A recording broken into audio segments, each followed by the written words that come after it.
Testing.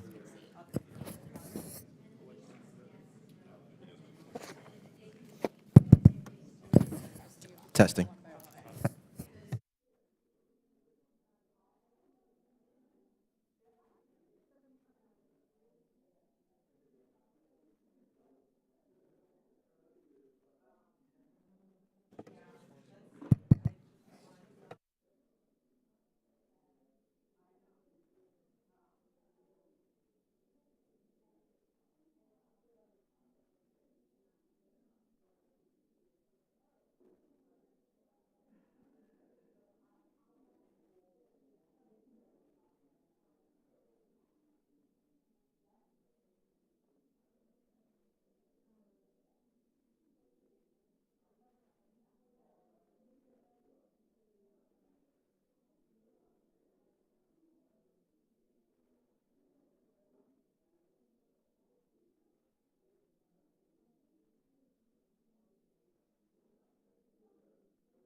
So just bring it down. Ready? Do it. That's pretty loud. The quorum being present, the Committee on Foreign Affairs will come to order. Committee is meeting today for consideration of H.Res 559, declaring it the policy of the United States that a nuclear Islamic Republic of Iran is not acceptable. H.R. 5826, No Paydays for Hostage Takers Act. H.R. 340, Hamas International Financing Prevention Act. H.R. 3266, Peace and Tolerance in Palestinian Education Act. H.R. 3774, the SHIP Act. H.R. 2973, the Maritime Act of 2023. And H.R. 599, urging the European Union to designate Hezbollah in its entirety as a terrorist organization. And finally, H.R. 1809, block the use of transatlantic technology and Iranian-made drones act. Chair announces that any requests for recorded votes may be rolled, and he may recess the committee at any point without objection. So ordered. Pursuant to House rules, I request that members have the opportunity to submit views for any committee report that may be produced on any of today's measures, and without objection. So ordered. I also want to notify members that we'll be using a new electronic voting system today for the first time, and we'll do a test of that with members prior to the votes. I think that'll save us a lot of time. So with that, I'm going to move into the first bill to save time. I know we have both sides have conference at 11. So pursuant to notice, I now call up H.Res 559, declaring it the policy of the United States that nuclear Islamic Republic of Iran is not acceptable. The resolution was circulated in advance. The clerk shall designate the resolution. H.Res 559, declaring it is the policy of the United States that a nuclear Islamic Republic of Iran is not acceptable. Without objection, the first reading is dispensed with. The resolution is considered read and open to amendment at any point. I now recognize myself for an opening statement.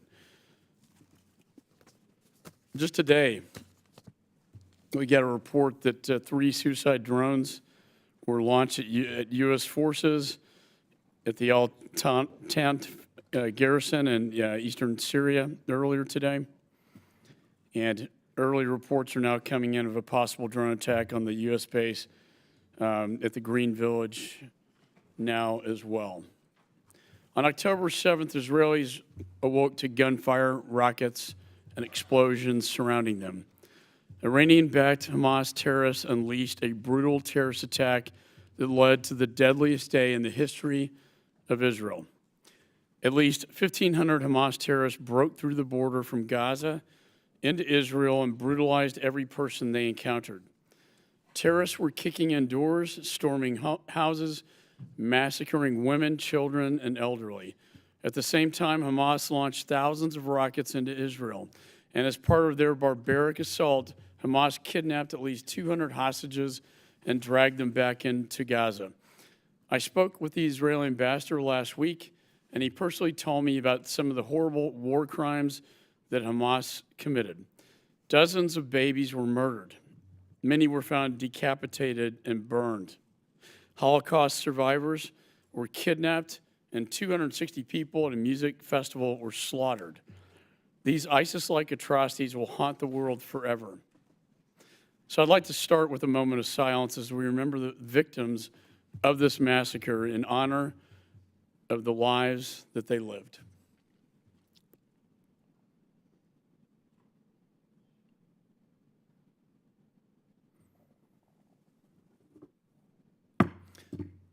Now, as Israel responds in self-defense, the United States stands strongly with our friend and ally as it protects itself from Iran-backed terrorism. This is a moment of moral clarity. Hamas has shown us exactly who they are. They have no regard for human life, whether it be young or old, Israeli or Palestinian. And they have consistently and significantly enabled and have been funded by Iran. As Jake Sullivan noted last week, Iran has been providing funding, training, capability, support, engagement, and contact with Hamas for years and years. And now we are hearing reports of the 5 attempted suicide drone attacks in Syria and Iraq threatening our troops in the region as we speak. We need a robust response to this catastrophic war that protects the United States and our allies. That includes limiting the resources available to our adversaries and bolstering our deterrence against those actively trying to harm us.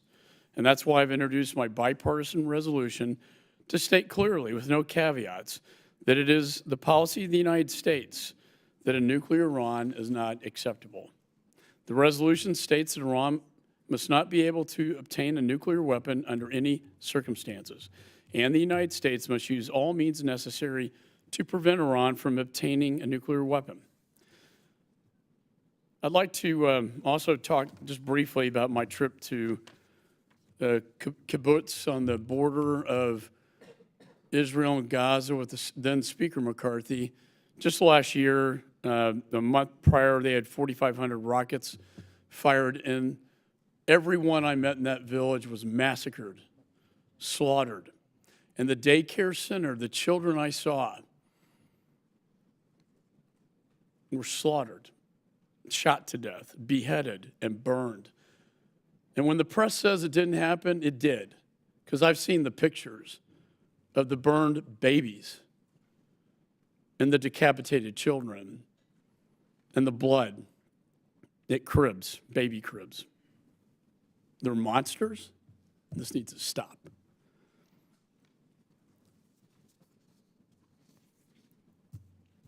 Today, we will also consider Brian Mast's bill to impose sanctions on anyone supporting Hamas or Palestinian Islamic Jihad. Hamas just committed some of the worst crimes against humanity the world's ever seen. Any support to these war criminals is indefensible. And we will consider also Joe Wilson's bill, the No Paydays for Hostage Takers Act, to deter any future hostage taking by Iran and other U.S. adversaries. This bill pushes the administration to impose Levinson Act sanctions on hostage taking. It also requires the administration to deny visas for UN travel to certain sanctioned Iranian officials and urges the Secretary of State to block travel to Iran on U.S. passports. As Hamas holds over 200 innocent hostages in Iran, in Gaza, I should say, we are reminded again of the urgency of protecting Americans from more hostage-taking by Iran. I want to thank Mike Lawler for his bill, the SHIP Act, to address a significant amount of Iranian oil that is still being shipped and refined around the world. These oil revenues give Iran a lifeline that is used to fund its support to terrorists and proxies around the world. His bill is a vital tool to cutting this funding off to Iran. With that, is there any further discussion on the resolution? Mr. Meeks is recognized. Thank you, Mr. Chairman. And, well, I join your remarks in talking about the terrorist organization known as Hamas, the horrendous assault, killing, hostage-taking that took place on that Saturday, October the 7th, and condemn it with everything that I have. And I think that we are all unanimously in accord with that. My remarks now are on H.Res 559. This committee has a long history of working to halt Iran's nuclear program. We all know why the terrorist regime in Tehran should never, ever obtain a nuclear weapon. In 2015, the United States entered into a multilateral diplomatic agreement which verifiably capped Iran's uranium enrichment at 3.67%, closed the plutonium pathway at Markup, shipped Iran's highly enriched uranium stockpile out of the country, mothballed centrifuges, and provided for a robust IAEA oversight. Unfortunately, and however, since President Trump's hastily withdrawal from the JCPOA, the options to stop it from advancing even further to weapons-grade 90% highly enriched uranium or even more limited. Iran's nuclear program has now surged to extraordinarily dangerous levels. In August, the IAEA reported that Iran's stockpile of 60% enriched uranium has grown since its May report. Iran now possesses almost 15 times the amount of enriched uranium allowed under the JCPOA. Furthermore, in September, Iran informed the IAEA of its decision to remove about 1/3 of the IAEA inspectors from the country.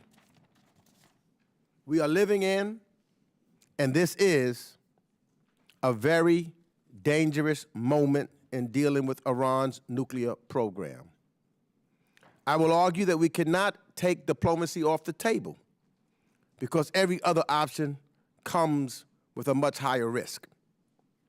In May, White House National Security Advisor Jake Sullivan said the following, and I quote, "We are also engaging Iran diplomatically regarding its nuclear program, and we continue to believe that it was a tragic mistake to leave the deal with nothing at all to replace it. But we have made clear to Iran that it can never be permitted to obtain a nuclear weapon. And as President Biden has repeatedly reaffirmed, he will take the actions that are necessary to stand by this statement, including by recognizing Israel's freedom of action," end quote. The resolution today complements the Biden administration's policy of leaving all options on the table, and thereby I am pleased to support it. The regime in Iran can never be allowed to obtain a nuclear weapon. I yield back. Is there any further discussion on the resolution? Mr. Mills is recognized. Thank you, Mr. Chairman. I just wanted to make a brief comment, and again, I appreciate Ranking Member Meeks' comments with regards to bipartisan support and efforts, and clearly I respect my colleague greatly.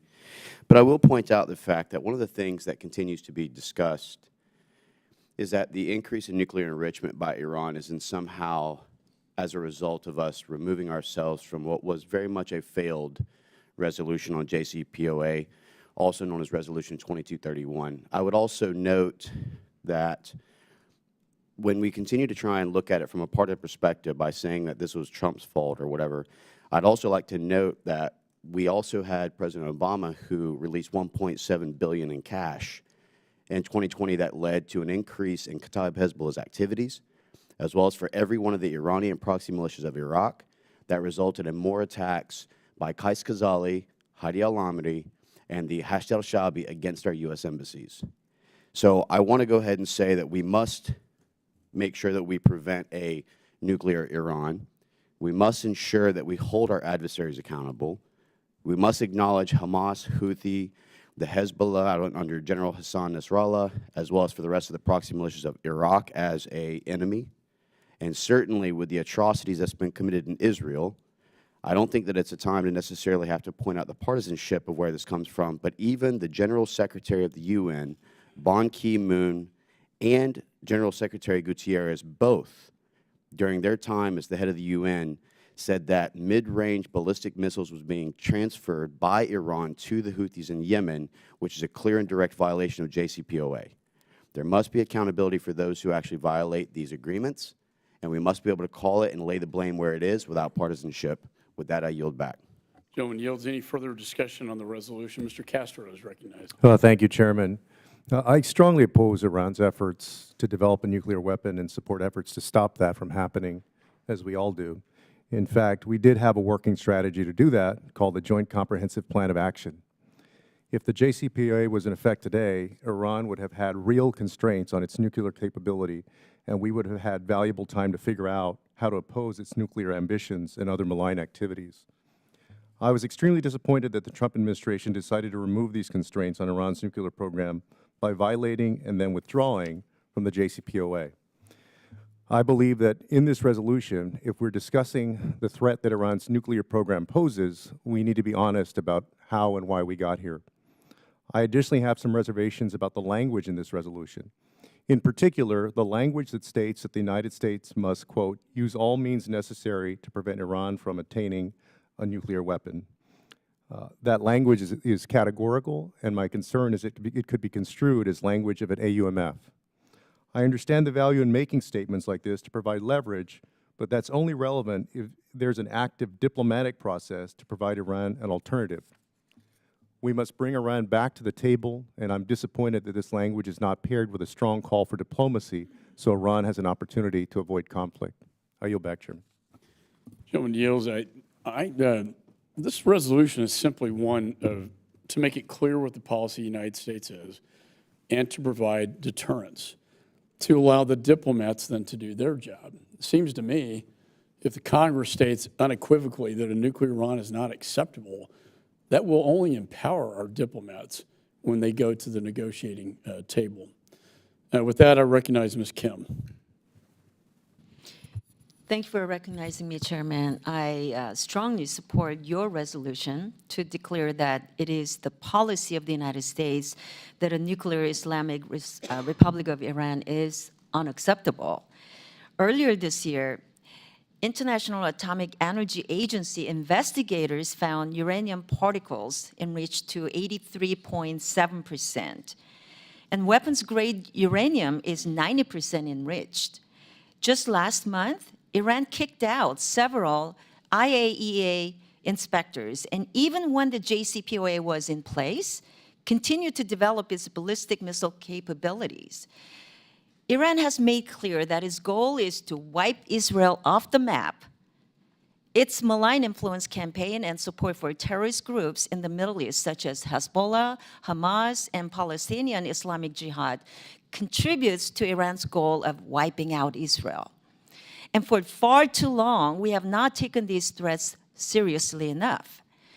Now, Iran is dangerously close to developing an atomic weapon and is more blatantly supporting attacks on the Israeli people. So I join my colleagues in stating that a nuclear Islamic Republic of Iran is unacceptable and is a direct threat to the US, Israel, and other allies. So I urge my colleagues to support your resolution, and I yield the balance of my time. Gentleman yields. Any further discussion? Ms. Manning is recognized. Thank you, Chairman Meeks and Ranking Member McCaul, for your leadership on this important issue. I am proud to support H.Res. 559, a bipartisan resolution I helped introduce with Chairman McCaul and colleagues on both sides of the aisle to make clear that we will never tolerate Iran acquiring a nuclear weapon. Iran is the principal source of instability in the region. It is a major threat to our interests and remains the world's leading sponsor of terrorism, supporting terrorist groups like Hamas in their brutal quest to destroy our ally, Israel. Make no mistake, Iran has been funding, training, and supporting Hamas and Hezbollah for years. They are a threat to Israel's very existence. We've seen the gruesome result of Iran's support of Hamas over the past 11 days. Yesterday, I met with the families of 3 people being held hostage by Hamas, including a 3-year-old girl whose parents were killed on October 7th. The terror she must be facing, being held in Gaza alone, is unimaginable. This is the kind of terror Iran facilitates, and I am glad that the administration has finally decided to no longer permit Iran to access the $6 billion in Iranian assets currently being held in restricted accounts in Qatar. An armed Iran with a nuclear weapon would represent an even greater threat, entirely unacceptable to Israel and to the world. For the past few years, Iran has flagrantly violated the terms of the nuclear deal, blown past restrictions, continued to enrich uranium to dangerous levels, bringing it closer than ever to being able to produce a nuclear weapon. Iran has stockpiled uranium at or significantly above 60% purity and has limited access and cooperation with international nuclear inspectors. As Iran approaches ever closer to the nuclear threshold, we must maintain and strengthen the strong sanctions we have in place while making clear where we stand. That is why this resolution emphasizes that it is U.S. policy to prevent a nuclear-armed Iran using all means necessary, as well as to support our partners and allies like Israel in the face of such an existential threat. Sending a clear message that acquiring an illegal nuclear weapons capacity is unacceptable is all about deterring Iran, not seeking confrontation or war with them. Mr. Chairman, colleagues on both sides of the aisle should agree that it is absolutely in our interest to restrain Iran's nuclear ambitions and in the interest of a more stable, secure, and peaceful region. That is why I urge all members to join me in supporting the resolution, and I yield back. Generally yields back. Any further discussion? Mr. Mast is recognized. Thank you, Chairman. And I want to thank you, Chairman McCaul. I want to thank you, Ranking Member Meeks. You put forward strong, unapologetic policy that is necessary for the United States of America to be the United States of America. That's what this is, and that's what the world expects of us. Be strong, be unapologetic, recognize your friends, recognize your enemies. Stand unapologetically alongside of your friends. Stand unapologetically against the enemies of the United States of America and against those enemies of our allies. And that's what your policy seeks to do. I think the language in there, all means necessary, is vitally important. Again, I think it's exactly what's expected of the powerhouse, the biggest heavyweight in the game, the United States of America, to use that kind of language, all means necessary. Were that not to be in there, are we the United States of America that people, the world, the globe expects us to be? I would argue that we are not if we do not have the commitment to use all means necessary to stand against what we believe to be evil, wrong, the list of adjectives that we could use to describe what has been proven in these last couple weeks that we knew. Iran, Hamas, Al-Aqsa Martyrs Brigade, Palestinian Islamic Jihad, Lion's Den. Take your group, your pick of these groups of terrorist Iranian tentacles supported by the Palestinian people. Let's not gloss over that. These groups are absolutely supported by the Palestinian people, from elementary school all the way up into the elderly. And so, yes, the best language that you could have used, and I just want to applaud you on showing the strength that we need to be showing in this time, and you have my support. Thank you, sir. Gentlemen, yields. Any further discussion? Ms. Kamlager-Dove. Thank you, Mr. Chair and Ranking Member. I want to say that I support the spirit of this resolution. Yes, Iran should never have or have access to a nuclear weapon. There is no equivocation there. There is no equivocation there. And I want to remind my colleagues that the words we use in this committee matter. The messages coming from this committee matter. This is a time when tensions are high, but the stakes are also high. And when we're inflammatory with or how we talk about confronting serious threats, there are real-life consequences that hurt our ability to do that effectively. We have spent a lot of time in this committee reviewing the mistakes of the past. But what's the point in doing that if we're not applying those lessons to the present and the future? I hope that we continue to embrace the very important and critical role of diplomacy, the importance of maintaining guardrails for this democracy, because as a democracy, our foreign policy decisions are subject to checks and balances, and we have a duty to act on verifiable intelligence with thoughtful consideration. The worst thing we ever want is to embark upon reckless actions or rhetoric that can fuel wars, that can break alliances. We cannot afford to do those things.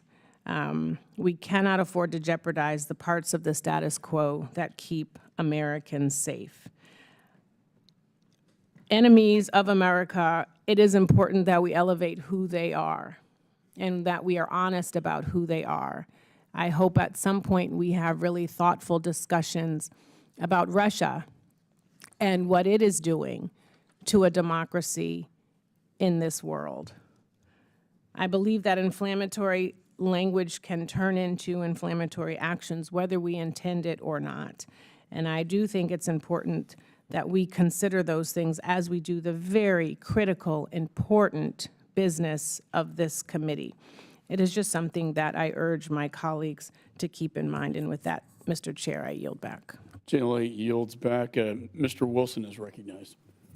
Thank you, Mr. Chairman. And indeed, I hope the world sees the bipartisan nature of the votes that are going to be occurring today with our Chairman, Mike McCaul, Ranking Member Greg Meeks. Republicans and Democrats are substantially, not all, in agreement that there's an understanding, whether we choose it or not, that we are in a war of dictators with rule of gun opposing democracies with rule of law. And we know that, sadly, this began on February 24th, 2022, when war criminal Putin invaded Ukraine. And then on Putin's birthday, October 7th, Iran invaded Israel. And we need to take this seriously and be working together, and I'm confident that we will. And working, last week was at the NATO Parliamentary Assembly. I've never seen such unity, with Sweden and Finland now joining. How incredible, 200 years of neutrality being given up to understand the threat of dictatorships around the world. And working together, I believe that we can, and I know we will succeed. Additionally, we need to take our enemies seriously. They, just as Osama bin Laden in a fatwa announced in 1999 his intent to kill as many Americans as he could, infidels, whether it be Jews or Christians or Buddhists or Hindus. And additionally, war criminal Putin had a treatise in August 2021 that Ukraine didn't exist. Sadly, we know the Chinese Communist Party announces Taiwan does not exist. And we have Iran forcing a view, which is perverse, that Israel does not exist. And we need to take seriously the Hamas covenant. And this is a covenant of the Islamic resistance movement of August 18, 1988. And this movement, and it states the Islamic resistance movement known as Hamas. And among many of the horrible provisions they have of what they believe, it is death to America, death to Israel. But specifically, it cites, I quote, "The day of judgment will not come about until Muslims fight Jews and kill them. Then the Jews will hide behind rocks and trees, and the rocks and trees will cry out, 'Oh, Muslim, there is a Jew hiding behind me. Come and kill him.'" We need to take that seriously. I just can't imagine anybody in America not understanding, and particularly as Chairman McCaul cited, the horrendous burning of families alive, beheading of babies, bringing people out of their homes and shooting them, as was done in Bucha, Ukraine, and then in Sderot in Israel. We need to stand together, and I look forward to continue, all of us, in a bipartisan manner, to oppose a nuclear Iran, which would be as existential to Israel, but also to America and Western civilization. I yield back. Gentleman yields. Any further discussion? Mr. Crow is recognized. Thank you, Chairman. I join my colleagues in condemning the barbaric attacks of 2 weekends ago.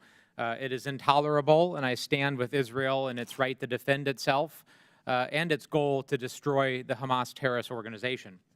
We are in a dangerous time, and we face threats that we must be firm and resolute against. This moment calls for leadership and responsibility, but that also means that our words matter. I believe that we are in a moment of moral clarity, but I also believe that we are in a moment of policy clarity, and that's why our words matter so much. And as terrible and as untenable as the situation is, the simple fact is it could get worse. It could get much worse. And the United States is in the position to help prevent that type of escalation. A lot of folks have said this is a non-binding resolution, but we do know in this time that words matter a lot. And words coming out of this body create a permission structure for action, sometimes in real time. I support the vast majority of this resolution. We must stand against Iran, and we must not allow them to obtain a nuclear weapon. There are 2 paragraphs in here that are highly problematic for me. One paragraph that says, to use all means necessary to prevent Iran from obtaining a nuclear weapon. Just a month ago, this committee had a almost consensus debate about AUMFs and pushing back against the executive branch and recapturing authority over matters of war and peace. We believe firmly that it's congressional imperative for us to recapture that constitutional authority. And this gets awfully close to providing AUMF language, albeit non-binding, that I think runs inconsistent and contrary to that sentiment. The next thing that's problematic about that is the phrase all means necessary, which would include nuclear. And I do not believe that we should have nuclear on the table in this debate. The last paragraph says to recognize and support the freedom of action of partners and allies, including Israel, to prevent Iran from obtaining a nuclear weapon. Democracies and our partners and allies absolutely have freedom of action. That is what makes us democracies. We respect the sovereignty of the other. But to say that we will support them no matter what they do, even if that doesn't include coordination or collaboration with us, puts us in an untenable situation. Partners and allies coordinate and collaborate with each other when the actions of that partner and ally would inevitably draw that partner and ally into a conflict. There has to be coordination and collaboration language in that paragraph, or I will not support. So words matter. I think this bill gets close, but I think it misses the mark, and I would urge my colleagues to vote no so that we can try again and get it right. I yield back. Gentleman yields. I have great respect for the gentleman. Let me just say I introduced this bill actually before the horrific events of last week. But this is a resolution. It's a sense of Congress. It is not an authorized use of military force by definition, and therefore cannot be considered legally as such. And so with that, any further discussion? Mr. Barr is recognized. Thank you, Mr. Chairman, and thank you and the ranking member for bringing a bipartisan resolution condemning the barbaric, unprovoked attack by Hamas terrorists of the nation of Israel and Israeli civilians, women, children, innocent people killed.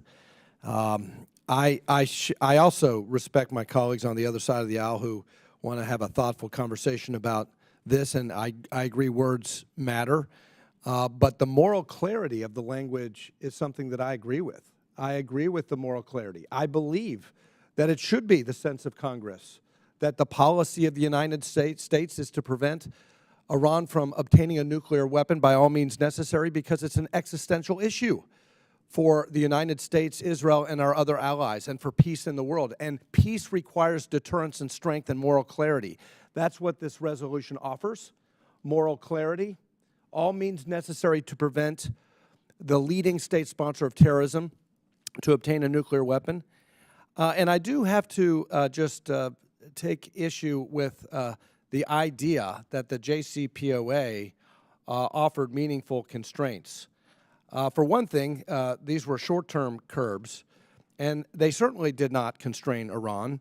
On the nuclear front, the IAEA admitted that it couldn't verify compliance. You know, Reagan famously said, trust but verify. In the case of Iran, I think there's probably bipartisan agreement that with respect to Iran, it should be distrust and verify. And the IAEA, International Nuclear Inspectors, confirmed to this Congress and to the world community that it could not, under the active operation of the JPOA, verify compliance, and in fact found cheating by Iran, which is frankly no surprise. So that is not a meaningful constraint, in my view, on the nuclear side. And then, of course, on the non-nuclear side, what did the JCPOA accomplish? Increased military spending by the mullahs in Tehran by over 50%, an acceleration of their ballistic missile program, an empowering and emboldening of Iran's regional aggression. This was not a success, and that's why the previous administration withdrew from the deal. And what I fear about the current administration's policy prior to the invasion of Israel by Hamas terrorists was a situation where the administration was chasing a renewal of this bad deal. Again, weakness invites aggression. And I just would say, in the spirit of the bipartisan nature of this agreement, I hope we've learned our lesson. I hope the Congress and the administration have learned the lesson that when you are weak and when you chase sanctions relief to the leading state sponsor of terrorism, you invite aggression. And I say that with respect to my colleagues. We do have a difference of opinion about how we achieve the goal that we all share of preventing a nuclear Iran. But this is dangerous when we are weak with the sponsors of this heinous attack on the innocent civilians in Israel. And with that, I'll yield back. And I appreciate all of my colleagues for supporting this resolution. Gentleman yields. Any further discussion? Mr. Schneider is recognized. Thank you, Chairman McCaul. And let me start with saying I am very proud to have partnered with you on this resolution with our colleagues, Mr. Lamborn, Mr. Golden, Mr. Wilson, Mr. Sherman, Ms. McCormick, and Ms. Manning. This resolution reiterates the administration's policy that Iran must never have a nuclear weapon, must absolutely be prevented from acquiring one. I opposed joining the JCPOA in 2015 because I had grave concerns about, among other things, enforcement and sunsets. Just yesterday, the restrictions on the ballistic missiles expired, and I am grateful and pleased that our Treasury Department enacted new sanctions on Iran's drone and ballistic missiles, and that the United Kingdom, France, and Germany will maintain their sanctions. My late father had a saying, if ifs and buts were candy and nuts. It does us no good in this room to be talking about entering the JCPOA, exiting the JCPOA, and pointing fingers. We are where we are, and we have to take actions to make sure Iran never gets a nuclear weapon. That's why this resolution, I think, is so important. Leaving the deal took away our leverage. We have to find new ways to achieve that leverage. We have to counter the program, and we have to make sure that we are working with our allies, our European allies, with Israel and others, to make sure Iran never gets a nuclear weapon. That's why sanctions are so important. It is as true in 2015 and as it is in 2018 as it is today that the U.S. cannot do this alone and must work with our allies to ensure Iran never gets a nuclear weapon. This is the view of the administration, of the chairman, and of the ranking member. I am proud to work across the aisle with my colleagues in this committee and across our Congress so that the leadership in Iran understands as clearly as possible that it is U.S. policy to do everything in our power to prevent Iran from acquiring a nuclear weapon. And let me address my colleagues' comments about coordination and collaboration. I think it's very important. But I also believe that by speaking with moral authority, with a strong voice and a clear resolve, we unite our allies and we strengthen our position.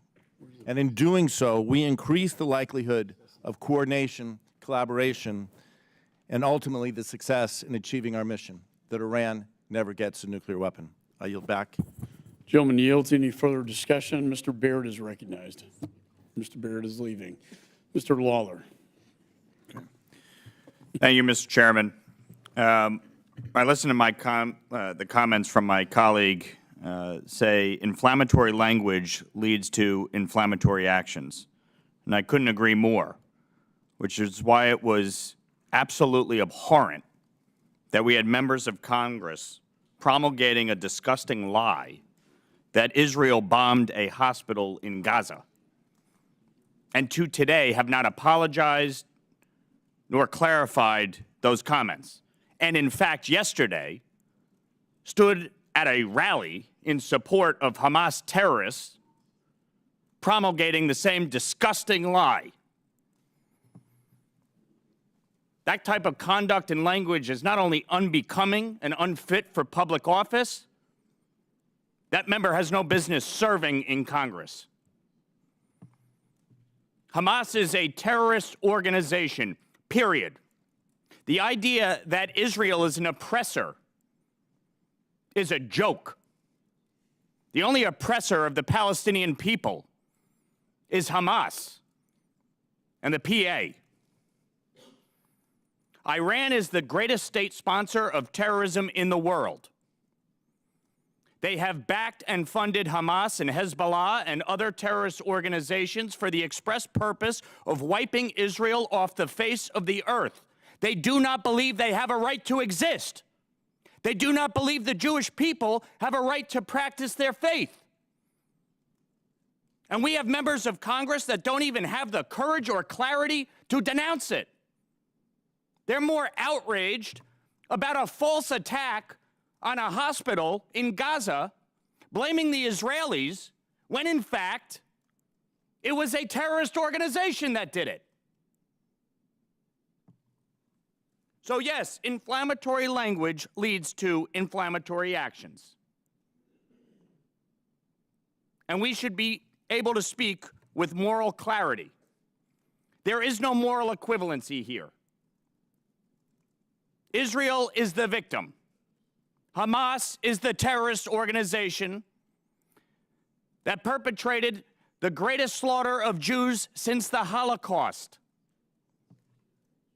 Women, children, babies, burned, beheaded, murdered. Holocaust survivors.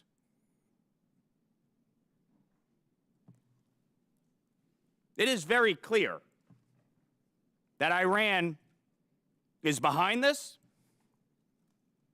that Iran has no business having nuclear weapons, and that the policy decisions of this administration have been foolish at best. Unfreezing $6 billion in sanctioned funds was moronic. I said it in August.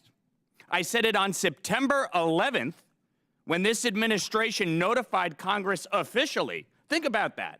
September 11th, the greatest terrorist attack in our nation's history, they notified Congress officially that they were unfreezing $6 billion in sanctioned funds to give to the greatest state sponsor of terrorism. Are you out of your minds?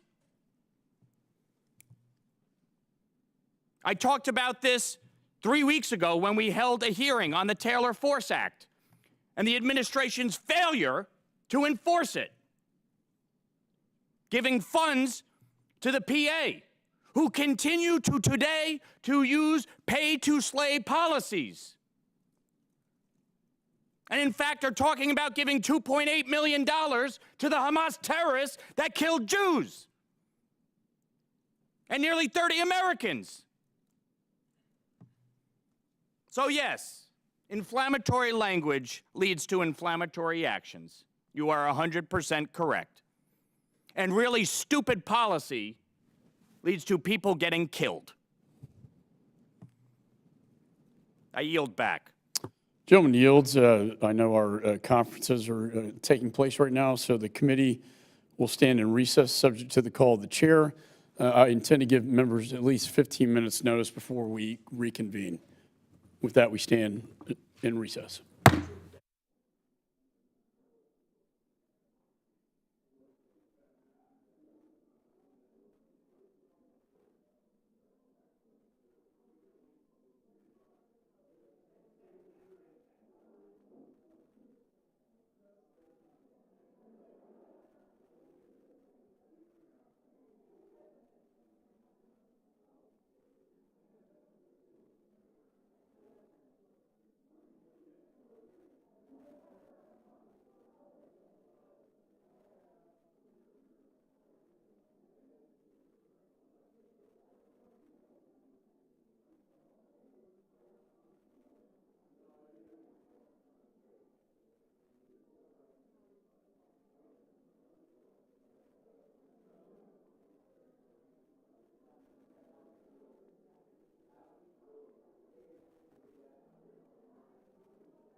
Where's the amendment? Right here. Where's the amendment?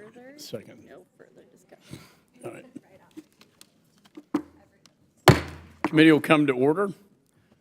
Is there any further discussion on the resolution? Mr. Sherman is recognized. This is a good resolution. It is bipartisan, and its original co-sponsors include not one, but two Brads. For that reason alone, everyone should vote for it, but it's also fully consistent with the statements of the administration, the policy of the Biden administration. It is not an authorization to use military force, and the War Powers Act remains the law of the land. That being said, let me respond to a few of the more partisan things that have been said. Yes, indeed, two members of the Democratic caucus have said things about the Gaza hospital that I don't think are accurate. But 198 Republicans voted in late September for a CR that would cut aid to Israel by 30%. I don't think that, I'd love to think that one member of Congress is important, especially when I'm shaving and looking at the mirror. But the fact is 198 members is significant. 2 members constitutes 0.5% of the House. I think Mike Pence had it right when in the day after the invasion from Gaza said this is what happens when Republican leaders call for a retreat of the United States on the world stage. $6 billion was moved from a well-frozen bank in South Korea to a less frozen bank in Qatar. I would like that money returned to frozen and then returned to the deeper freeze in Seoul. But keep in mind that democracies are very vulnerable when hostages are taken. And while everyone decries the fact that Iran is closer to getting its hands on the $6 billion, I don't think a single elected official said, don't do the deal to bring this person and that person back home from Iran. The vulnerability of democracies to hostage-taking is not only illustrated today by what Hamas is doing, but was illustrated last decade when Gilad Shalit was freed in return for thousands of Hamas terrorists, some of whom, no doubt, are involved in the attacks on Israel today. That being said, under the prior administration, Iran had its hands on many billions of dollars. As to the AUMF, I saw the flaws of the AUMF, but I will point out that in the early stages, it was both very bad and very good. Iran turned over a huge amount of fissile material, and Iran got its hands on a huge amount of money. In the middle years, including this year, and including all the years of the Trump administration, that deal was at its best. It becomes perhaps flawed, particularly flawed, later this decade when the controls come off. So if there was a time to withdraw from the deal, it was next year or the year after, not last year or not 3 or 4 years ago, when it was doing its job and when Iran's nuclear program had less fissile material than at any time in the last 10, 12 years. So we can talk about a lot of things, but let's talk about the resolution that's before us. Let's vote for it. It says what I think we all agree, and that is we must make sure that Iran does not have a nuclear weapon. And there was no time when it is more clear than today when Iran clearly favors, may have planned, certainly financed the brutal murder of as many Israeli civilians as their henchmen could get their hands on, not to mention the rapes, the beheadings, and the hostages. So let's pass this resolution. And let's forgive Sherman for 3 minutes of partisanship, but I was, after all, responding to other statements made, and I yield back. Gentleman yields. Let me see, I agree the sanctioned Iranian assets, $6 billion, should be put back in the deep freezer for a long time. There being, or is there any further discussion on the resolution? Not amendments, but on the resolution. Any further discussion on the resolution? There being no further discussion of the resolution, the committee will move to consideration of amendments. Does any member wish to offer an amendment? Ms. Jacobs is recognized. Mr. Chairman, I have an amendment at the desk. Clerk shall distribute the amendment.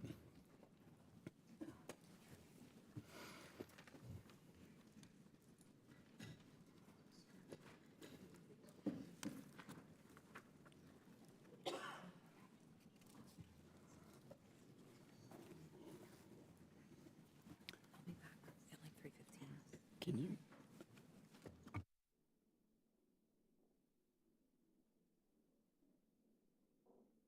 Clerk shall report the amendment. Amendment to H.Res. 559, offered by Ms. Jacobs of California. Without objection, further reading of the amendments dispensed with. The gentlelady is recognized for 5 minutes on her amendment. Thank you, Mr. Chairman. Like the rest of my generation, I grew up in the shadow of 2 protracted wars. San Diego, the largest military community in the country, the community which I'm so proud to represent, paid the price. And Congress largely abdicated our responsibility. Our service members were sent into harm's way to achieve impossible missions, and Congress didn't take a single vote on that since I was in middle school. I know that this resolution does not actually authorize military force, but I am incredibly concerned that the vague language in H.Res. 559 could be taken as a green light for war against Iran, particularly in light of the current context in the region. That vague language could put my own community at risk. We all in this body agree that any use of force must be authorized by Congress. This shouldn't be controversial. And regardless of our different views about what's most effective to prevent Iran from obtaining a nuclear weapon, I hope we can at least agree that any decision about force should be made here in this body through specific statutory authorization and not through resolution with vague language. So I was offering a simple amendment to make it clear that nothing in this resolution can be construed to authorize the use of military force. Unfortunately, with conversations with the majority, they did not support that, so I will withdraw my amendment. But without my amendment included, I cannot support this bill. The gentlelady withdraws her amendment. Are there any further amendments to the resolution? There being no further amendments, I move that the committee report H.Res. 559 as amended to the House with a favorable recommendation. All those in favor signify by saying aye. Aye. All those opposed signify by saying no. In the opinion of the chair, the ayes have it, and the motion is agreed to. Have someone else. I request a roll call vote.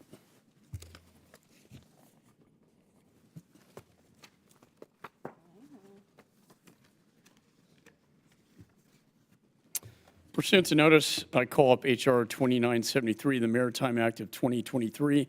Bill was circulated in advance. The clerk shall designate the bill. H.R. 2973, to require the Secretary of Defense to develop, in cooperation with allies and partners in the Middle East, and integrated maritime domain awareness and interdiction capability, and for other purposes. Without objection, the first reading is dispensed with. The bill is considered read and open to amendment. At any point without objection, the Wagner Amendment in the nature of a substitute circulated to members in advance shall be considered as read and will be treated as original text for purposes of the amendment.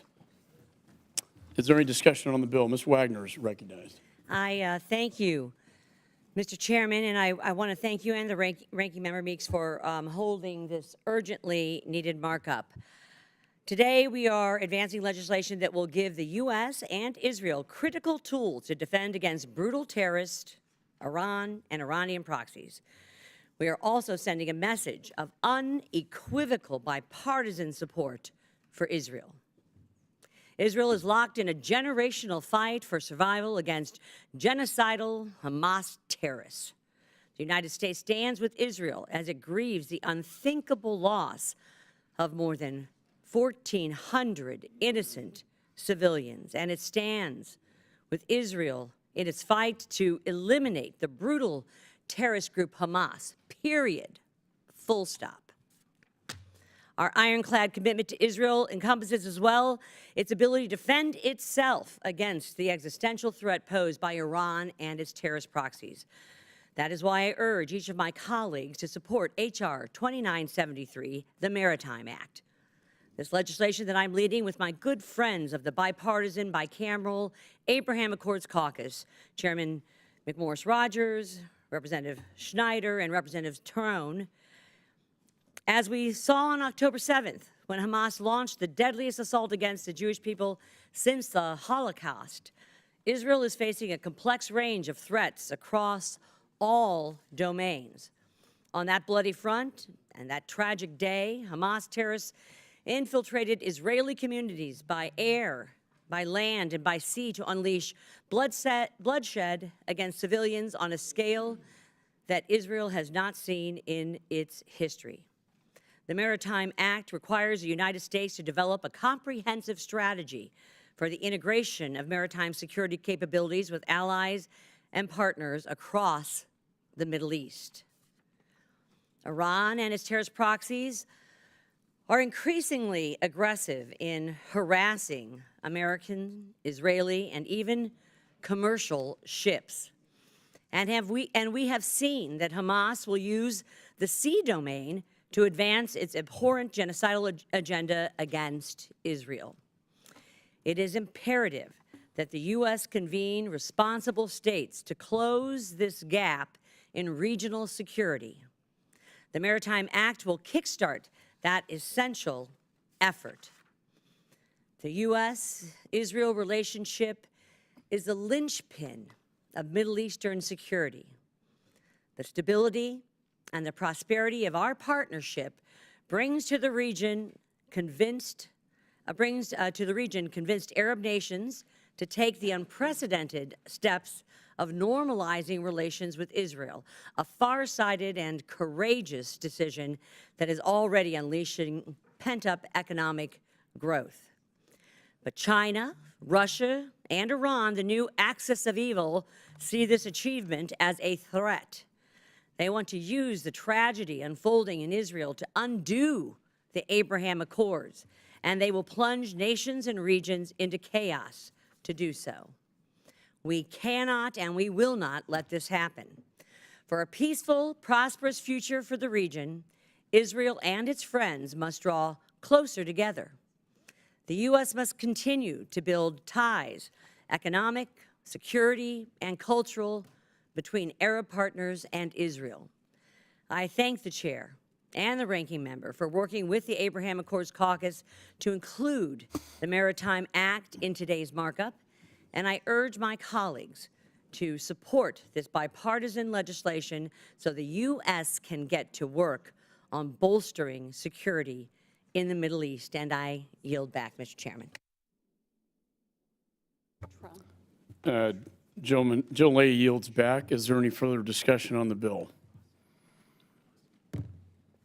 Mr. Meeks is recognized. Thank you, Mr. Chairman. I'd like to thank both Rep. Brad Schneider, who was the Democratic co-sponsor of this bill, along with Rep. McMorris-Rogers, for bringing this bill to the committee today. It seeks to build on important diplomatic progress the Biden administration has sought to expand on and deepen as we face continued and persistent threats from Iran and its proxies in the Middle East. For some time, Iran has conducted disruptive naval operations in the Arab Gulf, threatening both U.S. personnel and interests as well as Gulf partners and commercial shipping. The U.S. Navy, along with key partners, has worked to develop a coordinated strategy with Gulf partners to counter such activities and has included various joint patrols, training engagements, and other efforts. This bill requires the Department of Defense, with the concurrence of the Secretary of State, to develop a strategy to broaden these efforts with partners and allies throughout the Middle East. It is a thorough and broader and more comprehensive strategy and approach to regional security and greater integration that we can better deter Iran and its proxies who continue to threaten our personnel and shared interests. I support this bill and the important strategy requirements it contains, and urge my colleagues to do so as well. Now yield back the balance of my time. Gentleman yields. Is there any further discussion on the bill? Let me say I support this as well. I want to thank Mr. Schneider and Ms. Kathy McGorris-Rogers, Ms. Wagner, and others for bringing this bill forward. There being no discussion on the bill resolution. On the bill, the committee will move to consideration of amendments. Does any member wish to offer an amendment? Mr. Castro is recognized. Chairman, I have number 75 at the desk. Clerk shall distribute the amendment.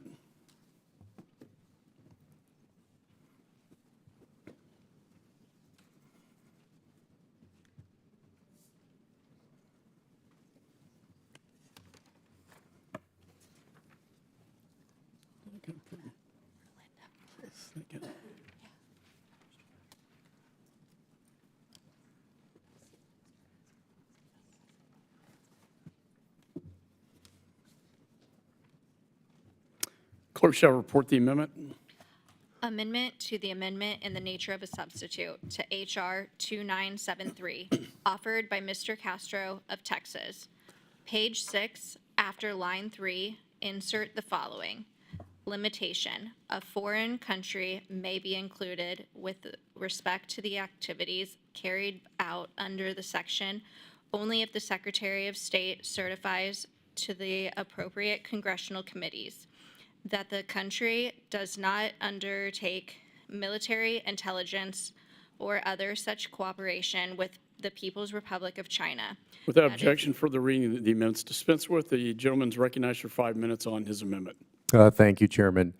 There is significant and important value in supporting greater cooperation between Israel and other nations in the Middle East, particularly the Gulf countries. I support efforts like this that would facilitate cooperation between Israel and countries like the UAE, Bahrain, Qatar, and Saudi Arabia to address shared security challenges. Greater cooperation can also improve communication among these nations and set the conditions for more countries to normalize ties with Israel. The United States is uniquely equipped to play this role, but our efforts must also be in line with our own American interests. Both the Biden administration and the previous administration have rightly pointed out that the most significant national security threat the United States faces comes from the People's Republic of China. In fact, we in a bipartisan, overwhelmingly bipartisan way, set up a committee to deal with that issue this Congress. Beijing has been making significant inroads in other parts of the world, as we all know, including the Middle East, and I'm concerned about reports that it's developing stronger security ties with countries in the region. There are credible reports that the security forces of the People's Republic of China are establishing bases in the region and deepening cooperation on nuclear and ballistic missile technology with countries in the Middle East.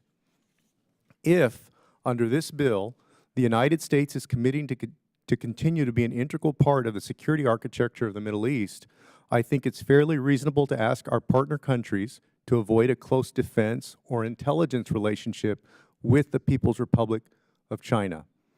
For us to not do so would be to endanger national security secrets and American sensitive technology. For this reason, I ask my colleague to support this amendment and protect the national security of the United States of America. And I will say, Chairman, that I had a different version of this amendment that I was going to file, but after consultation, my office and the Office of Representative Schneider, I changed the language up so that we could work together and compromise on it, and that's the final language that you see in front of you. With that, I yield back. Yeah, I thank the gentleman for his spirit of compromise. Is there any further discussion? Ms. Wagner is recognized. I want to thank you, Mr. Chairman, and sadly, I have to still rise today in opposition to my good friend and ASEAN caucus co-chair, Representative Castro's amendment.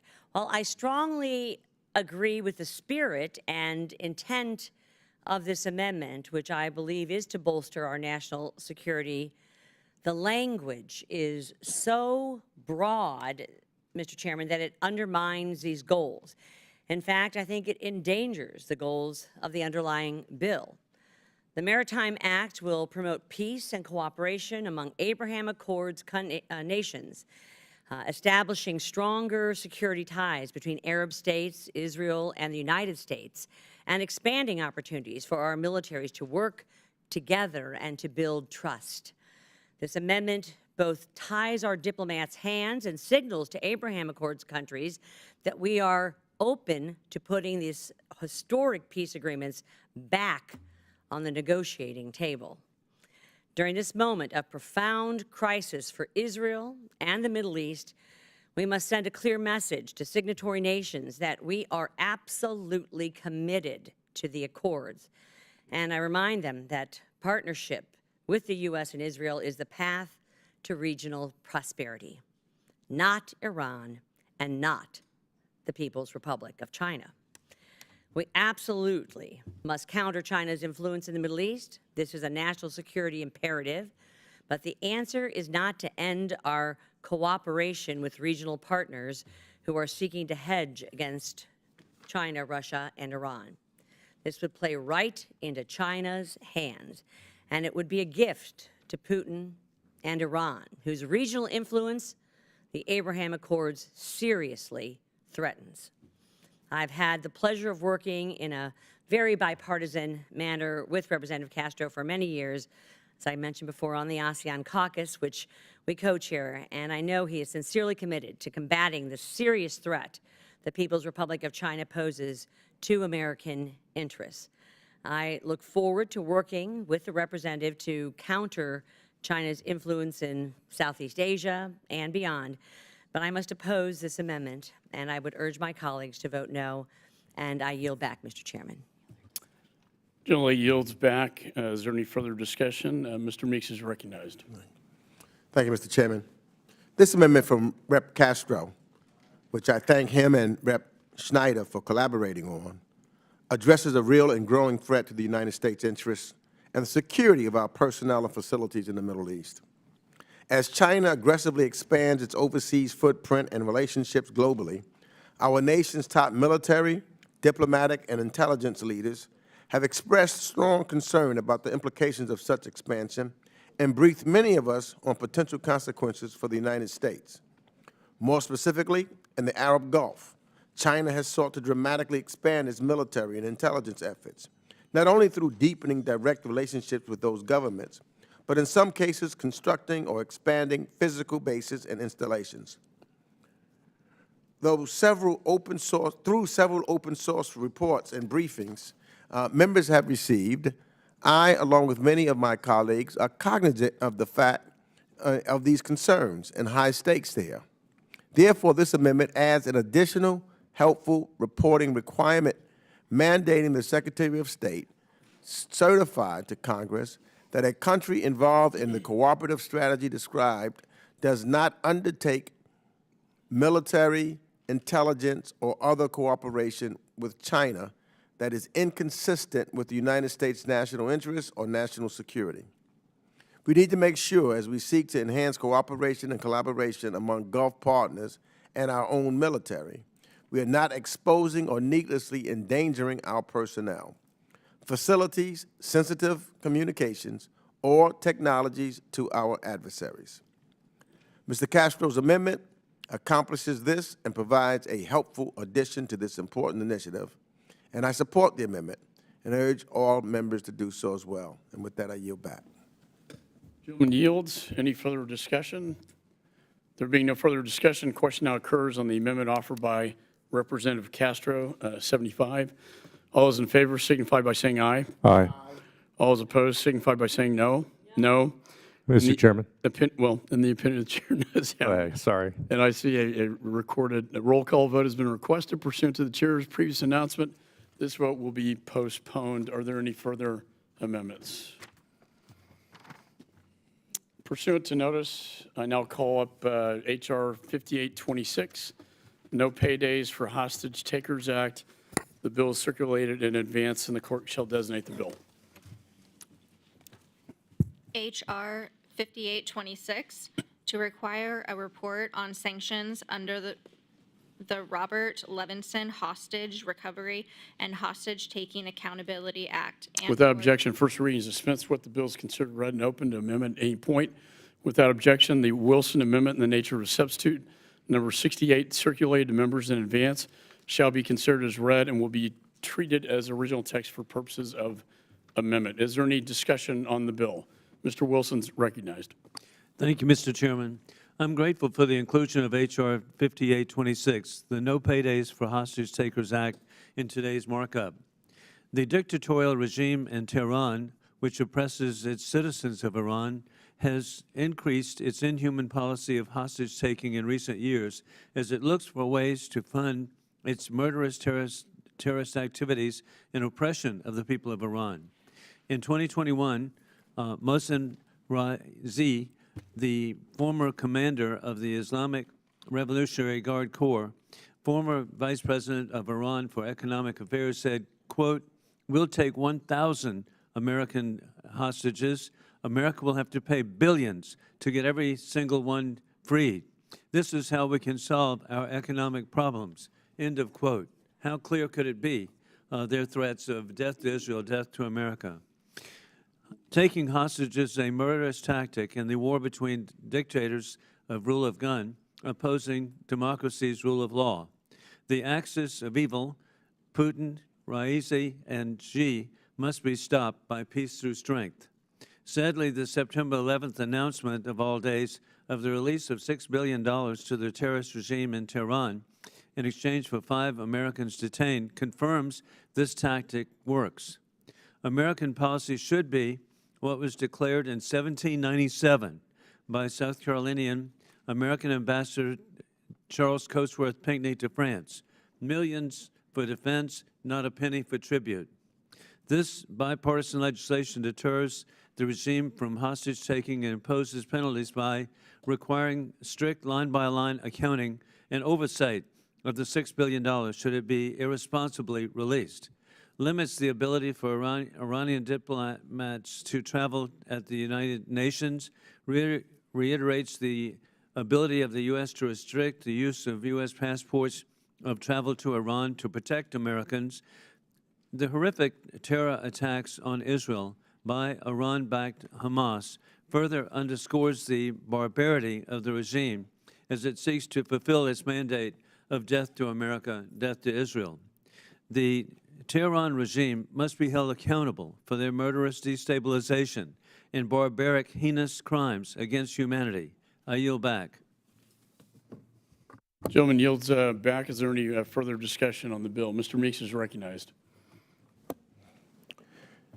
Well, I appreciate and understand, I appreciate what I understand to be my colleague's aim to deter hostile actors in Iran or elsewhere from taking American hostages or wrongfully detaining them overseas. We must all work together and ensure that the State Department has all the resources and authorities from Congress that it needs to bring Americans home who've been unjustly held abroad and to offer them support that they need when they return home. I also understand and agree with my colleague's intent to disincentivize this sort of behavior in the future and make it clear to anyone who would wrongfully detain one of our citizens that it will not be tolerated. However, I must also note my concern that some of the messages sent in this bill risk undermining our key partners in the broader community of the United States: government institutions, families, advocates, and others. This includes the current latitude afforded to the State Department's Special Presidential Envoy for Hostage Affairs, Roger Carstens, and his team, who are doing the challenging work to bring Americans wrongfully detained abroad home. And I'd like to offer my appreciation to the SPIFA team for the hard and difficult work it continues to undertake on behalf of the American people. We need to empower that office and the families of wrongfully detained detainees that rely on its vital assistance and advocacy, not inadvertently burden it with extensive reporting or overly restrictive policy prescriptions. I'm also deeply concerned by the notion that we would restrict the freedom of movement of the American people, something that is fundamental to our liberty, and specifically the impact such a move would have on hundreds of thousands of Iranian Americans who expect our government, unlike the regime in Tehran, to respect their fundamental rights. As such, we should not take lightly the proposed invalidation of U.S. passports for travel to Iran or anywhere else, and I would request this language removed before I could support this bill being on the suspension calendar. The legislation also requires the executive branch to submit 37 reports to Congress, many with extensive and burdensome requirements. We want our sanctions and hostage affairs officials focused on freezing assets and freeing Americans, not necessarily a box check agreement to get the reports in the bill down to a more reasonable number. With these concerns aired, I nevertheless welcome the commitment of Representative Wilson and many other members on this committee on both sides of the aisle to make sure the U.S. government's approach on hostages and wrongful detention is smart and effective. So I hope our colleagues will work with us to address these concerns before this bill moves forward. And with that, I yield back the balance of my time. Gentleman yields back. Any further discussion on the bill? Mr. Moskowitz is recognized. Thank you, Mr. Chairman. Again, thank you, Mr. Chairman, Ranking Member, for bringing H.R. 5826 and Representative Wilson for sponsoring this legislation. The No Paydays for Hostage Takers Act before the committee this morning. The legislation that Rep. Wilson and I have introduced earlier this month would deter Iran and other hostile governments and individuals from hostage taking or wrongfully detaining U.S. nationals by imposing sanctions and other strict penalties. While I served in the Florida legislature, I represented the family of Bob Levinson, who was the longest held hostage in U.S. history, who died in Iranian custody. During his captivity, I watched and worked with the family as he missed birthdays, graduations, weddings, as the U.S. government tried to get information about him and how his well-being was. I saw the weight that the family bore, constantly afraid for their loved one, never knowing if he would come home, having to miss all that his family was experiencing while living in the hell of the Iranian regime. We now see families of approximately 200 people, including a number of Americans, living in hell in Gaza under the hostage-taking of Hamas. It just came out that of the 200 hostages that Hamas has taken, 30 of them are children. We've seen these videos of babies and children and teens, mothers, fathers. We've seen a Holocaust survivor taken, a person who never thought again in their life they would ever be taken hostage. And so this is unacceptable. It breaks my heart, and it's why I'm working on a bipartisan basis on this piece of legislation. The No Paydays for Hostage Takers Act will ensure that hostile groups who take American hostages face sharp reprisals and do not receive financial incentive.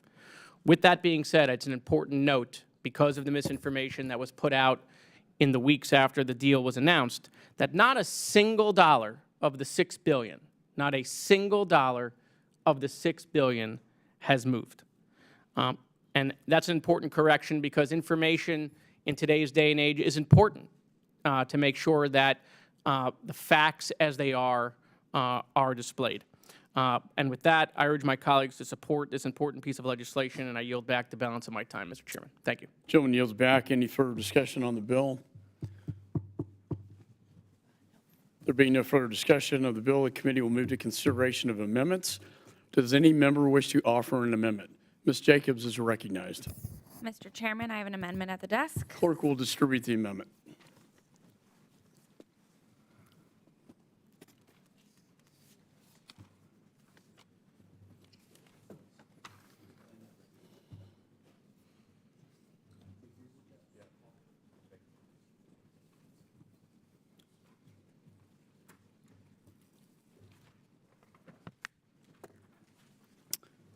The clerk shall report the amendment. Amendment to the amendment in the nature of a substitute to H.R. 5826. offered by Ms. Jacobs of California. Strike Section 9 and insert the following. Section 9, report on strategy to communicate risks for travel to Iran. Sense of Congress. It is the sense of Congress that the Secretary of State should engage in a strategy to underscore the imminent. Without objection, further reading of the amendments. Dispense with. The gentlelady is recognized for 5 minutes on her amendment. Thank you, Mr. Chairman. I am incredibly proud that San Diego has a strong, vibrant diaspora community, including many from Iran. And annually, tens of thousands of Americans travel to Iran to reunite with relatives, to celebrate milestones, and to maintain the familial bonds that distance and politics stretch but never break. That's why I find Section 9 of H.R. 5826, with its directive to the Secretary of State to invalidate U.S. passports for travel to Iran, to be so concerning. Restricting the freedom of movement of ordinary families in the U.S. doesn't make any sense, and it doesn't enhance our national security. State Department has already recognized and warned Americans of the risks of traveling to Iran, like kidnapping, detention, or instability. Instead of imposing punitive restrictions on our citizens, we should enhance our strategies to protect them. Rather than an outright ban, my amendment would direct the State Department to report to Congress the current dangers associated with travel to Iran, assess the efficacy of existing advisories, and propose enhanced measures for communicating risks and protecting our citizens abroad. I urge my colleagues to support this amendment, which upholds our core values while addressing the geopolitical complexities we face. I yield back. Would my friend yield? Oh, I yield to my friend. I thank my good friend, and I want to support this amendment. You know, we are the land of the brave and home of the free, or home of the brave and land of the free. We ought not to be in the position of prohibiting Americans from traveling, frankly, anywhere. And as Ms. Jacobs points out, by actually facilitating family visits and other interchanges with Iran, we have a better chance over time of effectuating the kind of positive change we want to see.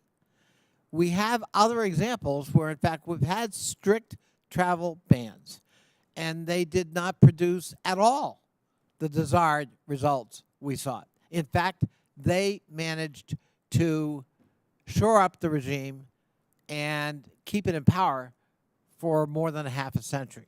So allowing flexibility and respecting the fact that there are Iranian Americans with family in Iran, and allowing them to have their family connections, their family celebrations, I think is really important. I think this amendment does that, while also allowing us to monitor it, to make sure that if there were some severe reason to restrict that travel, the State Department would be monitoring it and informing Congress as to the whys and wherefores of that. So I think this is a thoughtful amendment.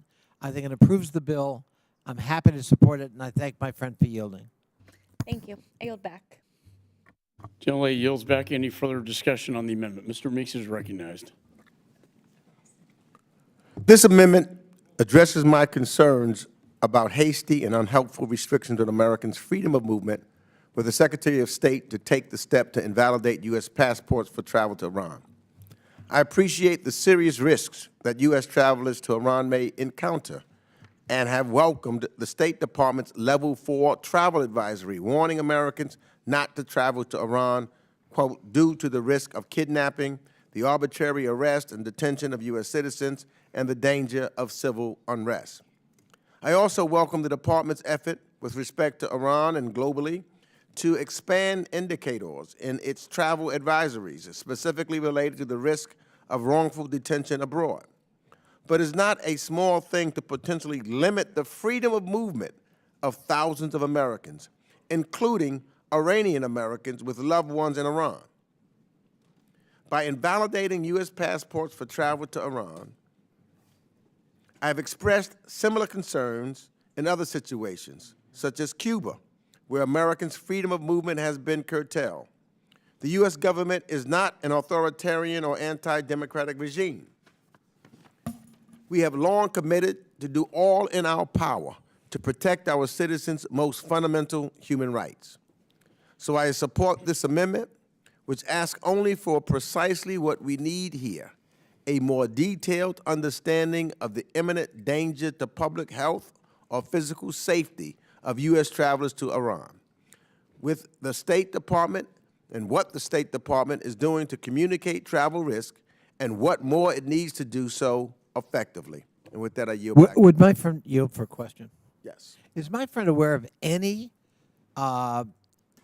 evidence, empirical evidence, that a ban on travel of American citizens has led to goals being achieved with respect to relations between us and that particular country? No. I thank my friend. Yes. I'll just comment that there's a range of different approaches to different countries. We have a virtual travel ban State Department can give waivers to going to North Korea because a very high percentage of the people from the United States that go North Korea are held hostage. As the gentlelady from California points out, there are tens of thousands of Americans who visit Iran, and only a few are held hostage. But we do see that in spite of the travel ban, when somebody is held hostage by the Iranian government, the response of ordinary Americans isn't, oh, well, we warned you, so you're on your own. We do everything possible to bring Americans back, and Iran will occasionally find this useful. But I'm not, given the fact that so many Americans go, I'm not prepared to ban it all right now. Would Mr. Meeks yield again? I think it's important with respect to Mr. Sherman's intervention that the question I put to you was not are individuals at risk. People take risks all the time when they travel. The question was, is there any evidence of that kind of broad prohibition effectuating change in the behavior of the country involved? And your answer was? No. I thank my friend. I'll ask the gentleman to yield as well and point out we're not doing this. Obviously, the purpose of this bill is not to improve relations with the Islamic Republic. The purpose of this bill is to protect Americans from being held hostage. And it is true that we warn Americans that they might be held hostage. But the harm is not just to the individual American. Yes, they and their families suffer while they're held hostage, but then American suffers when we make major concessions to get them out. And no one on this committee is going to say that we will turn our back on an American simply because they didn't notice that it was a level 4 restriction. So as I say, I'm not ready to go for this bill, but I would say that if this was some country that didn't hold our people hostage ever, that improving relations through travel would be high up on my list. But for every every American that goes to Iran could be a hostage. And as a hostage, the harm is to the family, the person, and the United States. I yield back. And with that, I yield back. Gentleman yields. Any other members seek recognition? Mr. Wilson's recognized. Thank you, Mr. Chairman. I oppose this amendment by my friend Congresswoman Jacobs and President Connolly and Ranking Member Meeks, which removes a critical provision urging the Secretary of State to declare United States passports invalid for travel to Iran. I've been honored to work with Iranian Americans who are such an inspiration as they pursue justice and freedom for their families while contributing so meaningfully to America. I know their commitments to their loved ones who are oppressed by the murderous regime in Tehran. Sadly, we're in a situation today we did not choose, where we must act to prevent further hostage-taking of Americans by a dictatorial regime. In the war of dictators against democracies, the axis of evil, Putin, the regime in Tehran, the Chinese Communist Party. I was grateful to work on bipartisan legislation to prevent Americans from traveling to North Korea, the Democratic People's Republic of Korea, using a United States passport following the murderous death of Otto Warmbier at the hands of dictator Kim Jong-un's regime. And I appreciate Congressman Sherman reiterating again, we have this in place already for the dictatorial regime in North Korea. I appreciate that there are differences as we want Iranian Americans to maintain close ties with their families in Iran. It's important to note that Iran already does not recognize dual nationality and treats Iranian Americans as Iranian, requiring an Iranian passport for entry and exit. The inability to travel on the United States passport would likely have little effect on the appreciated Iranian diaspora, which is so important all across America. This amendment calls for a strategy to underscore the dangers of travel to Iran. The dangers couldn't be more clear. I urge opposition to this amendment, and I yield back. Would my friend yield? Yes, Mr. President. I thank you so much, Mr. Wilson. I really appreciate the motivation behind the amendment, but I think there's a certain paternalism we need to guard against in protecting people from themselves. We are Americans. We are free people. We are free to make decisions, including bad ones. There are lots of countries, not only Iran, where Americans are at risk when they travel, including at risk of being imprisoned under false charges. You mentioned North Korea, but there's Cuba, there's China, there's Russia, there's Nicaragua, there's a whole host of countries where Americans put themselves at risk when they travel there. And I don't think the solution is for us to have a blanket prohibition, country by country, cordoning off large chunks of the world's geography because Americans are at risk. I don't want any American to be at risk. I don't want any American harmed or jailed. But I'm not sure, in fact, I'm pretty sure the solution is not a blanket prohibition on the right to travel, even if you know the risks in advance. I thank my good friend for yielding. And Mr. President, I would like to point out, former President of NATO Parliamentary Assembly. I want to clarify the position of Congressman Connolly. But in light of that, indeed, we have this for North Korea. We already have, Iran already restricts persons from the United States coming into their country. But with the $6 billion ransom announced on the anniversary of 9/11, how crazy is this?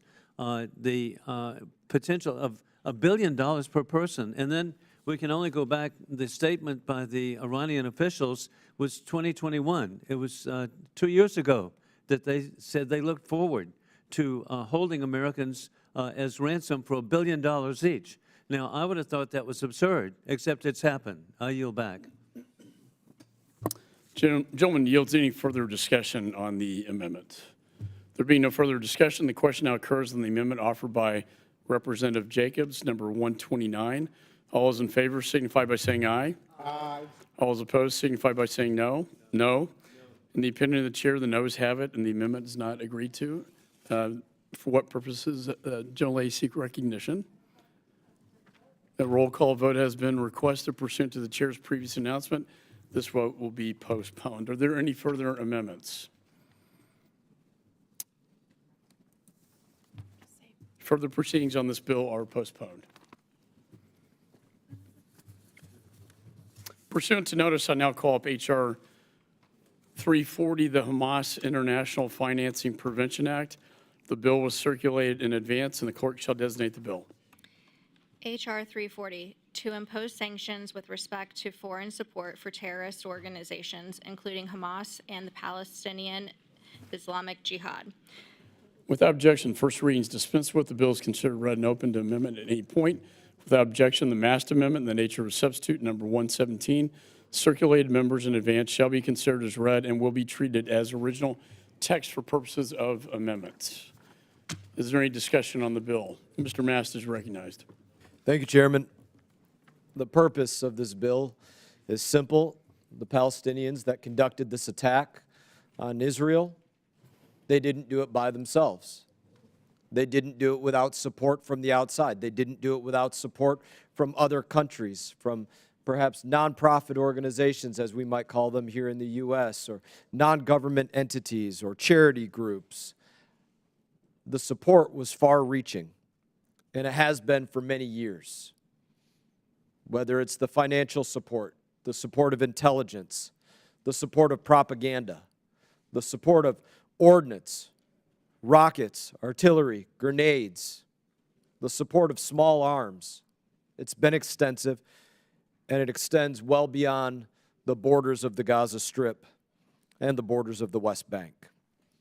The purpose of this legislation, very specifically, is to oppose Hamas and Palestinian Islamic Jihad and Al-Aqsa Martyrs Brigade and Lion's Den and any other affiliate or successor group materials and other items that are used for war against Israelis, used for terrorism against Israel.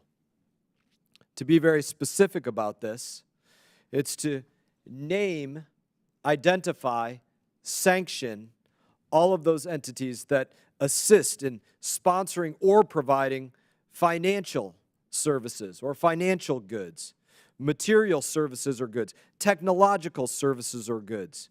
Any of those aforementioned entities that might provide any of that have absolutely enabled the attack that we just witnessed to take place, that they be sanctioned in terms of asset freezes, arms embargoes, travel bans, import-export controls, you name it. If they're finding a way to get it into the hands of the Palestinians and those in the Gaza Strip and the West Bank that conducted these attacks by any name, we should be doing everything that we can to stop that from occurring. We have the capabilities to prevent that from occurring. We have to exercise those capabilities to make sure that it does not happen and that we can stand by and say that we did everything possible to make sure that never again was exactly what we fought for. And in that, Mr. Chairman, I yield you the remainder of my time. Gentleman yields the remainder of his time. Any further discussion on the bill? Ms. Manning is recognized. Sorry. Mr. Meeks. Hamas has been, since its inception, a military and political entity dedicated for one thing: the destruction of Israel.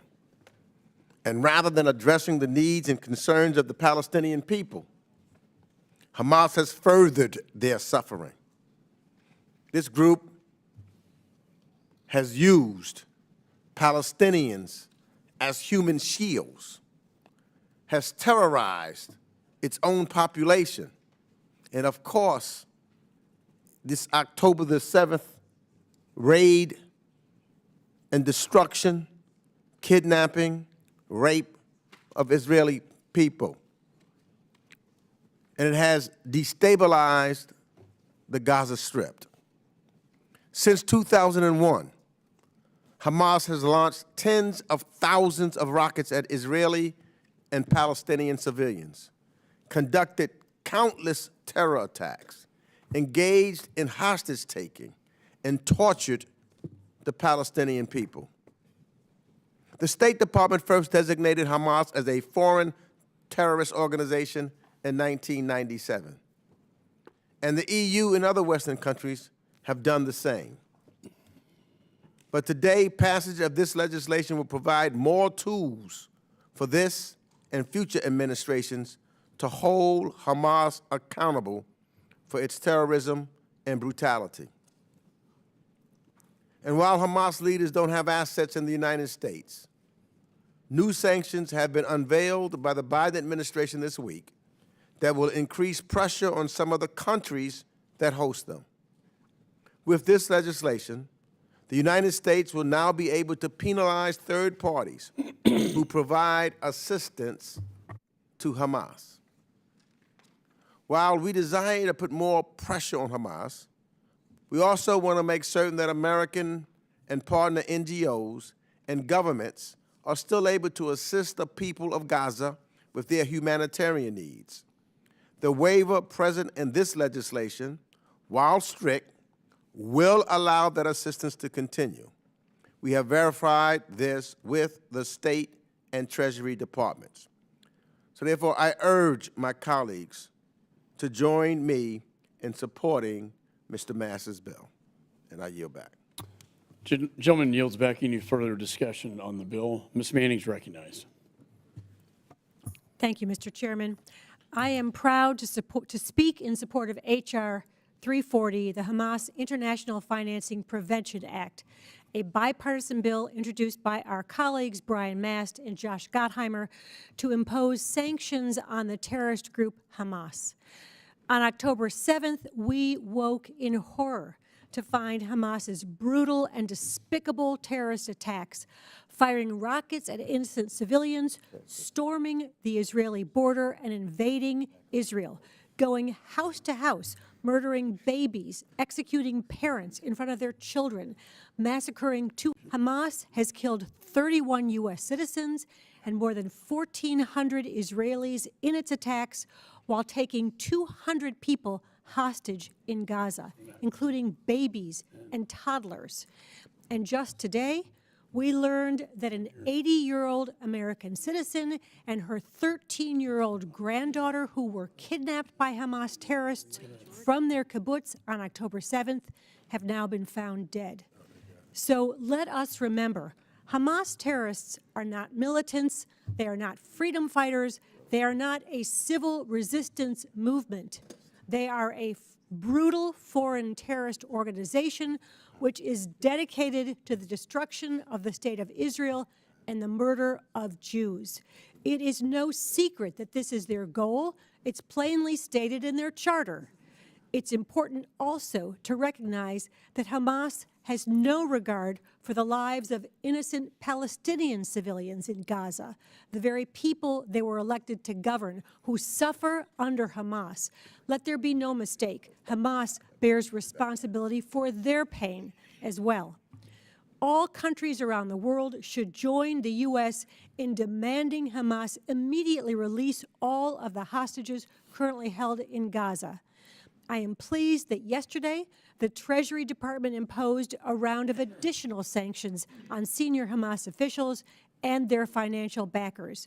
We need to continue to bring pressure to bear on Hamas and cut off their flow of resources. That is why this bipartisan legislation imposes sanctions on foreign entities that provide material and financial support to Hamas and Islamic Jihad, while also providing for important humanitarian exemptions. Once again, I thank my colleagues for their work on this bill. I urge support for it, and I yield back the balance of my time. Gentlelady yields back. Any further discussion on the bill? Mr. Phillips is recognized. Thank you, Mr. Chairman and Ranking Member Meeks, for bringing this bill before the committee. But let me start first by thanking my Republican friends and colleagues for defending the State of Israel, for supporting the Jewish community, both here and around the world, during days and weeks and months that we surely need it. It's meaningful to us, it's important to us, and we are feeling feelings and fears and threats that I think none of us ever anticipated feeling in this country as Americans, and I want to thank you for that sincerely. The attack that Hamas perpetrated on Israel on October 7th was just despicable. Unspeakable evil, over 1,500 human beings murdered in cold blood, thousands wounded, and almost 200 believed to be held hostage in Gaza.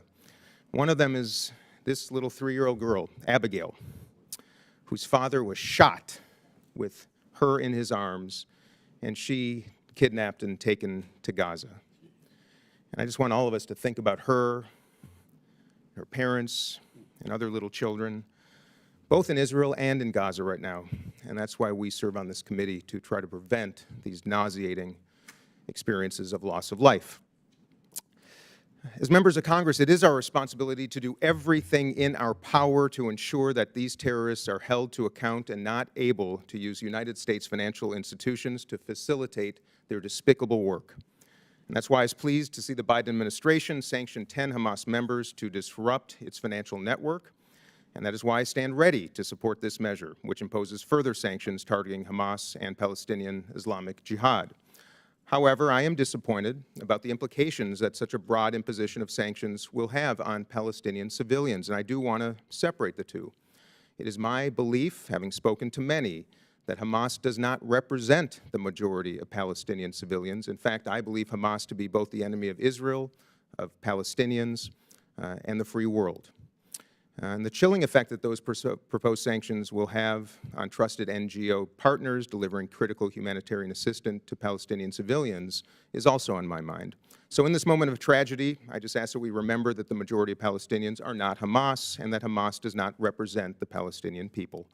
So to that end, I support Representative Jacobs' amendment that would strengthen humanitarian exceptions in the bill, and I look forward to working to further confront Hamas and other terrorist organizations while continuing to support innocent civilians all around the world. I yield back. Gentleman yields back. Is there any further discussion on the bill? Mr. Moskowitz is recognized. Thank you, Mr. Chairman. I won't repeat too much of what my colleagues have said, but I want to point out a couple of things, because I think it's important over the last couple of days as we saw that horrific, tragic incident at the hospital in Gaza. First of all, the Gaza Ministry of Health is Hamas. So any information that comes out of Gaza is put out by a terrorist organization. It is and was deeply disturbing to see the international media immediately take the word of Hamas that caused protests and riots around the world. It caused meetings with our allies to be canceled, for the president to see colleagues in this body immediately blame Israel with zero proof that Israel had anything to do with the tragedy at that hospital. But yet, when Israel said they didn't do it, everyone said, you must have proof. You must show us satellite imagery. You must show us the audio recordings. You must show us the missile trajectory. You must show us the size of the crater. Hamas, no proof. Israel, prove it. It is a disgusting, anti-Semitic, anti-Israel double standard. It is part of why this bill and resolution is so important. There can be no ceasefire with a terrorist organization while they're holding 200 hostages, Americans, children, Holocaust survivors. What kind of policy would that be if we let people capture Americans and then immediately say ceasefire? What kind of message would that send to all the other people that want to cause harm to America, that you can just take our people and immediately we enter into a ceasefire? You know, this is the first time that I can recall the stories my grandmother, who escaped Berlin, Germany, as part of the Kindertransport for the Holocaust. The pictures you've seen at the Holocaust Memorial, the stories you've told, the videos you've seen, Schindler's List. This is the first time that I think the Jewish community in modern times now understands that there are people, terrorist organizations, others protesting around the world and in this country, that want to see Hitler's dream fulfilled. And that is what Hamas is committed to. Hamas is not just committed to wiping a country off the earth, they're committed to wiping its people off the earth. And yet they're treated as a legitimate source of news in the international media. It's abhorrent. And so I want to thank the sponsor, Congressman Mass, for bringing this forward. I just want to remind people when they say there's two sides to this story. Let me tell you something. Raping women is not resistance. Taking children hostage is not resistance. Taking a Holocaust survivor is not resistance, and killing 1,300 civilians, children in front of their parents, parents in front of their children, decapitating people is not resistance. Thank you, Mr. Chairman. Gentleman yields back. Any further discussion on the bill? There being no further discussion of the bill, the committee will move to consideration of amendments. Does any member wish to offer an amendment? Amendment in the nature, yes. Mr. Chairman, I have an Mr. amendment in the nature of a recognized. substitute. Clerk shall distribute the massed amendment in the nature of a substitute.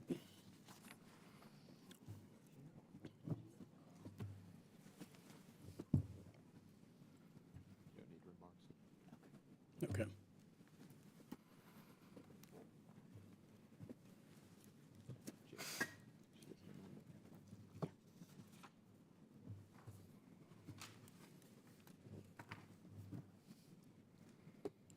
Thank you.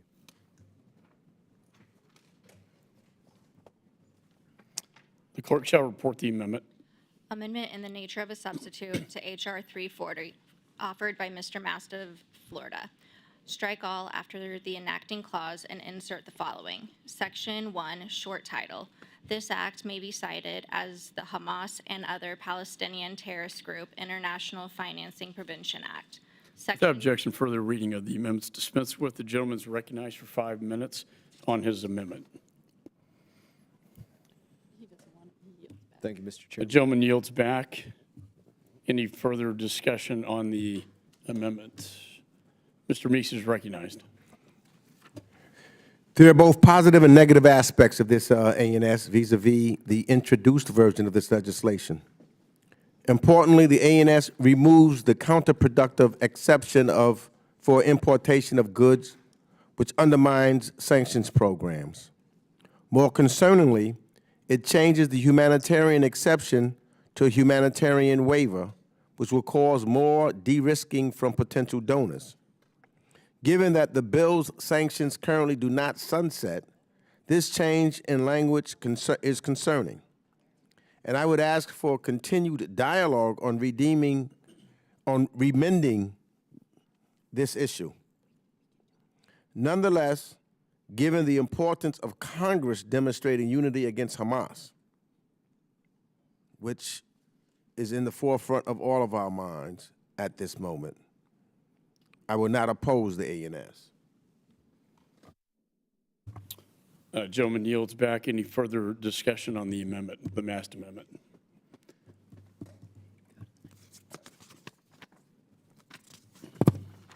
There being no further discussion, do any members wish to offer an amendment to the Mast amendment in the nature of substitute? Ms. Jacobs is recognized. Mr. Chairman, I have an amendment at the desk. Clerk shall distribute the amendment.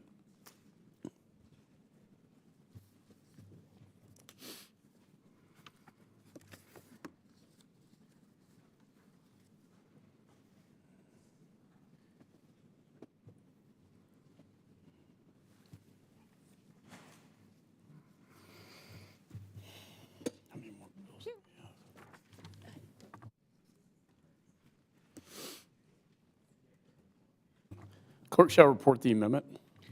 Amendment to the amendment in the nature of a substitute to H.R. 340, offered by Ms. Jacobs of California. Page 4, beginning line 23, amend subsection G to read as following. Humanitarian exemption. The following activities shall be exempt from sanctions under this section. Without objection, a further reading of the amendments dispensed with. The gentlelady is recognized for 5 minutes on her amendment. Thank you, Mr. Chairman. The actions of Hamas, particularly the reprehensible attack on October 7th, are beyond justification. They've destabilized the region and destroyed and changed lives forever. I condemn these attacks, and I support Israel's right to defend itself and echo the calls for Hamas to immediately release all hostages. But in our pursuit of security, we can't lose our humanity. The sanctions proposed in this bill, while aimed at upholding peace, potentially restrict humanitarian aid from reaching innocent Palestinians in need. The situation in Gaza is dire, and it's not about politics, it's about people. It's about preventing a humanitarian catastrophe. So I'm thankful for the Biden administration's efforts, especially the recent breakthrough allowing aid trucks through the Rafah crossing. However, this bill, in its current form, risks undermining these diplomatic and humanitarian efforts. The original draft, Mr. Mast's own original draft of this bill, had a more straightforward humanitarian exemption, one that provided a more viable pathway for essential aid, food, medicine, and other life-saving supplies to reach those trying to survive in Gaza. Both the State Department and the Treasury Department prefer this version of the humanitarian exemption to ensure that humanitarian assistance can get in. And so I was incredibly disappointed to see that the majority modified this humanitarian clause by requiring a case-by-case waiver, which will inevitably slow down the provision of assistance. All my amendment would do is return to the original language, again, the original language in Mr. Mast's own original draft, which provides an exemption only for the life-saving, necessary humanitarian assistance to those most in need. I urge my colleagues to support this common-sense amendment that takes the humanitarian exemption back to Mr. Mast's own original draft, and I yield back. Gentlelady yields back. Any further discussion of the amendment? Mr. Mast is recognized. Thank you, Mr. Chairman, and thank you for offering an amendment. I disagree with your amendment. And the purpose of us amending any piece of legislation is to make the bill better, to make the legislation better. And my friend, Mr. Moskowitz, I think he spoke very passionately, very eloquently, and from the heart about what it is that we're dealing with here. And I think if you reflect on what he said, and to reflect on what you just said, my colleague, Ms. Jacobs, any assistance should be slowed down. Any assistance. Because I would challenge anybody in here to point to me which Palestinian is Hamas and which one is an innocent civilian. Which is the one, the child that was poking the Israeli children, the children that were poking other Israeli children, and which ones exactly are the innocent ones? Which are the ones that were standing by somewhere along the border saying, no, turn around. No, return that person. No, don't take that person hostage.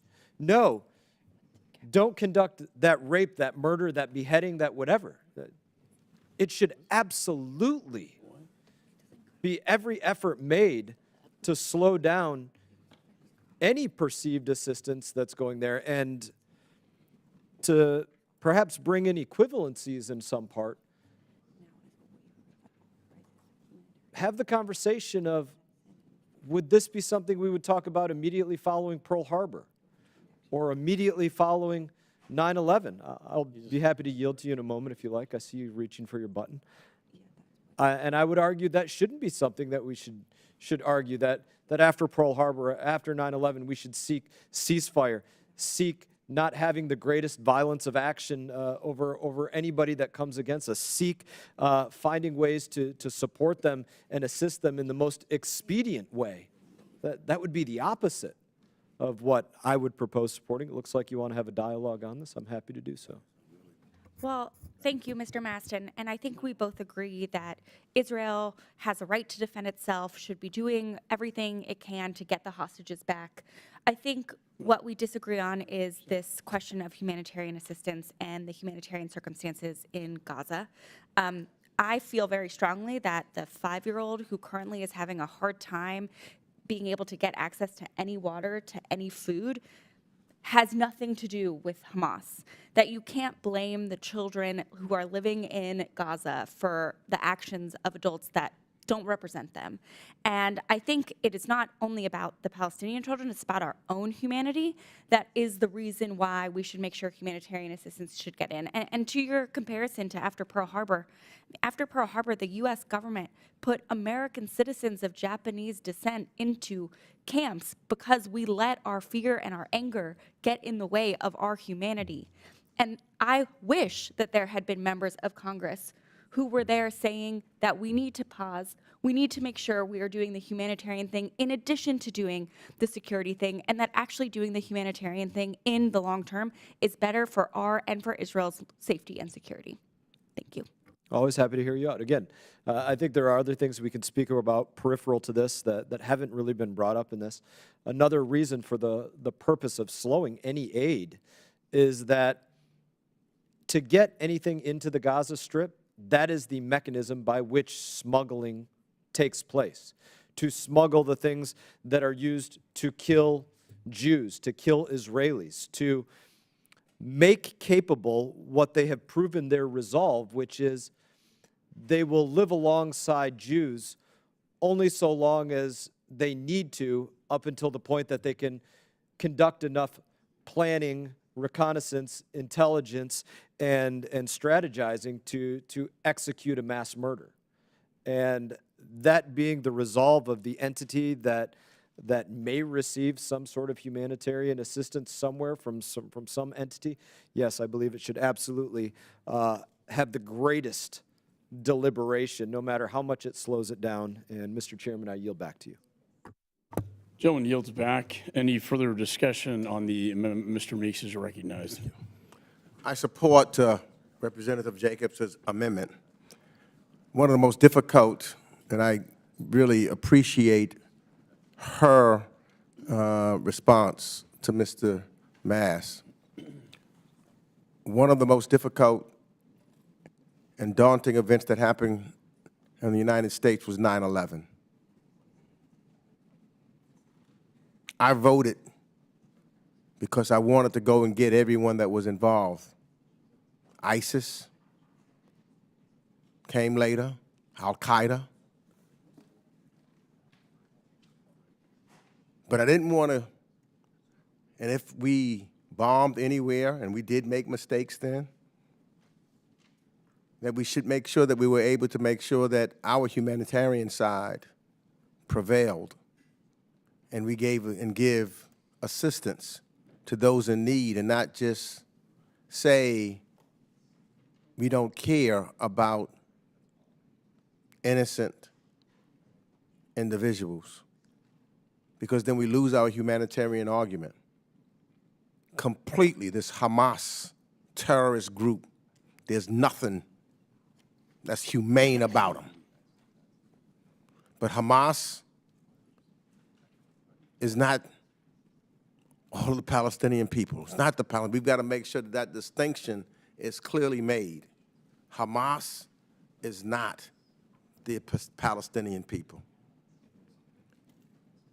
I can recall times in the United States of America where a black person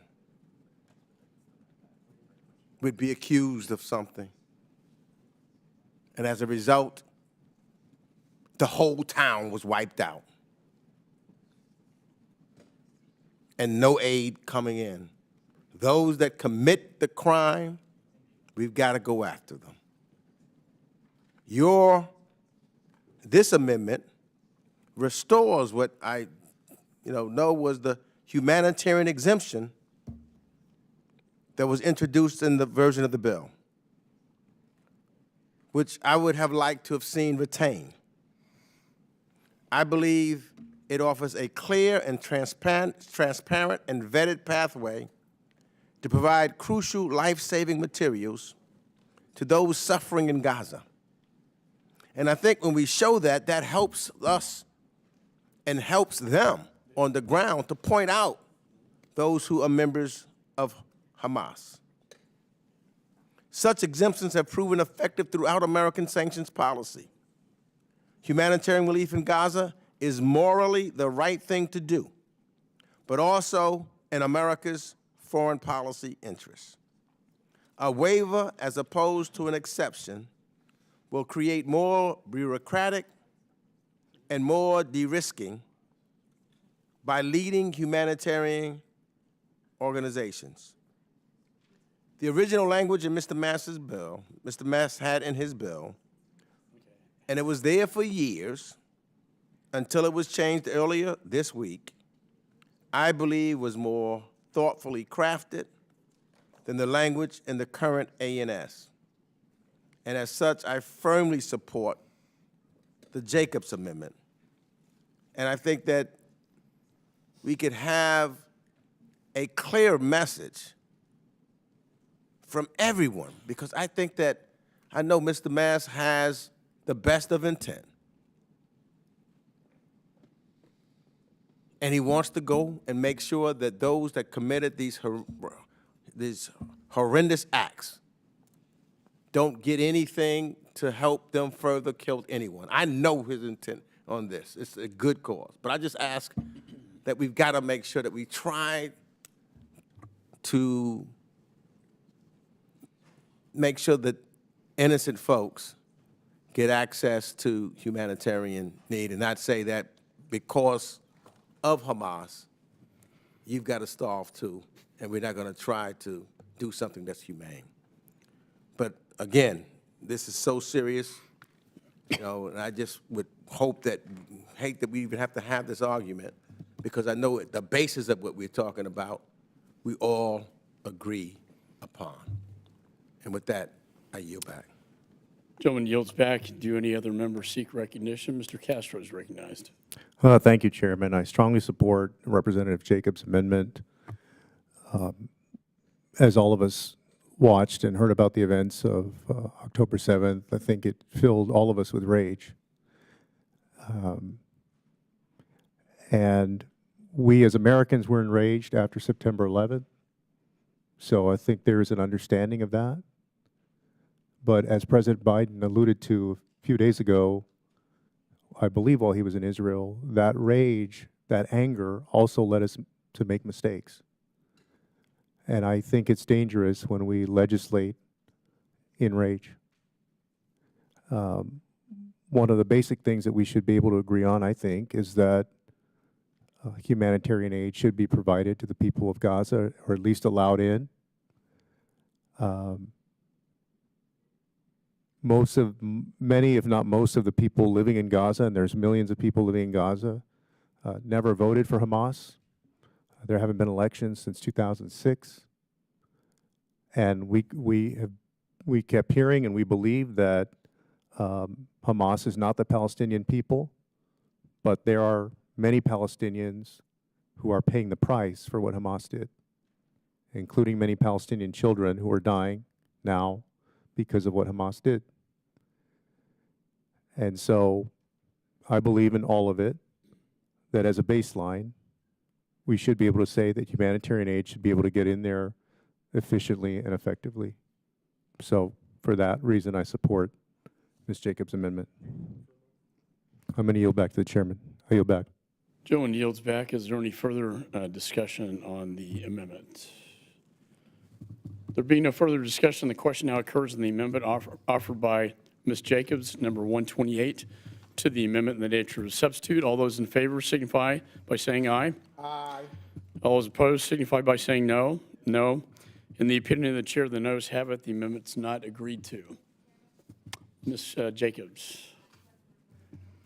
A roll call vote has been requested pursuant to the chair's previous announcement. This vote will be postponed. Are there any further amendments? Hearing no further amendments, further proceedings on this bill are postponed.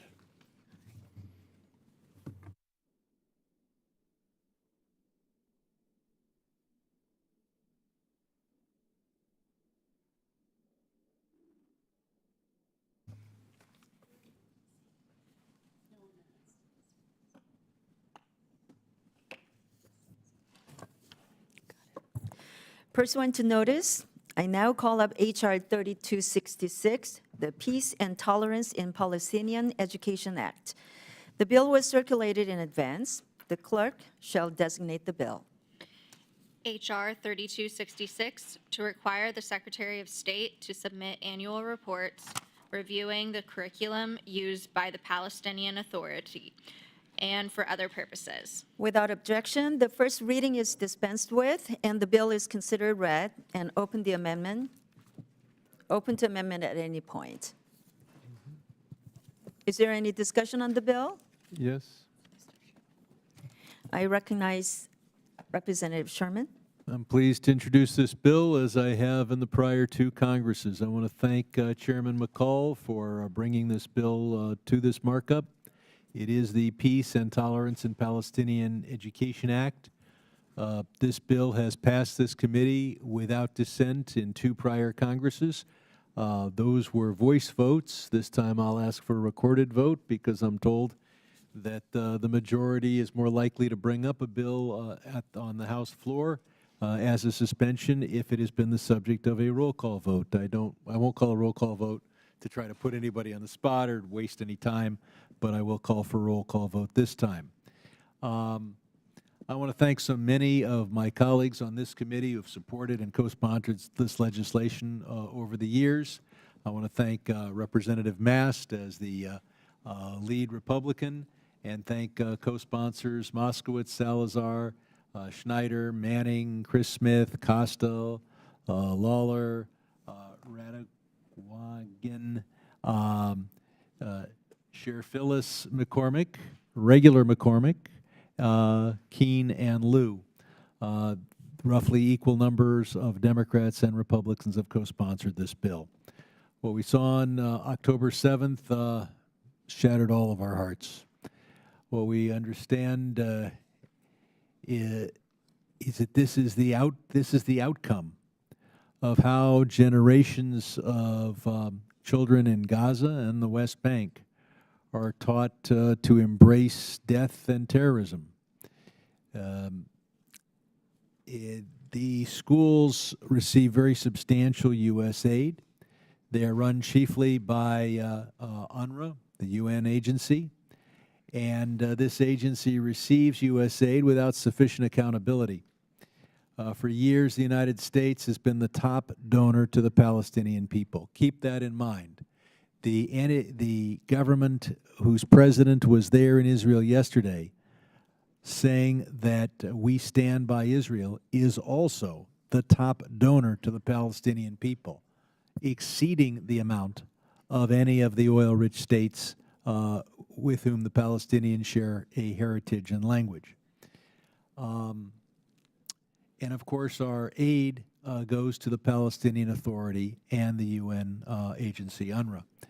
But American support should not be a blank check.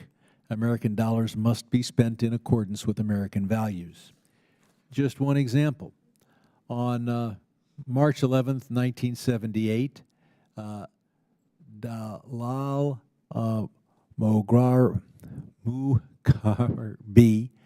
and 10 other PLO militants, terrorists, hijacked 2 civilian buses and killed 38 of their civilian passengers, including 13 children, in what is now known as the Coastal Road Massacre.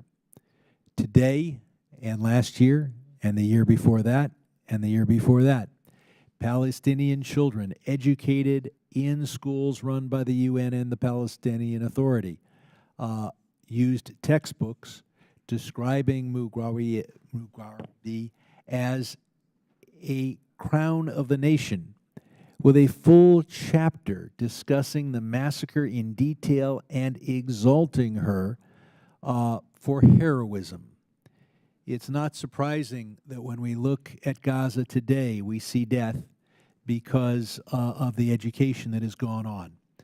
UNRWA has made commitments to address this issue in its 2021 framework of cooperation, but it doesn't actually come through on those commitments. What this bill does is require the State Department to give us a report on the educational materials used in the West Bank and Gaza with our money. The bill will provide Congress with the information we need to respond. Hopefully, it will be used by the State Department to push UNRWA and to push the Palestinian Authority in the right direction.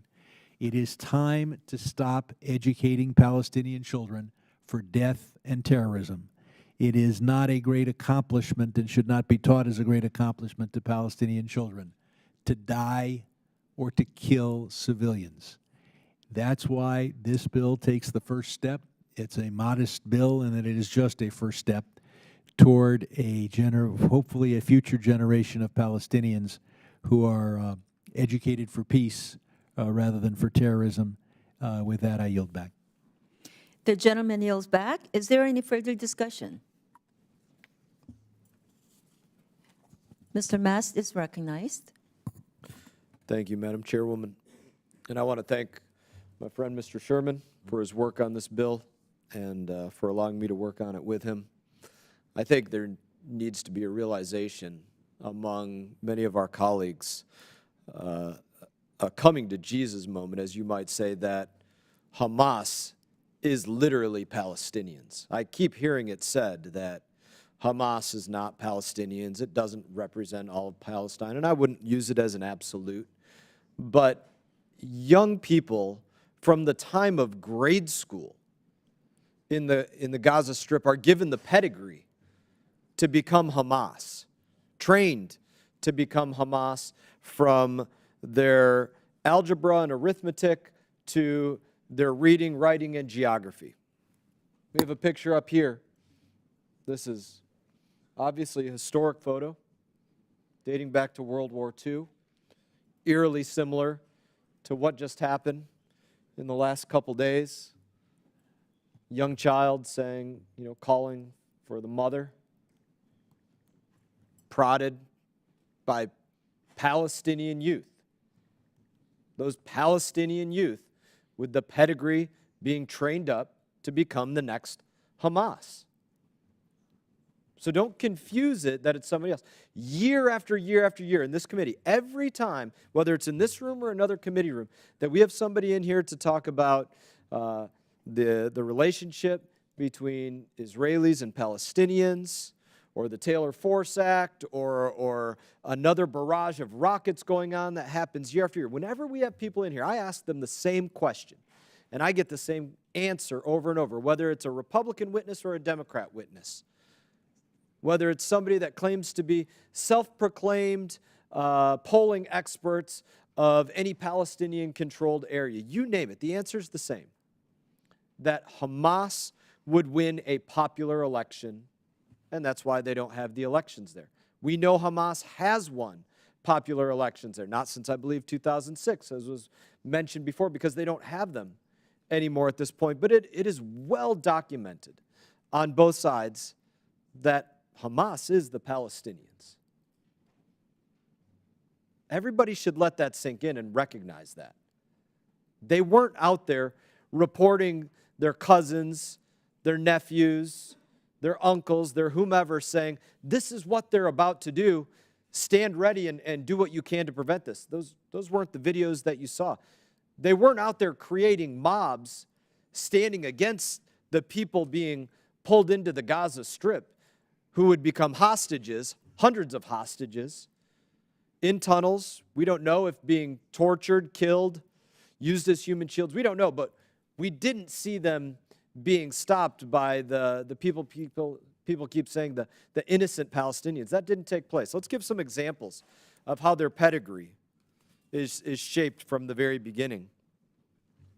Palestinian sixth graders, grammar exercise, requires them to add the correct verb to the sentences. The jihad warriors fought in defense of their homeland, and the believers rushed to respond the call to jihad. That's a little bit of their grammar. Another example, fourth grade Palestinian math problem. The number of martyrs in the first Intifada is 2,026 martyrs, and the number of martyrs of the Al-Aqsa Intifada is 5,050. The number of martyrs in the two Intifadas is how many martyrs? That's their pedigree. Let's go to another one. Seventh grade physics problem, Newton's second law. During the first Palestinian uprising, Palestinian youths used slingshots to confront the soldiers of the Zionist occupation and defend themselves from their treacherous bullets. What is the relationship between the elongation of slingshots rubber and the tensile strength affecting it? Using it for science. Let's use another one. Geography question. Palestinian sixth graders to define the borders of Palestine, which completely erases Israel's existence. People need to move away from this idea of saying that the Palestinians are not Hamas and that Hamas are not the Palestinians. This is what they train them up to be. This is their pedigree. This is what they've proven to be. And I think you would be hard-pressed right now to find the Palestinian that is not in support of the hostages and the killing that took place, as opposed to the ones that stood against it. I yield. The gentleman yields back. Is there any further discussion? I've got to respond to that, and then I'm going to give my remarks. Mr. Master, are you Ku Klux Klan? No. Because there was Ku Klux Klan that raised white people to hate black people. And in their books and what they taught every day. Let me know when you want to And the Ku Klux Klan, today, they're still here. I get remarks, I get phone calls in my office from people calling me and folks in my office and teaching other kids that I'm less than a human being. I don't say all white people are Ku Klux Klan. I don't put them all in one category.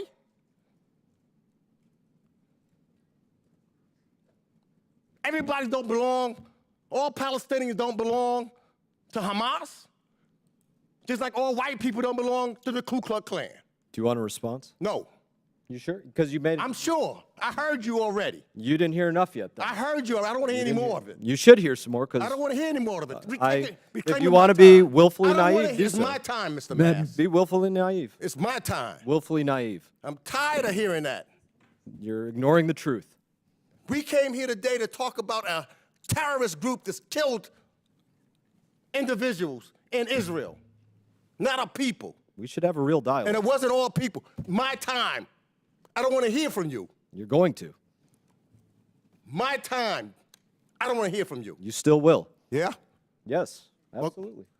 You say something. Okay, let's have this conversation. No, I'm not having a conversation with you. You just said say You're so. not worthy of having a conversation with on this.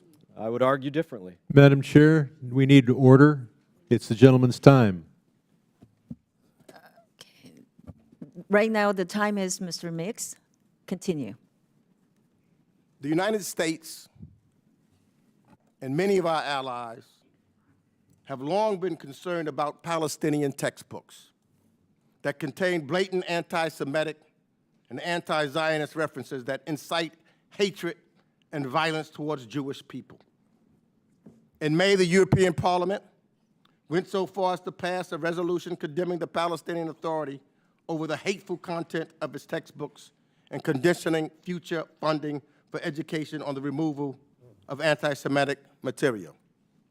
The United Nations Relief Works Agency, known as UNRWA, who administers many schools in the Gaza Strip and West Bank, is required by their mandate to use host country books. Let me say that again in another way. UNRWA does not write Palestinian textbooks. The Palestinians do, and UNRWA is required to use host nation books under their mandate. The bill before us asks the Secretary of State to write a report to Congress that reviews the curriculum, including textbooks, leaflets, pamphlets, magazines, and other instructional materials used in UNRWA schools. This report will be important, and it will help both the Congress and the executive branch understand the full scope of the problem. Work to improve these textbooks and remove the content that is not only untrue, but leads to further violence and instability in the region. I plan on voting for Mr. Sherman's bill. I'd like to add one more comment about UNRWA. Despite the issue related to the Palestinian Authority's textbooks, we are discussing at this moment thousands of UNRWA employees, many of whom have years-long relationship with the United States, that remain in Gaza doing incredibly dangerous humanitarian work, and we must keep them in mind as this conflict unfolds. And I yield back. Will the gentleman yield? Yes. Wait. It is not in the interest of Israel, not in the interest of America, for us to embrace the lie of Hamas that they are the official representative of the Palestinian people, or that Palestinians, or that they are representative of the vast majority. Now, I don't know what percentage of Palestinians would vote for Hamas. No one knows. And we don't know what would happen if there was a fair election where speaking against Hamas didn't get you killed. But we do know one thing, and that is the goal of Israel is to destroy Hamas. The goal of Israel is not to destroy the Palestinian people. And if we take the position that they are one and the same, we play into Hamas's propaganda, and we create a circumstance in which Israel cannot achieve its objectives. So that is a separate debate. This is because to the extent Hamas has any support, it is precisely because of an educational system that is so awful. And so taking a step toward improving that education system is an important step. This bill should not be controversial. It should not be where we debate whether Hamas has 10% or 90% or 3% or 42% of popular support, nor does it make any sense to evaluate the popular support anything has in an atmosphere where there's not free speech and democracy. God knows Putin has a lot of support in Russia because you can't find out anything about, you can't get information on the other side. So I think that we have to drive a wedge between Hamas and the Palestinian people. I think we need to pass this bill, and I don't think we need to say that all Palestinians are responsible for what Hamas has done. Keep in mind that Palestinians live in 3 areas, or many areas, but 3 that are there in the area nominally controlled by Israel. Those who are Palestinian Israelis have, as one of their chief leaders came forward and said now is the time to be calm, and expressed just terrible pain at those who had been killed. We have Palestinians on the West Bank who have had more freedom than those in Gaza, and their support for Hamas seems to be considerably less. And then you have those Palestinians who have lived under the thumb of Hamas, who has controlled the information, unfortunately controlled the textbooks. Let's pass this bill, and let's take one step toward letting the Palestinian people have honest information. And if we want to debate the degree to which Hamas has support among Palestinians, let's do it some other day. I yield back. The gentleman yields back. Does any member want Madam recognition? Chair. Mr. Lawler? Yes, Madam Chair, I yield my time to Mr. Mast. Mr. Mast is recognized. Thank you, Mr. Lawler. I could ask for my colleagues' words to be taken down, but I won't, because I believe in free speech, and I believe in your right to speak. I also believe that I am worthy to speak.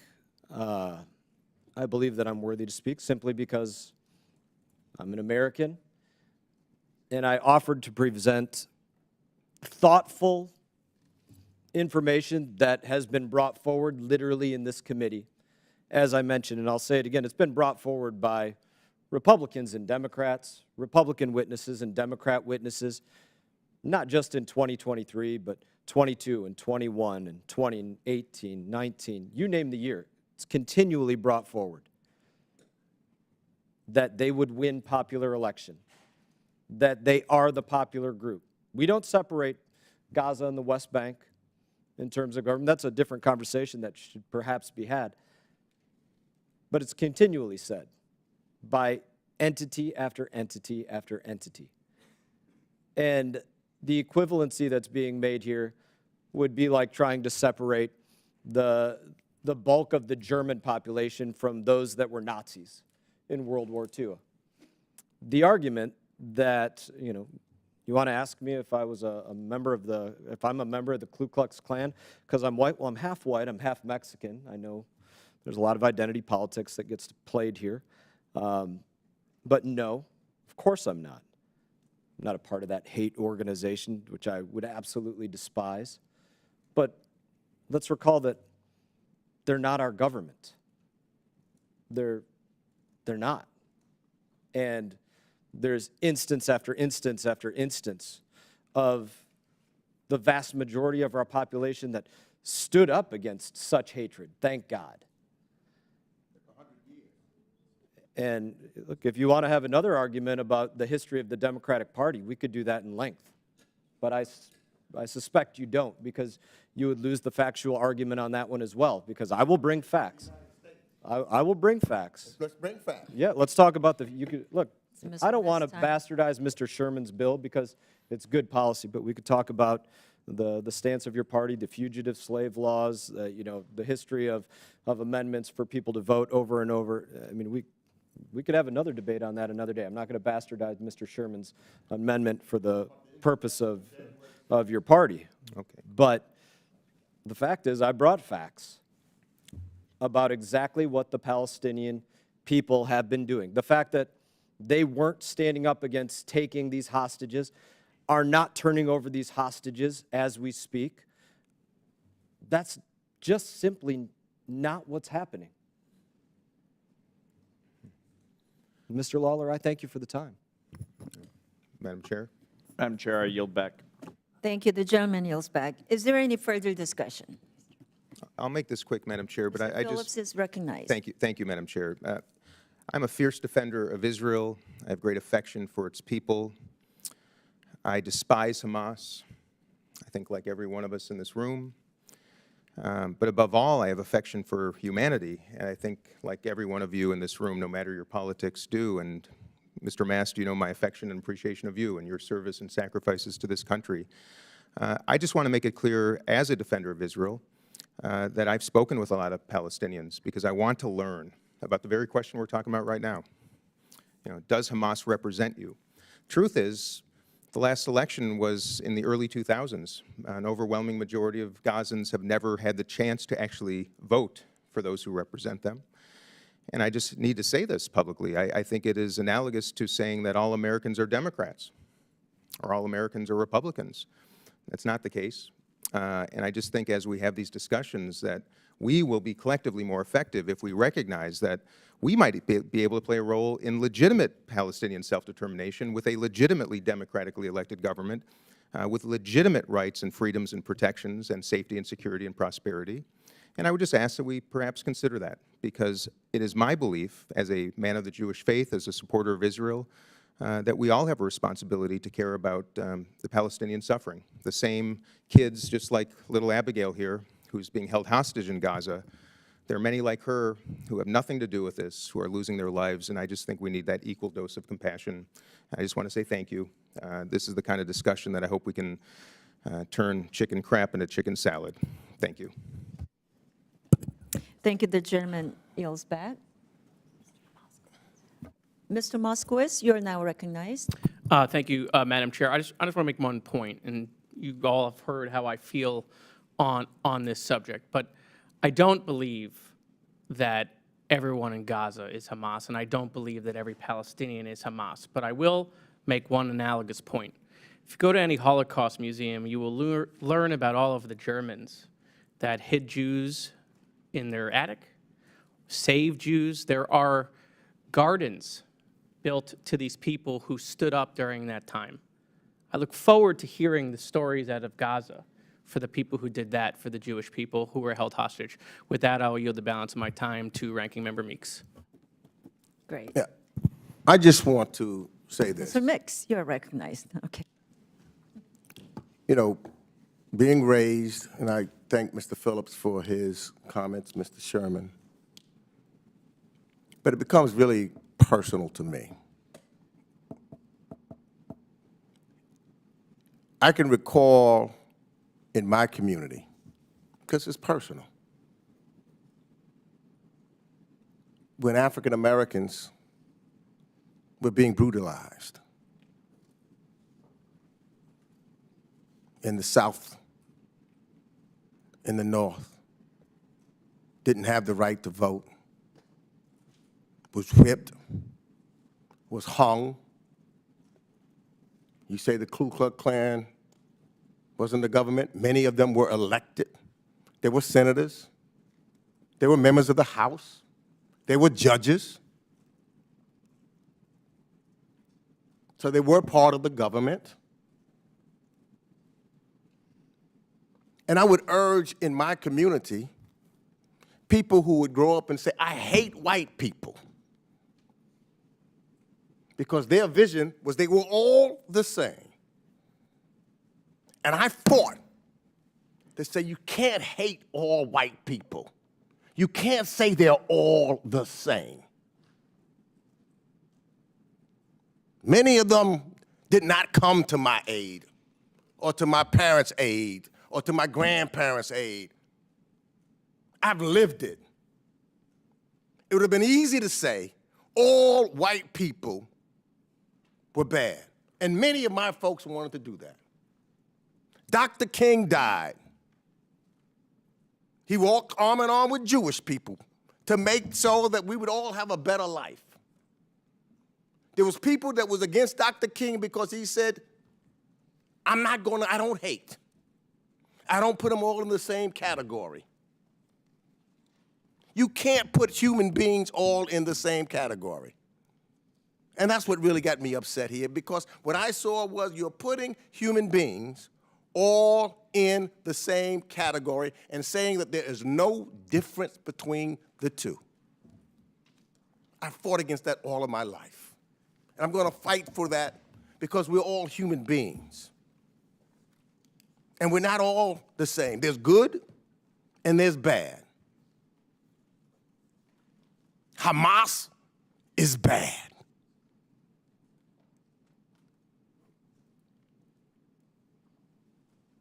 And I can't stand for just broadly saying everybody, because of one nationality or who they are, that they're all the same.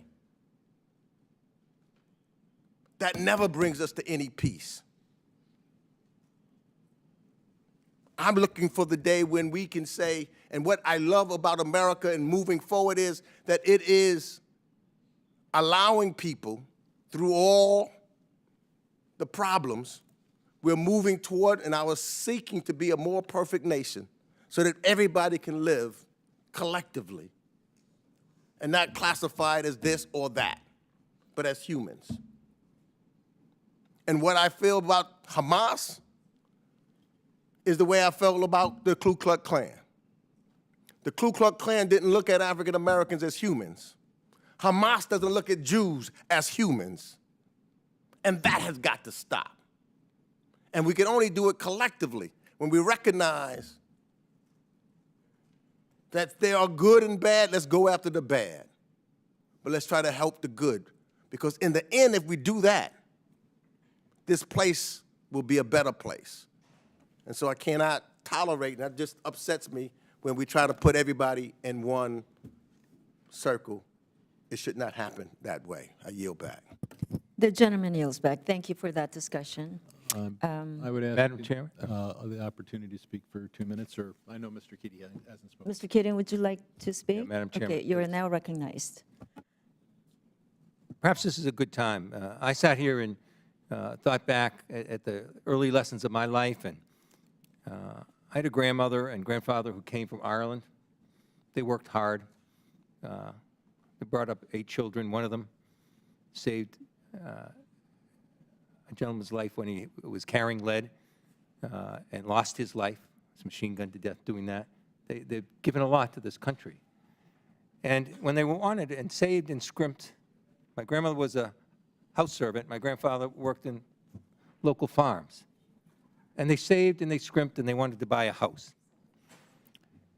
And when it was heard that Irish Catholics wanted to purchase a house in the neighborhood back then, people in that neighborhood, Yankee people and people with prejudice, called an emergency meeting in the neighborhood. They said, we have to gather together. We can't let these Irish Catholics buy a house in our neighborhood and own a home.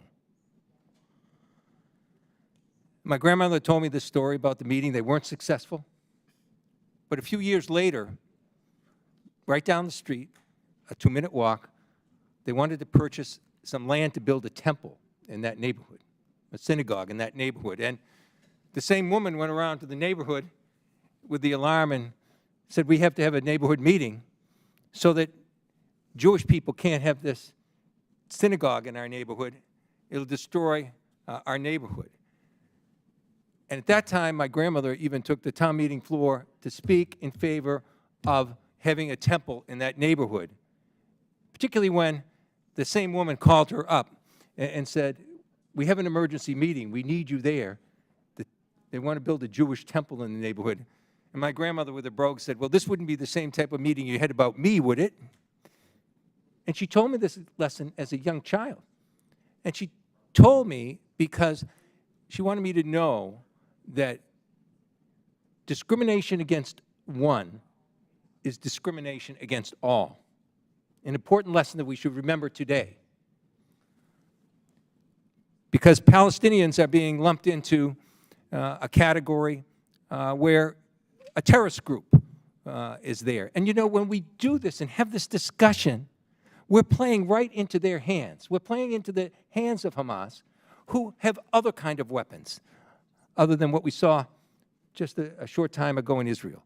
They have weapons of hate. They want to create violence and turmoil. And they want to stir those up and weaponize those things too. So I think we should realize that be careful how we categorize things, especially in this position here, where the world will be watching and listening, because we can't play into their hands. They have to be defeated at every level, and that includes making sure that we're not engaging in rhetoric that is divisive, unfair, and discriminatory. I yield back. Will the gentleman yield? Gentlemen, yes. It is wrong, first of all, as to the righteous who protected Jews from the Nazis. They had the opportunity to do so. There are 200, 250 Jews in Gaza. There's no opportunity for a Schindler to hire them or for a Dutch family to shelter them. But there are Palestinians who are helping Mossad, helping Israeli intelligence as we speak. And that is the only practical way. And I would not be surprised if there are Palestinians who identify the location of some of the hostages. So equating Hamas with the Palestinians is wrong for several reasons. First, it's not true. But second, even if it were true, and it is true to some extent, obviously Hamas has some support, it is extremely harmful to Israel to equate the two. Israel may be able to deal with 30,000 Hamas fighters. Israel would prefer not to deal with 2 million people and identify each one of them as an implacable enemy. The fact is that if this operation goes as it should, there are people who will have leaned in the direction of Hamas when Hamas is in power and will lead in another direction, especially when we all hope that the Gaza has better governance a year or two from now. So there may be some people who kind of root for Hamas today and will turn their backs on them tomorrow. But for God's sakes, please vote for the bill. It has nothing to do with what we're talking about. Thank you. I'm with you on that. All right. There being no further discussion of the bill, the committee will move to consideration of amendments. So does any member wish to offer an amendment? Okay. There being no amendments, I move that the committee report H.R. 3266 to the House with a favorable recommendation. I would like a recorded vote. All those in favor signify by saying aye. Aye. Aye. All those opposed signify saying Madam no. Chair, I'm requesting a recorded vote. Yes, in my opinion of the chair, the ayes have it and the motion is agreed to. You still want recorded vote? Yes, It's agreed as to. I indicated, Okay. the people in your Sure. party have give a committee more credibility if it has a recorded Good. vote on the bill. A So roll that's call why I vote want a has vote. been requested, and pursuant to the chair's previous announcement, this vote will be postponed. Thank you.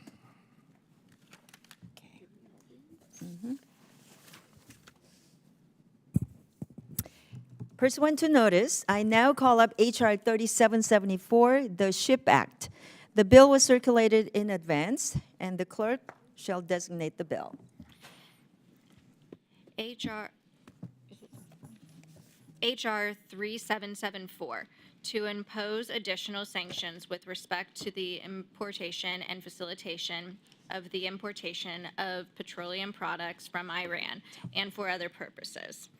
Be it enacted by the Senate and House of Representatives of the United States of America. Without objection, the first reading is dispensed with, and the bill is considered read and open to amendment at any point.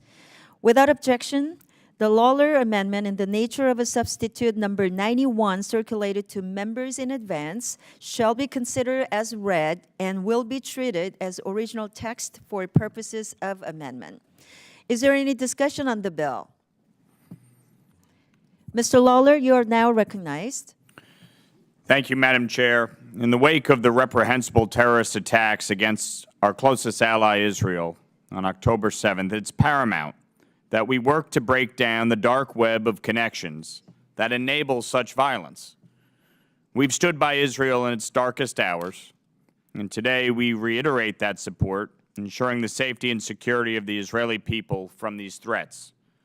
A primary source of the threats against Israel comes from the funding that these terror groups receive from Iran.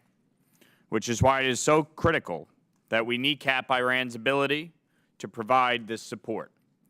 The Stop Harboring Iranian Petroleum Act, otherwise known as the SHIP Act, which I introduced earlier this year with my House Foreign Affairs Committee colleague, Jared Moskowitz of Florida, does just that by going after one of its primary funding sources, the Iranian oil trade.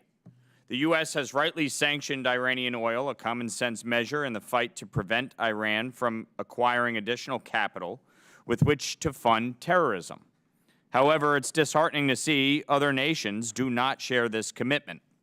In August of this year alone, China imported a staggering 1.5 million barrels per day of Iranian oil.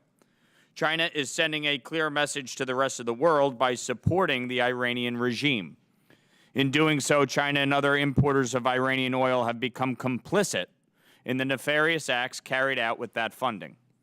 The SHIP Act, which we are marking up here today, currently has over 200 bipartisan co-sponsors. The support is a testament to Congress's united resolve against Iran and against its enablers. The SHIP Act specifically mandates that the President impose sanctions on entities that knowingly process illicit Iranian oil, from individuals operating ports that accept vessels transporting Iranian oil to those refining this oil. Every enabler in this supply chain must face consequences. The bill also clearly states that these sanctions are not a permanent feature. They can be terminated if Iran stops supporting international terrorism and halts the development of biological and chemical weapons and missiles. Yet beyond the provisions of the SHIP Act, there's a larger message here, a message about the kind of world we want to live in, a world where nations collaborate to thwart terrorism, one where allies stand up against any entity that compromises global peace and prosperity. Israel's pain is a somber reminder of the consequences of complacency. We must ensure that Iran has no money with which to fund extremist groups that destabilize the Middle East and the world. We need to send a clear message that countries, that they must reconsider their priorities and not allow the weight of their transactions to indirectly shed innocent blood. We as the United States possess the power and the moral obligation to shape the global order. The SHIP Act is more than just a piece of legislation. It's our commitment to a safer, more peaceful world. It's our pledge to Israel and every nation that the United States values above all else peace, security, and freedom. Let us work together to get this bill passed to ensure peace, safety, and security in the Middle East, especially for our ally Israel. I look forward to engaging in discussion today about the merits of the bill and why it is so critical that the House Foreign Affairs Committee and the United States Congress is united in opposition to Iran and its enablers. I have here amendments in the nature of a substitute to make a few changes to this bipartisan bill, largely technical corrections, and other additions to ensure there are no unintended consequences of the bill. The goal here is to impose sanctions on Iran and its enablers and cut off their funding that they have used to massacre the Jewish people. That's exactly what this bill and this ANS is targeted to do. At a time like this, we cannot be passive. We must take action. I yield back. The chair now recognizes Mr. Castro for 5 minutes. Thank you, Chairwoman. I speak in opposition to H.R. 3774, which I believe would undermine our national security, harm our allies, and hurt our economy. This bill is based on a flawed premise that we know all too well by now, that more sanctions on Iran will coerce their leaders to engage in good faith negotiations with the United States. The reality is that this bill would do the opposite of what it intends to do. It would isolate the United States, alienate our partners, and empower Iran's hardliners. This bill would sanction any ships, shipping company, or port that handles Iranian oil. This would have devastating effects on the global economy and on oil prices. If this bill were enacted, U.S. companies would be prohibited from doing any business, including transferring goods, at many of the world's biggest ports, including in some of our largest allies and economic partners. This bill would disrupt global trade, supply chains, and damage our relations with important allies and partners. Not only would this bill cause a wholesale disruption of the global economy, but it would also raise gas prices and consumer prices here at home. This bill would also have a devastating effect on our constituents domestically by raising those gas and consumer prices. If this broad, sweeping bill were enacted, Americans would feel the pain at the gas pump and the grocery store. This is irresponsible legislation, I believe. Mr. Chairman or Madam Chairwoman, I've been a consistent supporter for diplomacy, dialogue, and even sensible sanctions when it comes to Iran. I've also been a vocal critic of Iran's human rights abuses, its support for terrorism, and its destabilizing activities in the region. I believe that we need to hold Iran accountable for its actions, but we also need to pursue a realistic and pragmatic approach that advances our interests and values. For that reason, I oppose the bill as drafted and urge my colleagues to also oppose this measure. I yield back. Thank you, Mr. Castro. I now like to recognize myself to say a few words about this bill. And I speak in strong support of Representative Lawler's Stop Harboring Iranian Petroleum Act, which I am a co-sponsor. This bipartisan legislation will close a loophole in our sanctions policy that allows Iran to move oil through refineries and ports that are not directly sanctioned. Iran exploits this loophole and uses the revenue it earns from oil sales to continue financing terrorism abroad, including Hamas and Palestinian Islamic Jihad. Iran has provided Hamas and Palestinian Islamic Jihad with tens of millions of dollars, and these groups, in turn, used this funding to build the rockets that are falling on Israel as we speak. Iran also provides Hezbollah with the most of its funding, training weapons, and explosives. In the aftermath of Hamas terrorist attacks on Israel, and as Hezbollah continues escalating on Israel's northern border, it is critical that we take all actions necessary to ensure that the Iranian regime cannot continue exploiting loopholes in our sanctions policy to fund Hamas, Palestinian Islamic Jihad, and Hezbollah's horrific activities in the Middle East. So I urge my colleagues to support this bill, and I yield the balance of my time. Now I would like to recognize Ranking Member Meeks. I share the same goal as the sponsors of this legislation, and that is to prevent Iran from profiting off its petroleum reserves. The tyrannical Iranian regime uses these profits to fund its terrorism and proxy activities, as well as to make advancements in its nuclear program.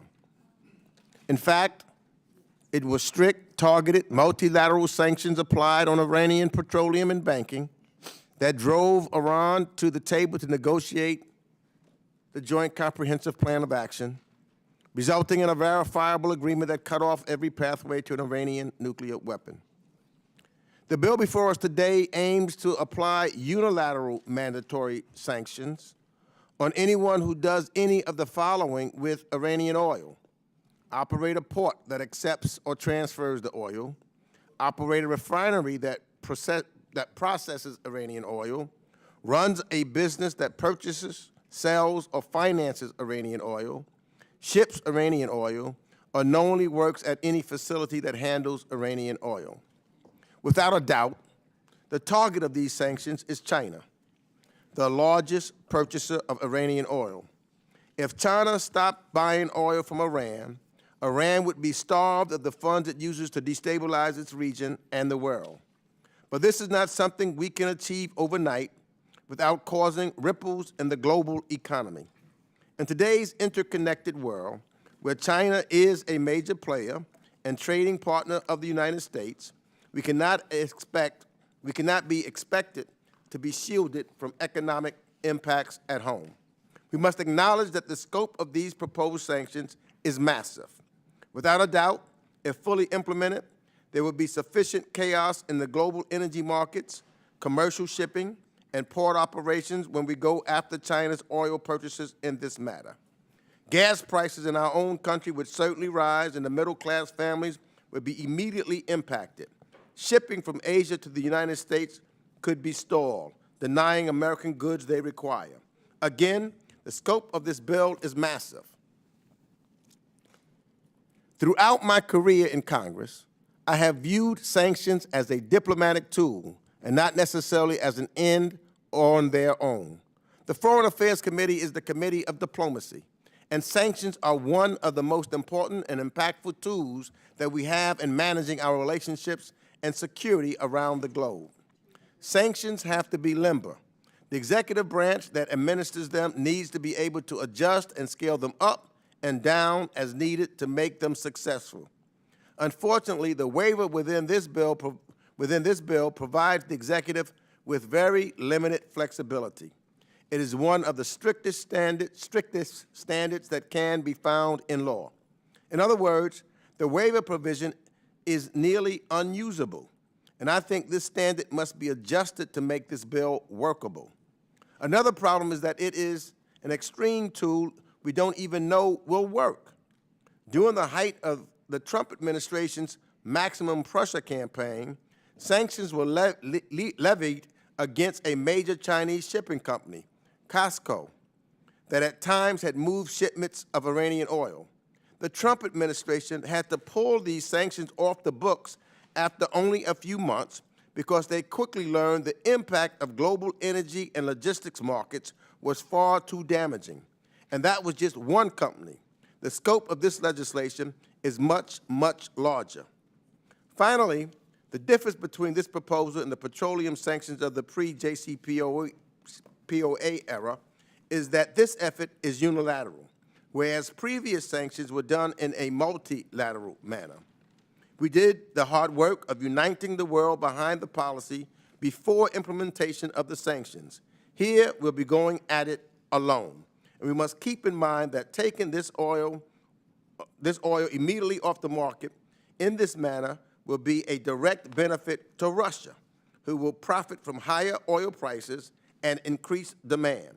The infusion of cash for Putin would be a body blow to our Ukrainian friends.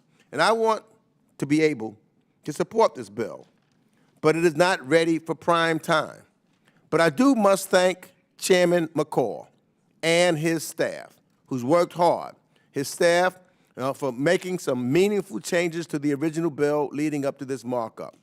The unprecedented sanctions have been removed that quite literally would have sanctioned the entire world. There's a new safe harbor for companies that take significant and variable steps towards permanently terminating Iranian oil dealings, and there are better protections for family members that have nothing to do with their family members' crimes. Gentleman's time has expired, and I recognize myself now for 5 minutes in support of Representative Lawler's legislation to stop harboring Iranian Petroleum Act of 2023. This is a crucial piece of legislation that seeks to impose targeted sanctions on foreign persons and entities engaging in activities that undermine international efforts to curb Iran's illicit trade in petroleum and petrochemicals. I want to address the ranking member's concerns and the gentleman from Texas's concerns in a minute, but let me just first tell you why I support Mr. Lawler's bill. As a member of both the House Foreign Affairs Committee and the National Security Subcommittee, the House Financial Services Committee, with oversight over the Treasury Department's implementation and enforcement of sanctions, I firmly believe that this bill is a vital step in stopping a key source of illegal funding to Iran and cutting off the mullah's cash cow to fund their ongoing terrorist activities in support of Hamas's brazen and illegal war against Israeli citizens. The measures outlined in this legislation specifically target foreign persons or entities that knowingly facilitate the transport of Iranian crude oil, engage in transactions involving petroleum products from Iran, operate vessels from ship-to-ship transfers of these products, or own and operate refineries processing Iranian petroleum products. In addition, the bill addresses those who are associated with these entities and those who attempt to hide their assets. The significance of these sanctions: 1, it curbs Iranian oil trade; 2, it disrupts the petrochemical trade; 3, it prevents ship-to-ship transfers; 4, it hinders refining activities; and 5, it holds associated individuals accountable. And finally, blocked or owned control entities by imposing sanctions on entities owned or controlled by these entities engaged in these activities, we cut off the avenues for evasion and deter foreign actors from participating in such conduct. In light of Iran's support for the unprovoked attack against Israel by Hamas, it is essential for us to stand together united in our commitment to cut off all financing to Iran's war machine. And I would note significant bipartisan support for Mr. Lawler's bill, notwithstanding the opposition voiced by the gentleman from Texas and the ranking member's reservations. The bill before us is not just a message to Iran, but to the entire world that we are unwavering in our resolve to combat illicit activities that threaten global stability. I urge my colleagues to join me in supporting this legislation. Now let me turn to some of the objections offered by my colleague from Texas and then the ranking member. Why? Why are my colleagues so determined to be soft on Iran after what we have witnessed over the last several days? Why? Why are we chasing sanctions relief? Why are we afraid to punish the very perpetrators of this act against humanity? Why are we so appeasing to terrorists? This is a moment to stand side by side with our allies in Israel, not to go soft on the very sponsors and enablers of these heinous crimes against humanity. Why would we accommodate and help the financing of this outrageous war? My friends talk about the impact on global energy markets. They talk about pain at the gas pump. Well, then why on earth are my colleagues who are worried about pain at the gas pump declaring war on American energy production? Why do they vote against H.R. 1? If you're worried about rewarding Putin, my goodness, vote for more energy production here at home. Oppose this crazy idea of politicizing financial flows to American companies through ESG. Stop blocking the Keystone XL pipeline. Stop blocking licenses for oil and gas producers in the United States. If you want to lower the price at the pump and be able to have the geopolitical tools to punish Iran without hurting our allies or the United States, then you can chew gum and walk at the same time. You can impose tough sanctions on the financing of this war and cripple the Iranian oil industry and those who help it, while at the same time increasing production to the rest of the world. This is why the Democrats' war on American energy has geopolitical ramifications. It ties our hands and disables our ability to use the tools of foreign policy available to us, our sanctions. So, what I would say, if you're concerned about global energy prices, if you're concerned about Americans feeling pain at the pump, then support Mr. Lawler's bill and support American energy production at the same time. What planet are we living on when you express concern about pain at the pump and wanting to go easy on Iran's oil industry, which, by the way, has emissions much higher than American oil production, but you want to punish and discriminate against American energy production? It makes absolutely zero sense. I guess climate change only applies to American energy, but it doesn't apply to Iranian energy. Let's get real, people. Get tough on Iran, block the financing, and if you're worried about the impact on global energy markets, my gosh, vote for Republicans' bill to increase energy production in the United States, both to lower the price at the pump for Americans, but also to give us the geopolitical tools that we can use and not reward Putin and not reward the mullahs in Tehran. With that, I yield. Is there any further discussion on the gentleman's bill?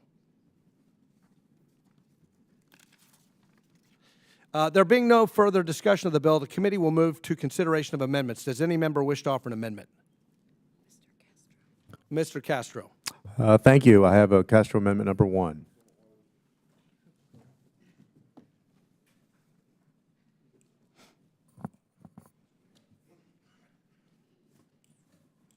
The clerk shall distribute the amendment.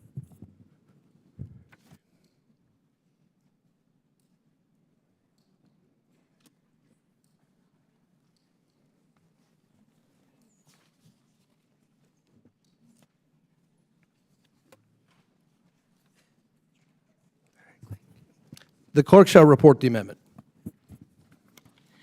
Amendment to the amendment in the nature of a substitute to H.R. 3774, offered by Mr. Castro of Texas. Page 2, line 10, insert the subsection G after subsection E2. Page 9, after... Without objection, further reading of the amendment is dispensed with. The gentleman is recognized for 5 minutes on the amendment. Thank you. I offer this amendment because my concerns that the sanctions described in this bill would significantly raise the price of gas back home in my hometown of San Antonio and all of our hometowns. The primary and secondary sanctions in this bill are sweeping and extensive, and there's a reason they've never been done before. They target our adversaries and our allies in Europe, in Asia, and around the world. My amendment is straightforward. Before the sanctions in the bill are implemented, it requires the U.S. Government Accountability Office to conduct a study on the effect of the bill's sanctions on the price of gas. The sanctions in the bill would be able to be implemented if that review finds that the sanctions would not raise the price of gas in the United States, and the President certifies a concurrence with that report. As I'm sure my colleagues can agree, the price of gas is higher every day and our constituents face the pain. Rising gas prices means families have to make difficult decisions between the fuel needed to drive to work and the food to put on their table, medicines they need to pay for, rent they need to pay for, and so forth. If we adopt this amendment, we ensure that our efforts do not harm our constituents when the sanctions go into effect. Passing this legislation without this amendment is effectively voting to raise the price of gas for American families. I urge my colleagues to support this amendment. With that, I yield back. Gentleman yields, and I'll recognize myself for 5 minutes. I oppose the gentleman's amendment. I oppose it because it sends precisely the wrong message to the world and proceeds on a false assumption that the ability of the Iranian regime to sell oil somehow results in lower domestic gasoline prices. It does not. First, nothing is worse for global oil prices than an enriched and emboldened Iranian regime that seeks to spread terror and instability throughout the Middle East. Second, American refineries are not configured to use Iranian oil, but Chinese refineries are.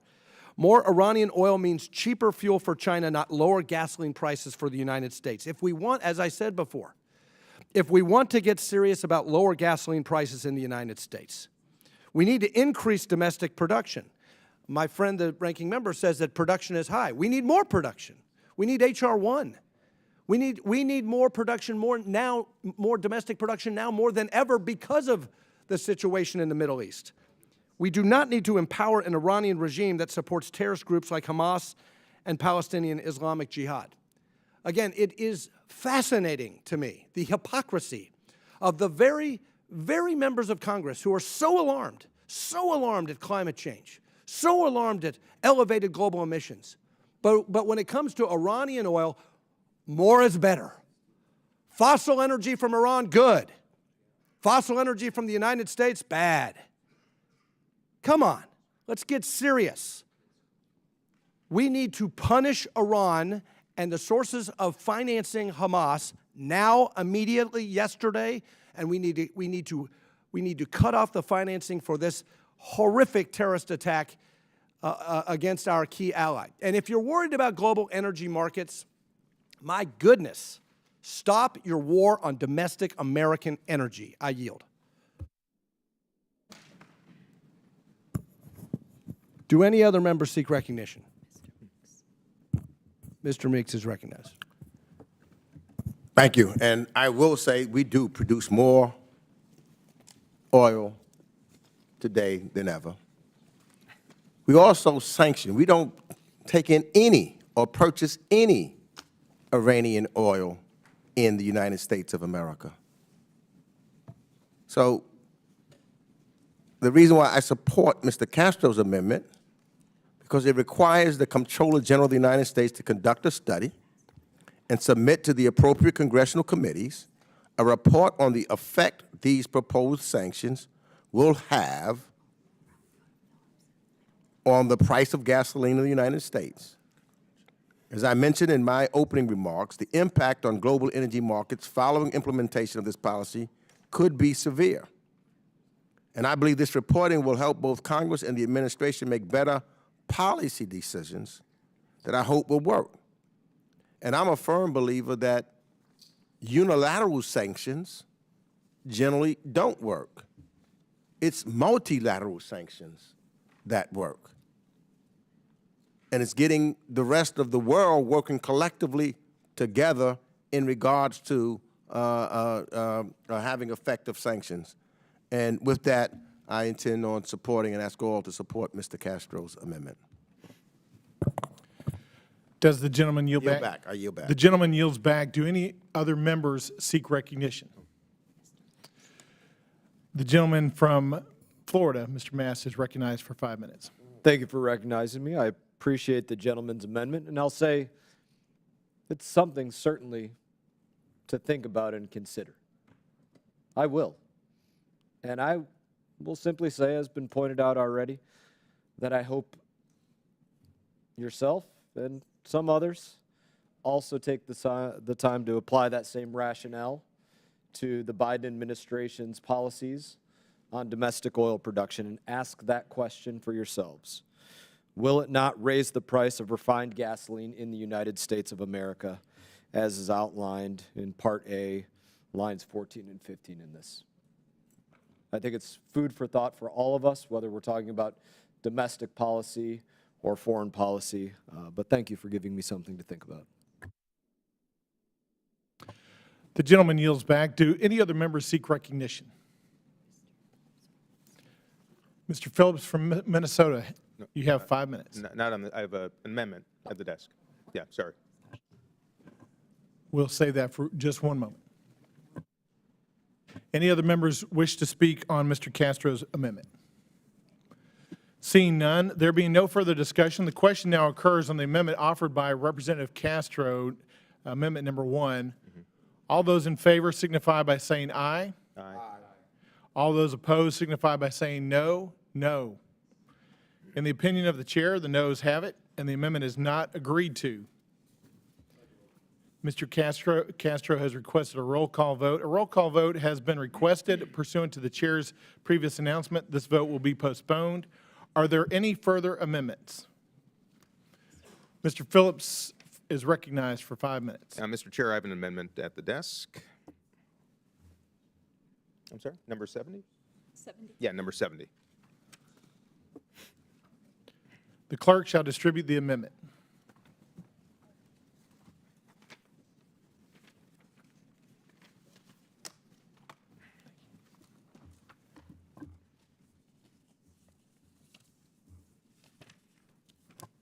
The clerk shall report the amendment.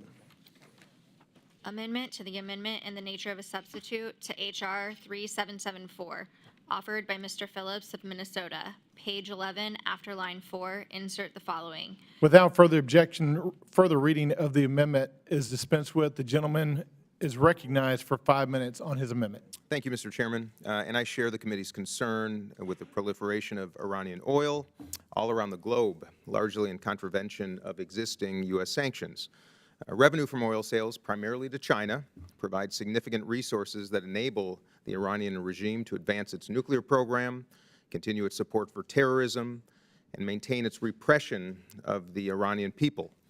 As we've seen, especially over these last heartbreaking weeks, Iran continues to support proxy terror all around the region that rains on our ally Israel regularly and continues to demand the destruction of the United States of America. That's why I believe we must use all the tools at our disposal to address the illegal source of Iranian revenue. And when I say that, I mean all. That means carrots and sticks. That's why I put forward an amendment that would require the Secretary of State, in coordination with the Secretary of the Treasury, to submit a diplomatic strategy to also combat Iran's illegal oil exports, as well as asking the administration to determine whether to establish a multilateral working group to address this challenge with our partners and allies all across the globe. Yes, sanctions are an important tool in our toolbox to deter the illicit purchase of Iranian oil, but I also believe that we should include our significant power of diplomacy as well, the power of bringing like-minded partners together to address this challenge collectively. So I urge my colleagues to support this common sense amendment, and I yield back the balance of my time. The gentleman yields back. Do any other, I support this amendment, by the way. Do any other members seek recognition? Mr. Meeks is recognized for 5 minutes. Thank you. This amendment requires a diplomatic strategy from the executive to combat Iran's illicit oil exports. Diplomacy, something that I believe in with every inch of my body, should be at the forefront of all of our global engagements. I will vote in support of this amendment. I thank Mr. Phillips for bringing it forward, and I ask all of my colleagues to do the same. I yield back. The gentleman yields back. Do any other members seek recognition? There being no further discussion, the question now occurs on the amendment offered by Representative Phillips, amendment number 70. All those in favor signify by saying aye. Aye. All those opposed signify by saying no. In the opinion of the chair, the ayes have it, and the amendment is agreed to. And I'd like a recorded vote, Mr. Chairman. A roll call vote has been requested pursuant to the chair's previous announcement. This vote will be postponed. Are there any further amendments? Number The gentleman 71. from Minnesota, Mr. Phillips, is recognized for 5 minutes. I have an amendment at the desk number 71, please. The clerk shall distribute the amendment. The clerk shall report the amendment. Amendment to the amendment in the nature of a substitute to H.R. 3774, offered by Mr. Phillips of Minnesota. Page 11, after line 4, insert the following. Section, report before. Without objection, further reading of the amendment is dispensed with. The gentleman is recognized for 5 minutes on the amendment. Thank you, Mr. Chairman, and I'll start by associating myself with the remarks of my friend and colleague, Mr. Mast, about fuel prices in the United States, and which is what this amendment is all about. So I want to reiterate my comments about our shared commitment to deterring countries from buying illicit Iranian oil and continuing to counter the Iranian regime's malign activities, whether that be preventing Iran from acquiring a nuclear weapon, providing drones to Russia for its illegal, grotesque, and unjust invasion of Ukraine, supporting Hamas terrorist attacks, or committing human rights violations against its very own population. I unequivocally stand united with all of my colleagues in these efforts. But I also want to be realistic about the impact of what we do in this committee and how the intended results, no matter how important and reasonable, might not be aligned with actual consequences. And that's why I'm putting forth this amendment that would require a report on the implications of the sanctions authorized by this bill on consumer fuel prices in the United States, on global shipping prices, Russian oil sales and its impact on the illegal war in Ukraine, and finally, on ongoing efforts to stop the flow of illegal opioids from China to the United States. These issues, all of which have direct impacts on the citizens we represent, the American people, need to be fully understood before we move forward with any new sanctions that go beyond the existing comprehensive set that the U.S. already has in place. With that, Mr. Chair, I yield back. The gentleman yields back. I oppose this amendment, amendment number 71 by Mr. Phillips. I oppose this amendment because it sends the wrong message and proceeds on at least two major false assumptions.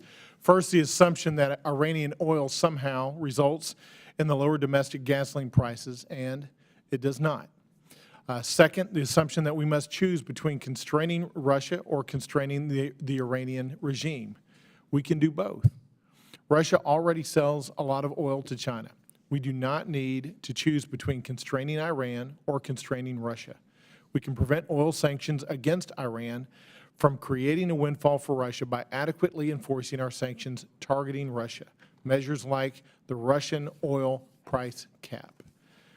Do any other members seek recognition? Mr. Meeks, the gentleman from New York, is recognized for 5 minutes. Thank you. This amendment requires a report from the President that outlines the impact of this legislation on American consumer fuel prices, global shipping, Russian oil sales, and the impact on its illegal war in Ukraine, and ongoing efforts to stop the flow of illegal opioids from China to the United States. It is a very reasonable and I think important amendment to this bill, and I support this amendment, and I ask my colleagues to do the same. I yield back. The gentleman yields back. Do any other members seek recognition? The gentleman from Minnesota is recognized. You know, Mr. Chair, I just listened to your remarks. I just want to comment that we all know that the oil market is a global market that is affected by supply and demand, underproduction, overproduction. So indeed, sanctions have an effect on oil prices, no matter where the oil might be coming from the ground. And I have appreciation for my Republican colleagues who are looking out for American people who are suffering from inflation. It's a daily case that's made on the House floor and committees all around this, this complex. So I have to confess to some surprise that when it comes to protecting these very American interests and inflationary pressure, that we wouldn't at least ensure that any sanctions that we might apply, even with good intention, would have inflationary effects, because I think American people are suffering, despite a strong economy, with increasing costs. So I think this is an important amendment, and frankly, I'm a little surprised that it wouldn't generate more support on both sides of the aisle. But with that, I yield back. The gentleman yields back. Do any other members seek recognition? There being no further discussion, the question now occurs on the amendment offered by Representative Phillips, amendment number 71. All those in favor signify by saying aye. Aye.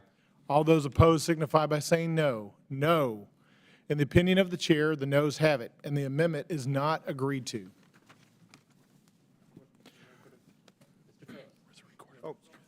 Oh, gosh, yes, I'd like a roll call vote, please. A roll call vote has been requested pursuant to the chair's previous announcement. This vote will be postponed. Are there any further amendments? Hearing no further amendments, further proceedings on this bill are postponed.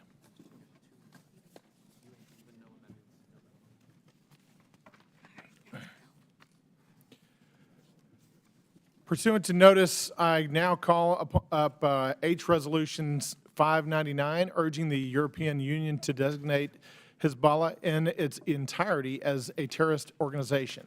The resolution was circulated in advance. The clerk shall designate the resolution. H.Res. 599, urging the European Union to designate Hezbollah in its entirety as a terrorist organization. Without objection, the first reading is dispensed with, and the resolution is considered read and open to amendment at any point.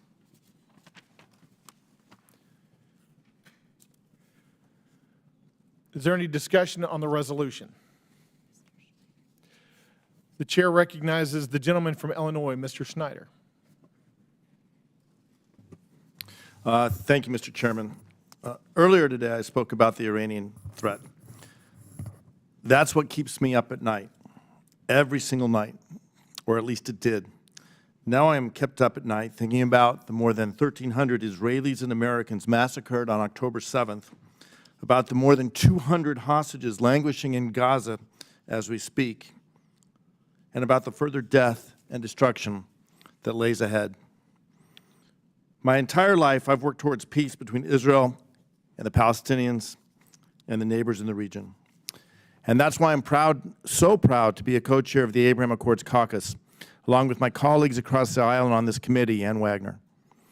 Seeing countries that had no diplomatic ties with Israel suddenly develop warm bonds between people has felt like a dream. It is that dream of peace that I continue to hope for. What I know is that the threats to that dream are groups like Hamas, Hezbollah, and countries like Iran.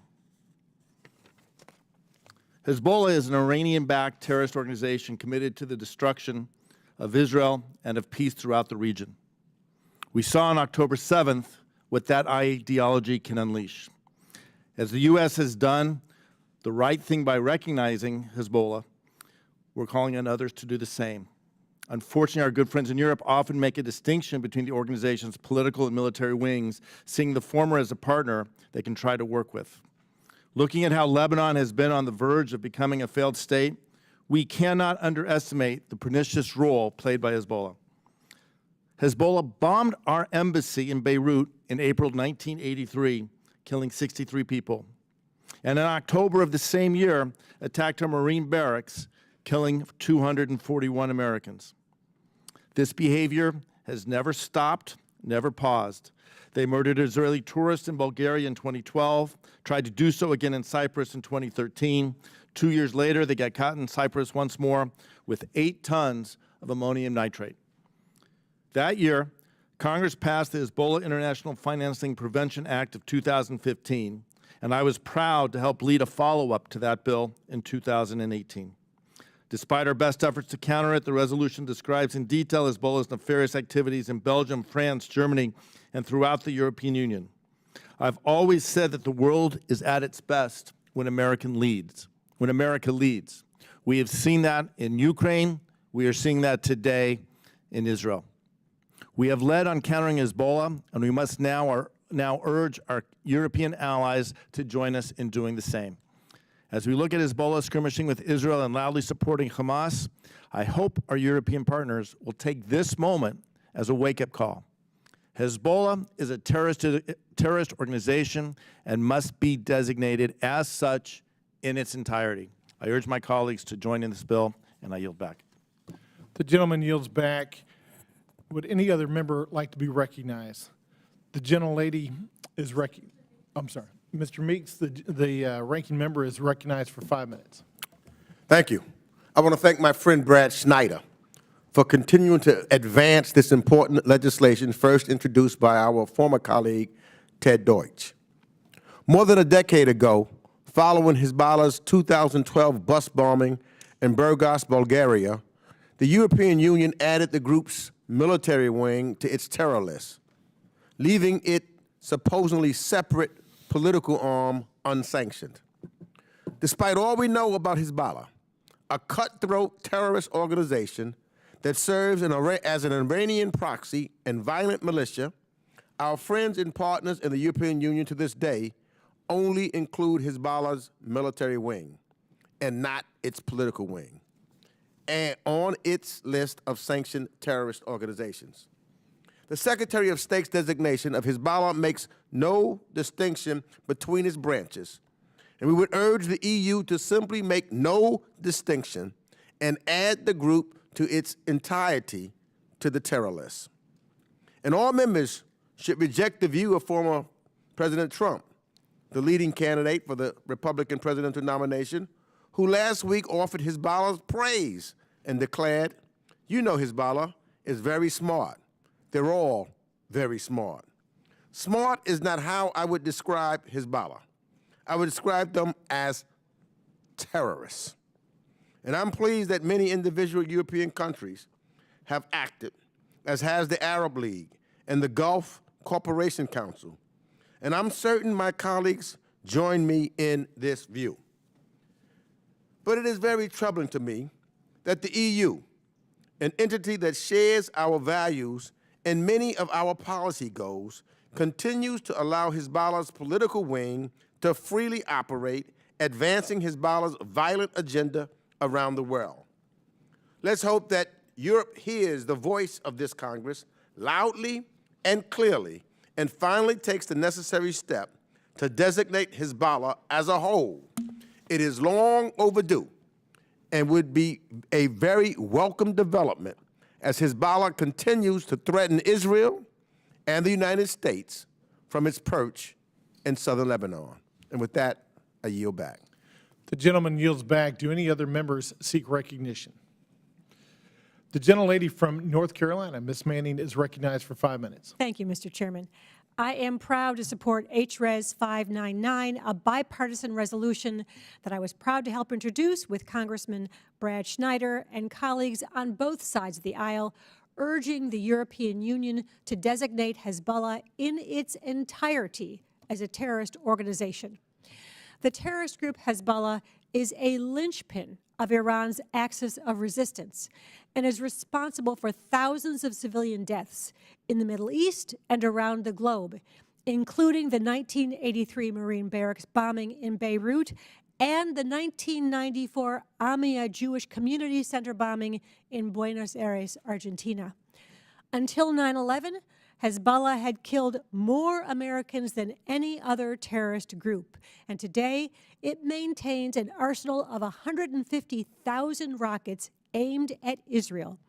In recent days, Hezbollah has fired upon Israel, threatening to open up a second front in the war along Israel's northern border, risking a wider regional confrontation and putting civilians in Lebanon at risk.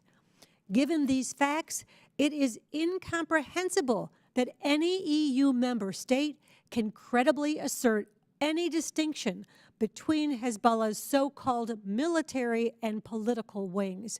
The truth is, there is one unified Hezbollah, and it is dedicated to carrying out terrorist activities around the world. That's why this bipartisan resolution calls on our partners in the EU to take a stronger stand against worldwide terrorism by designating Hezbollah as a whole as a terrorist organization. Earlier this year, I was also proud to help lead a bipartisan effort with Congressman Tom Keene, Bill Keating, and more than 130 of our colleagues urging the EU to designate the IRGC as a terrorist organization. We must continue to keep pressure on Hezbollah, the IRGC, and all other terrorist groups that threaten the United States and our ally Israel, that undermine peace, security, and stability throughout the region and around the world. Mr. Chairman, I urge support for this bipartisan measure, and I yield back the balance of my time. The gentlelady yields back. Do any other members seek recognition to speak on House Resolution 599? There being no further discussion of the resolution, the committee will move to consideration of amendments. Do any members wish to offer any amendments? There being no amendments, I move that the committee report for House Resolution 599, that the committee report House Resolution 599 to the House with a favorable recommendation. All those in favor signify by saying aye. Aye. All those opposed signify by saying no. In the opinion of the chair, the ayes have it, and the motion is agreed to. Mr. Chairman, because evidently it's necessary to get consideration, I ask for the yeas and nays. A roll call vote has been requested pursuant to the chair's previous announcement. This vote has been or will be postponed.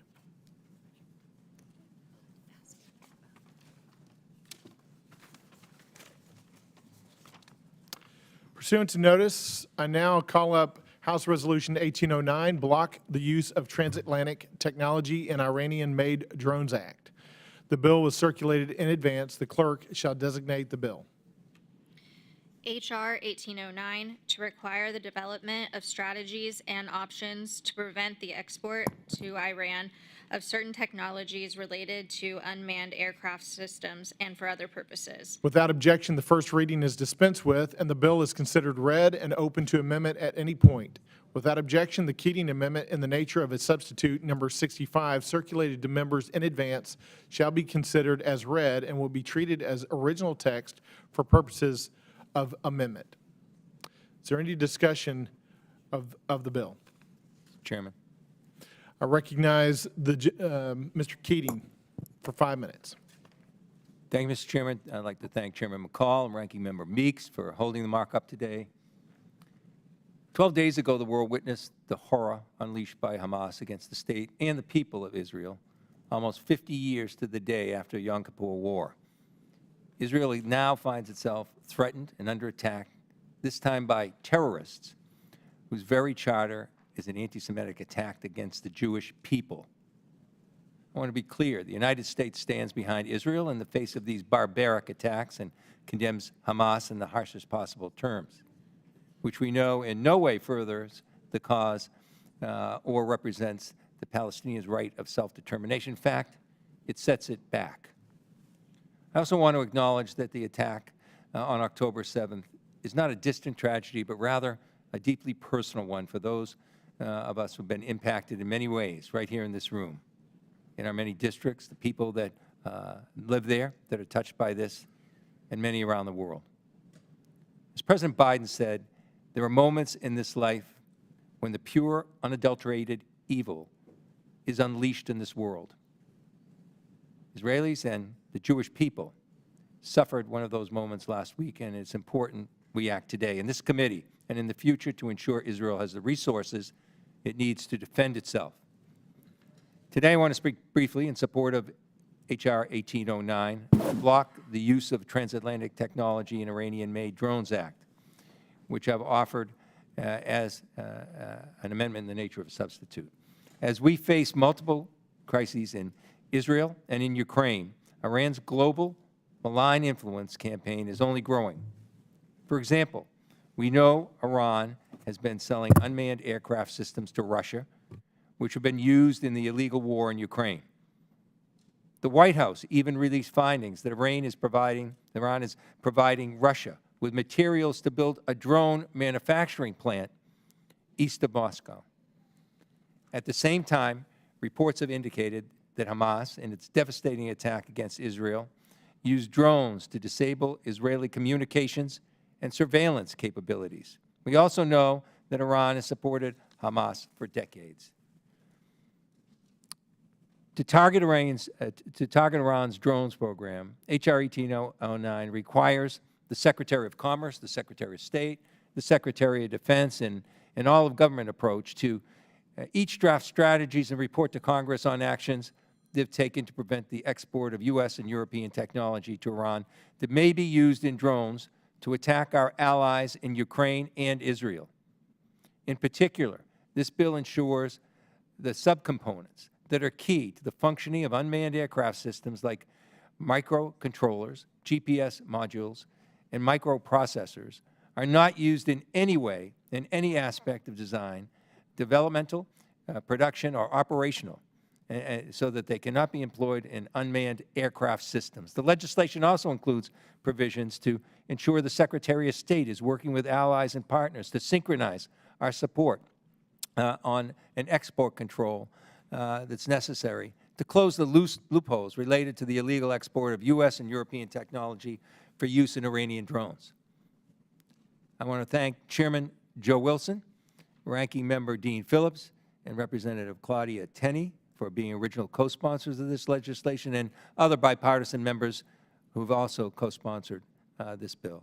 I also want to thank committee leadership for coming together on a bipartisan agreement on this text. Finally, I want to commend the Biden administration, who's working tirelessly on this issue and who've kept Congress informed of their efforts. Just yesterday, restrictions in the UN Security Council in Resolution 2231 constrained Iran's ballistic missile program, which had expired. In response, the Biden administration imposed a series of additional sanctions, and Secretary Blinken released a statement with 46 other countries recognizing the continued threat posed by the proliferation of missile-related materials, goods, and technology, including those related to unmanned aerial vehicles, and the threat that that Iran poses on this. The U.S. and many allies and partners are united in recognition of the threat posed by the Iranian regime, and our multilateral efforts at the State Department are complemented by the passage of this legislation here today in this committee. I firmly believe this legislation furthers U.S. policy towards our allies in Ukraine and Israel, improves our export controls, and punishes Iran for its malign influence campaigns. I strongly urge my colleagues to support this legislation, and I yield back. The gentleman yields back. Do any other members seek recognition? The ranking member from New York, Mr. Meeks, is recognized for 5 minutes. I really appreciate Representative Keating for bringing this bill aiming to counter Iran's procurement and production of armed drones. Over the course of several years, Iran has produced advanced microelectronics, guidance systems, and other technologies necessary to domestically produced drones. Following Russia's invasion of Ukraine, Iran exported significant quantities of these drones to the Russian military. Iranian-origin drones have been used to bombard Ukrainian infrastructure, including residential neighborhoods, hospitals, schools, and daycares. These attacks mirror similar ones conducted by Hamas terrorists, which we understand are conducted by the drones Hamas procured from or manufactured with the assistance of Iran.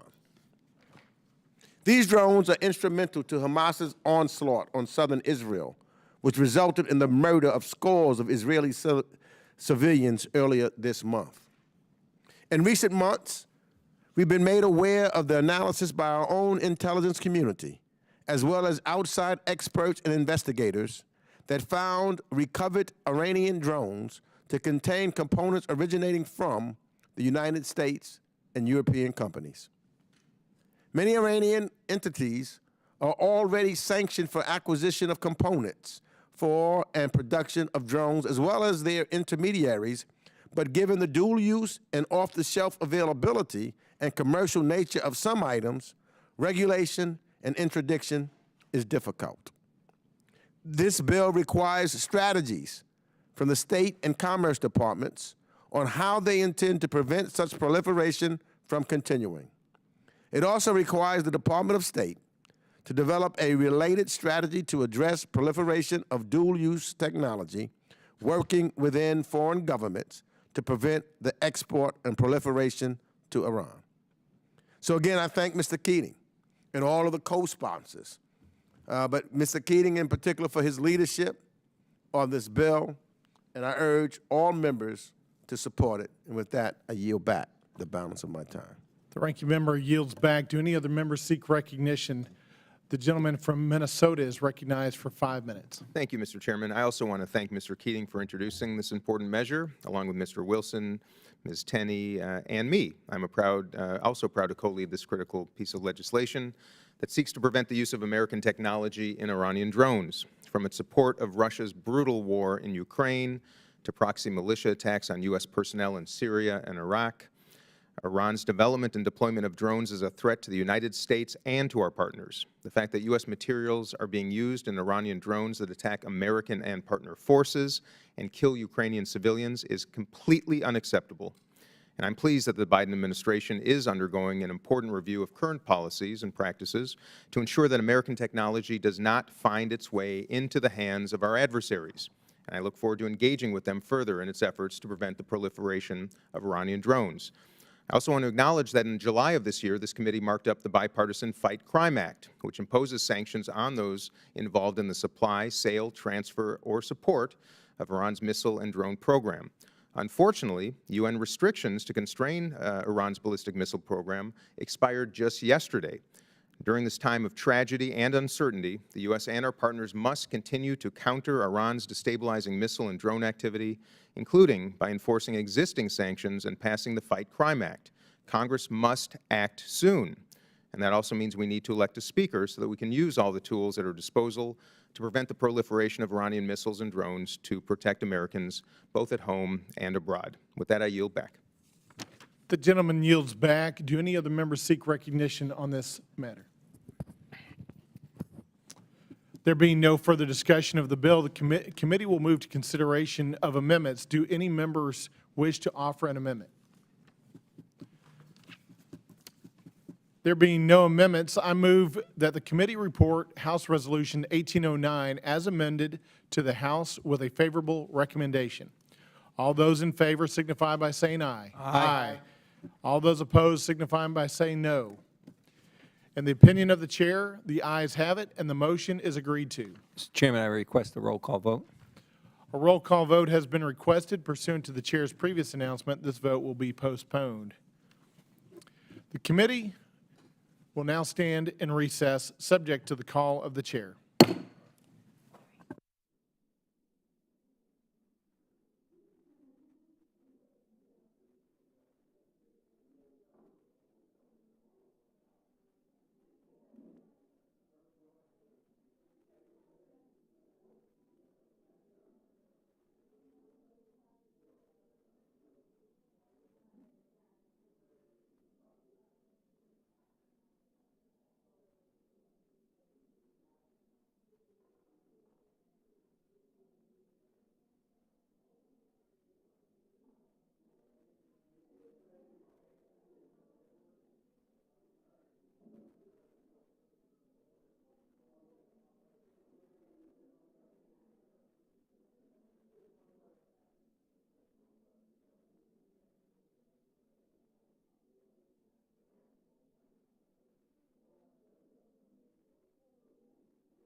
Committee will come to order. Committee postponed further proceedings on reporting House Resolution 559 favorably to the House, on which the ayes prevail by voice vote. Question now occurs on reporting the measure to the House with a favorable recommendation. And now here's the really hard part, and let's hope this works. This will be the first time, I think we're the first committee to use this little device here, but it will save a lot of time. So members will take this test vote, and it's just a test vote, using the electronic voting system. So I would ask the clerk, well, first you got to turn the on button on. I know for some members, they don't understand that, but you turn the on button on. Turn it on. Green, yes. Red, no. Present, yellow. I don't know. Don't ask me. And next we're going to use this for the speaker vote if we get anywhere, okay? Sorry. Yeah, I nominate Ann Wagner for speaker. So, all right. So the clerk will open the test vote. What's your number, Ann? Ann, what number you have? I got 28. Just yes, no, present. That's the number that's assigned. Yeah, I'm number one, baby. I'm number one. Okay. Oh, your name's on the back. Yeah. You're number two? No. I'm the first No, I go one. down that way. Goes that way, yeah. All right. Will the clerk let us know when the clerk's ready?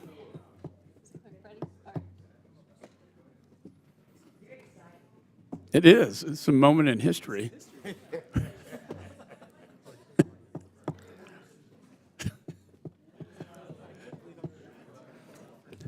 I can see we're starting off on a good note. Chairman, I thought you said this was faster. Yeah, I did too. That's what they told me.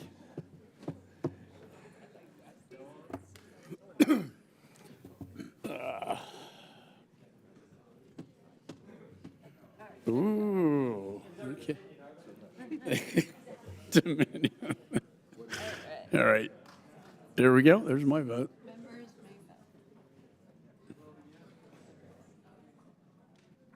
Am I up?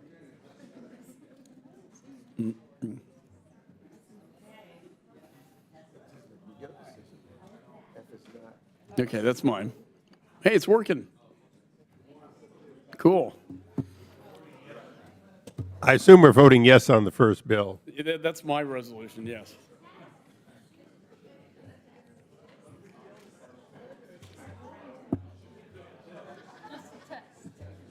So you just hit the button, yes or no? Is that what you do? Yep. What? Do you want to see if it changes? No, I don't. I don't want to screw it up. Now, why are we going to have another vote? Yeah, we're going to have another vote. Because it's a test vote. It's a test vote. All right. All right. Yeah, because people are voting present. Yeah, it doesn't matter. Just test it. What's yellow for? Present.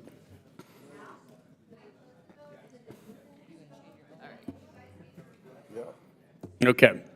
Now, this is again a test vote, but have all members voted? Does any member wish to record or change their test vote? Clerk will close the test vote and report the tally. So on this vote, the ayes are 15, the noes are 10, present is 12. Wow. It worked. Okay, now this is a real vote. I'd like to challenge the results of that election. Yeah. I thought I'd get more yeses on the test vote, but whatever. All right, committee postponed further proceedings on reporting House Resolution 559 favorably to the House, on which the ayes prevailed by voice vote. The question now occurs on reporting the measure to the House with a favorable recommendation.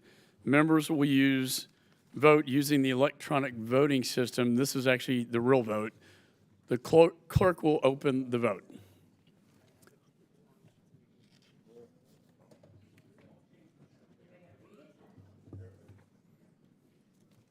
We are voting on the underlying bill, is that correct? We're voting on Resolution 559.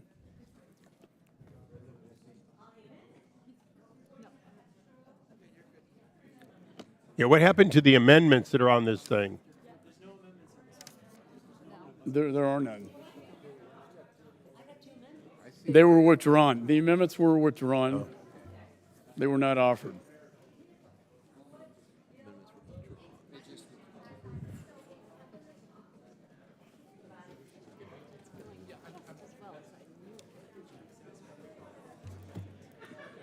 We'll get the hang of it. You can hit yellow and then hit green again. You can see it change. I'm scared of the thing. That's pretty cool. It is about a 1 second time delay. That's what yeah. I nominated Ann.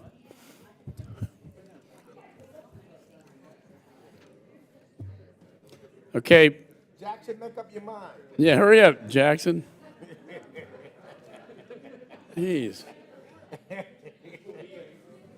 Okay. This will be a 1 minute vote. All right. Have all members voted? Does any member wish to change their vote? Clerk will close the vote and report the tally. On this vote, the ayes are 37, the noes are 3. Excellent. Wait, not yet. Okay, the ayes have it. The motion is agreed to without objection. The motion to reconsider laid on the table. Staff is authorized to make any technical and conforming changes. Next, the committee postponed further proceedings on the roll call vote on amendment number 75 offered by Representative Castro to H.R. 2973, on which the noes had prevailed by voice vote. Question now occurs on agreeing to the amendment. Members will vote using the electronic voting system. The clerk will open the vote.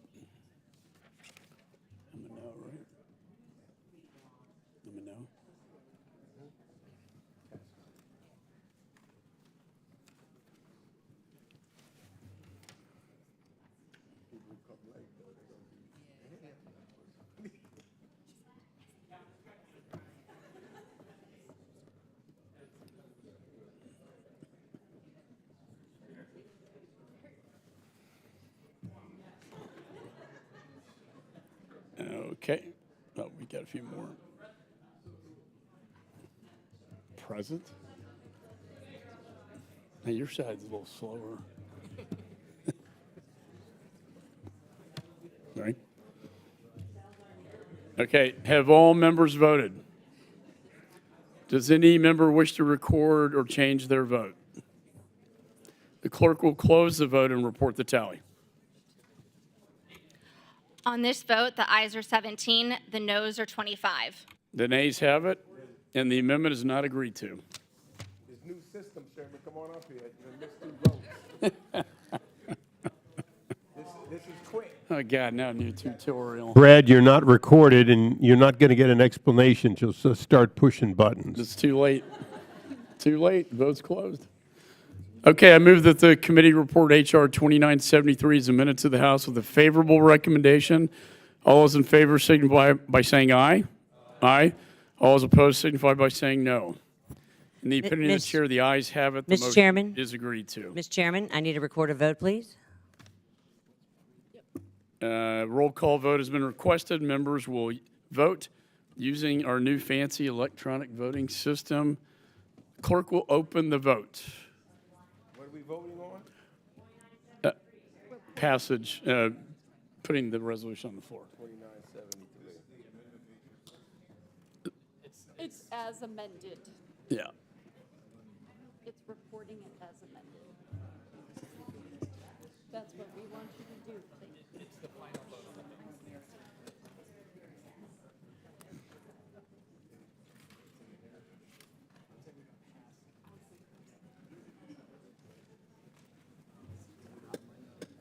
Okay.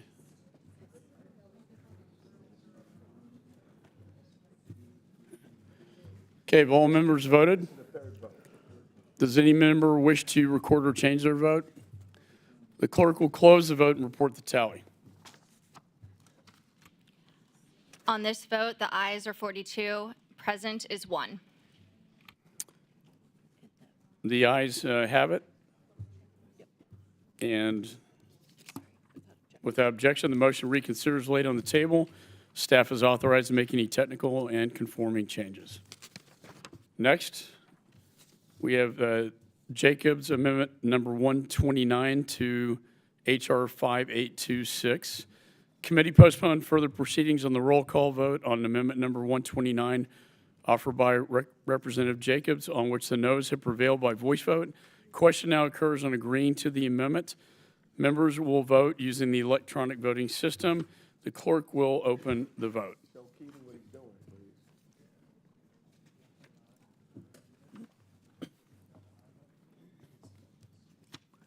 This is going to save a lot of time. I just don't have. Yeah, let's get it right.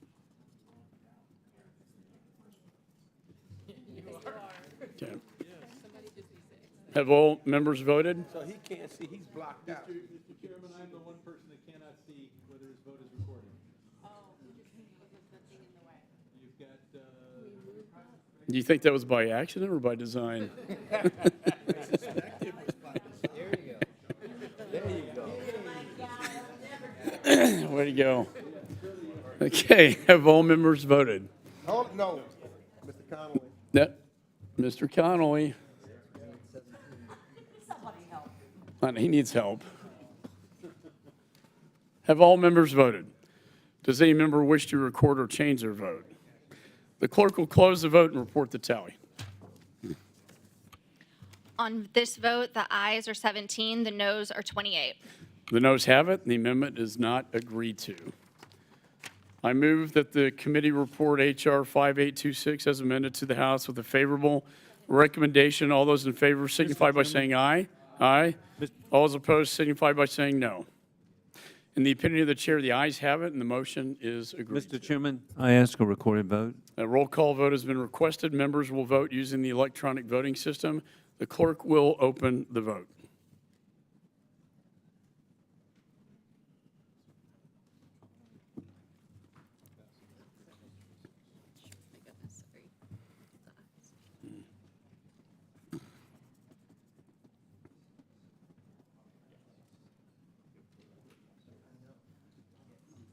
Okay.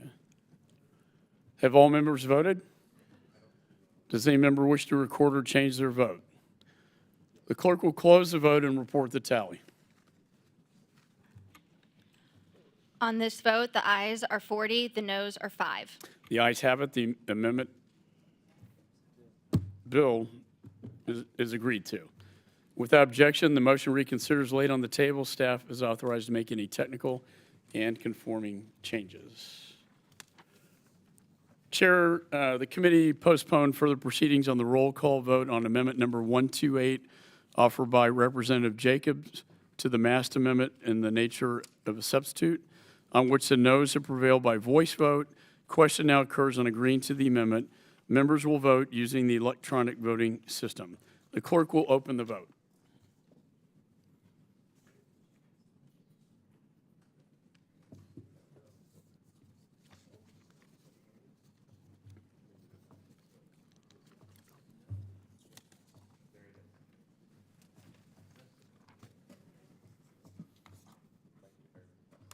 Okay.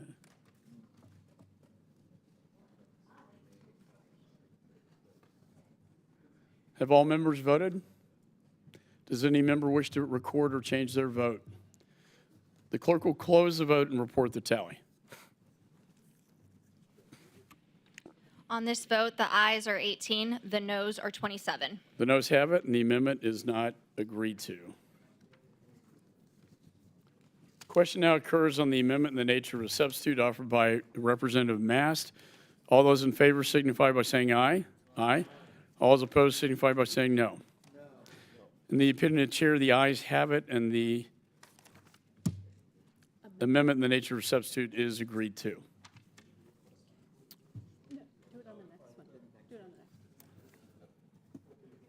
There being no further amendments, I move that the committee report H.R.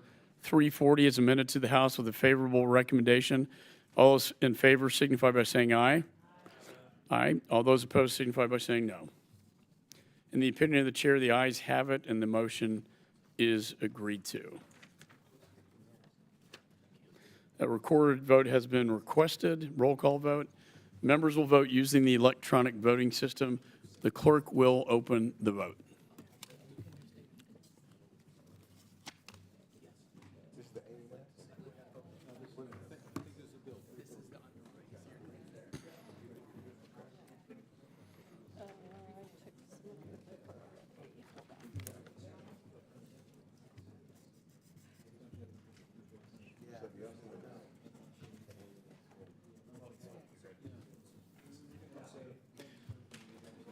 The clerk will close the, well, I'm sorry, have all members voted?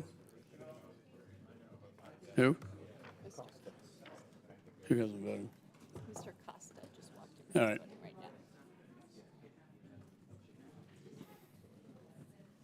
now. Did you close it? No. Can Mr. Costa, how is your vote recorded? Just press the green button. they have it. It just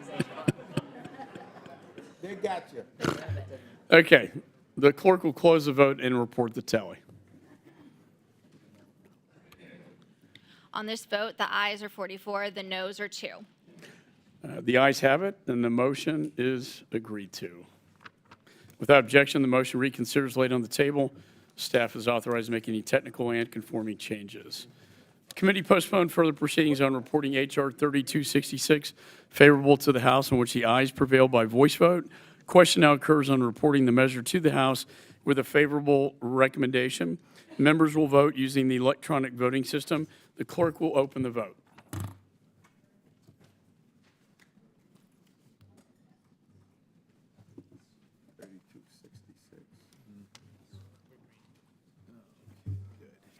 Are we the first committee to do this? Are we the first committee?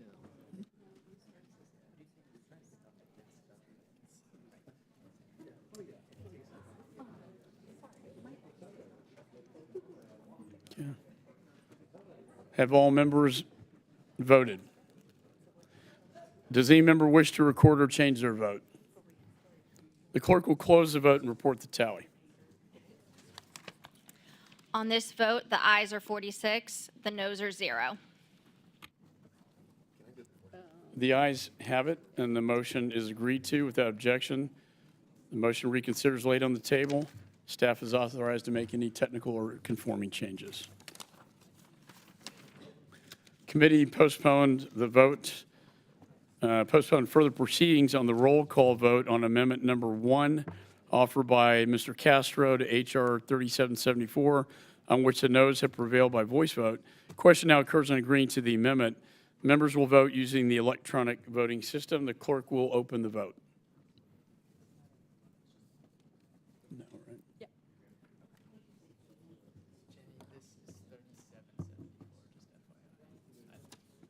Yes. How many more do we have, for God's sakes? We're going to vacate one, we have, and then 4 more. It's a Castro amendment. Can you specify?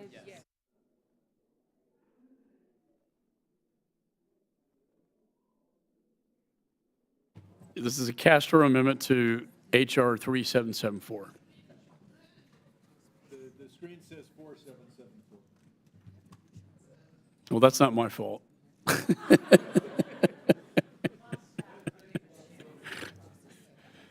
This is to 3774. Yeah, that's all right. They work hard. All right, have all members voted? Does any member wish to record or change their vote? The clerk will close the vote and report the tally. On this vote, the ayes are 16, the noes are 30. The noes have it, and the amendment is not agreed to. Who's asking this? I ask unanimous consent to vacate the record vote on Phillips number 70 to H.R. 3774, on which the ayes prevailed by voice vote. Without objection, so ordered. Committee postponed further proceedings on the roll call vote on amendment number 71, offered by Representative Phillips to H.R. 3774, on which the noes have prevailed by voice vote. Question now occurs on agreeing to the amendment. Members will use the electronic voting system. The clerk will open the vote.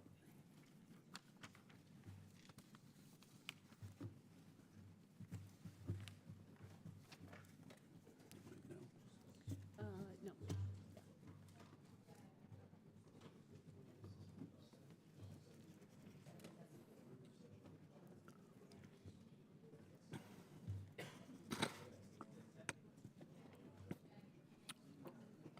What? Philip, oh, 71? Yeah, that's, yeah, 71. What?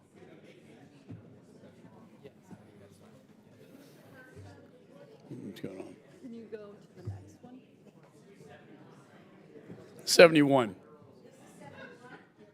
This is amendment number 71. Can you close it and go to the next screen? Yes, you got to get those screens straight. Yeah, the screen says 70. The two amendments are 70 and 71. Right. 71. He vacated 70. So 71. And now this should be amendment number 71. Will the clerks designate that on the screen? So we should skip the next one, and then on the underlying, it'll be the right screen. So it should be like a fake test vote, and then on the underlying. Can you give him some guidance, please?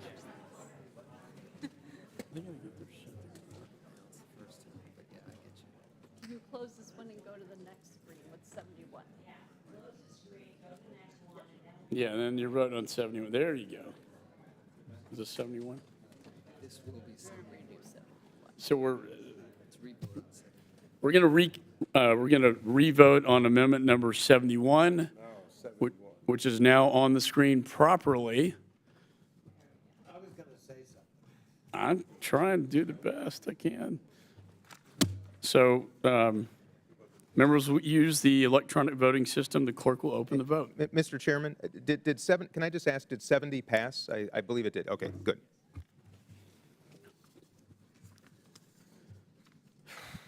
God, how many more votes? Yeah, how many more? All members voted. We'll vote. Push the button.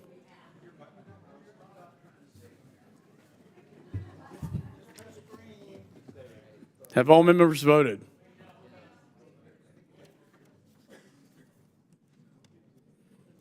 Have all members voted? Does any member wish to record or change their vote? The clerk will close the vote and report the tally. On this vote, the ayes are 21, the noes are 26. The noes have it, and the amendment is not agreed to. I move that the committee report H.R. 3774 as amended to the House with a favorable recommendation. All those in favor signify by saying aye. Aye. All those opposed signify by saying no. In the independent chair, the ayes have it, and the motion is agreed to. Mr. Lawler would like to request that. Roll call vote has been requested. Members will vote using the electronic system. The clerk will open the vote.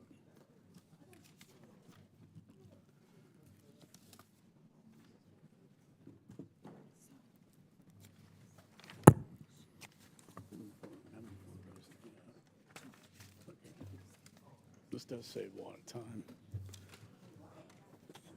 This saves a lot of time. It really does. It saves a lot of time. It's really good, man.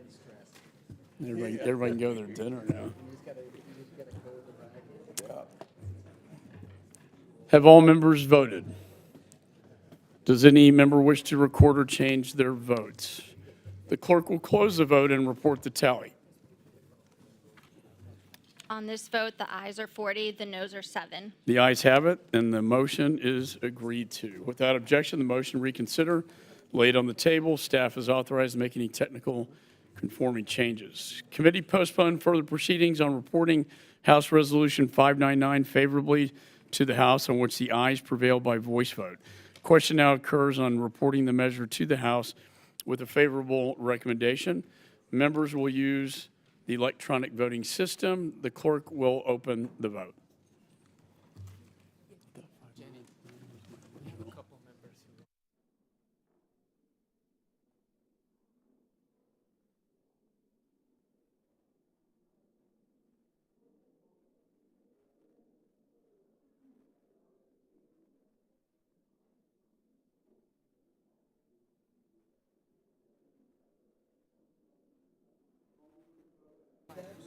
Have all members voted?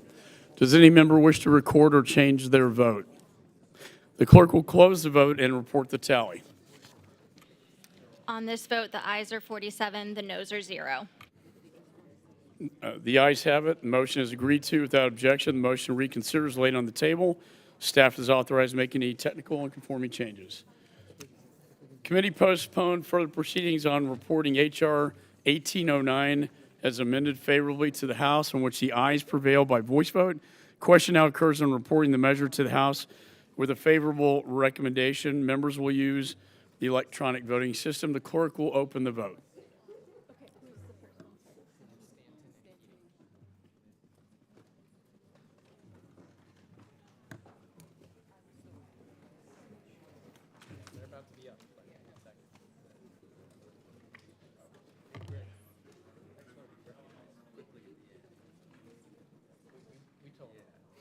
Have all members voted? Does any member wish to record or change their vote? The clerk will close the vote and report the tally. On this vote, the ayes are 47, the noes are 0.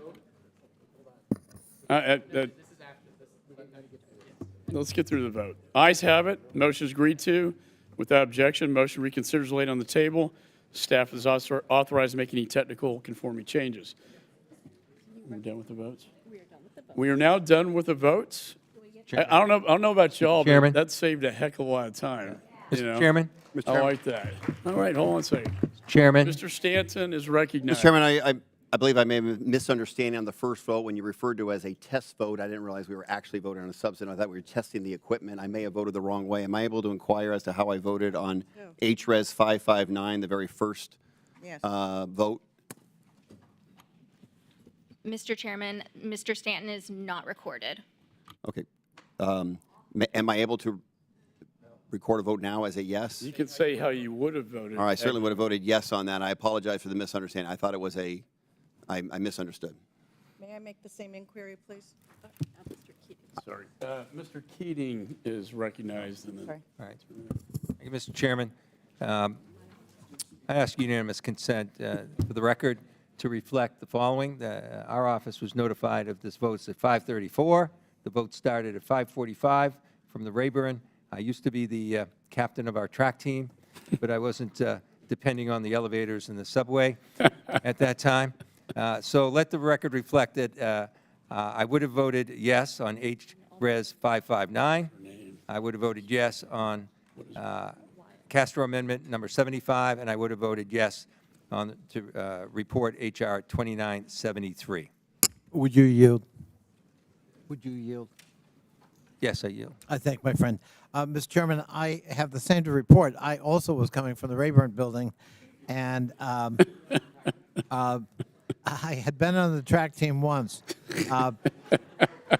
But I would just ask as we move forward, it's easier if we set a time as opposed to try to get here as soon as you can.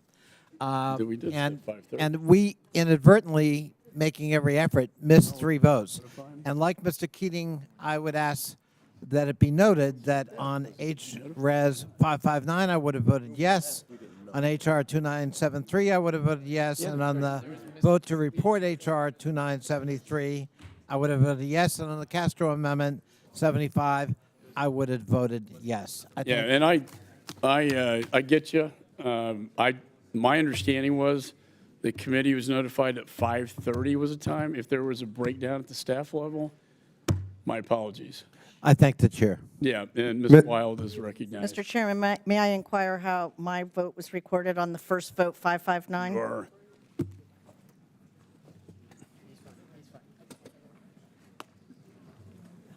Let's get that down better next time, because we agreed. Mr. Chairman, Representative Wild voted yes. Thank you. Any others? Mr. Ms. Chairman. Dean is recognized. Thank you, Mr. Chairman. I was not on anybody's track team, but I was not able to get here in time. So I would have voted in support of 559 and some other bills. I thank you for this new electronic system. It's fantastic. I just wish I had had a little more time to get here. Thank you, and I yield. Well, thank you. Mr. Oh, Chairman. Ms. Titus. Ms. Titus, you have a question? Yeah. Oh, yeah, you get to take these home, just don't lose them. You know, I'm just kidding.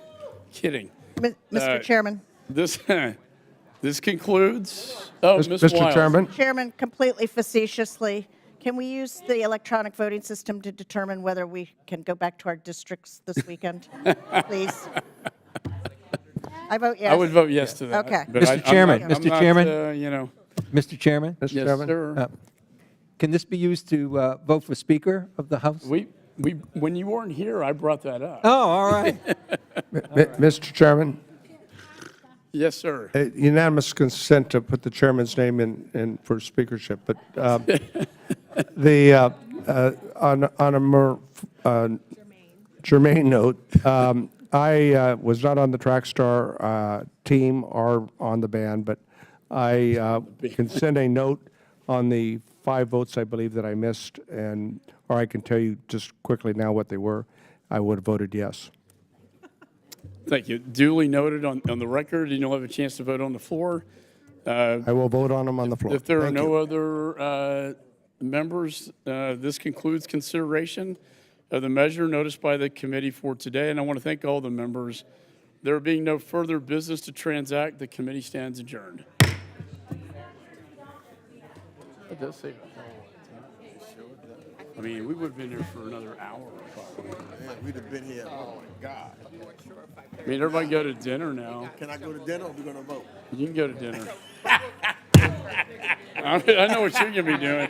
She's got a cocktail ready to go. Jeez. But Ann, that saves like an hour. I mean,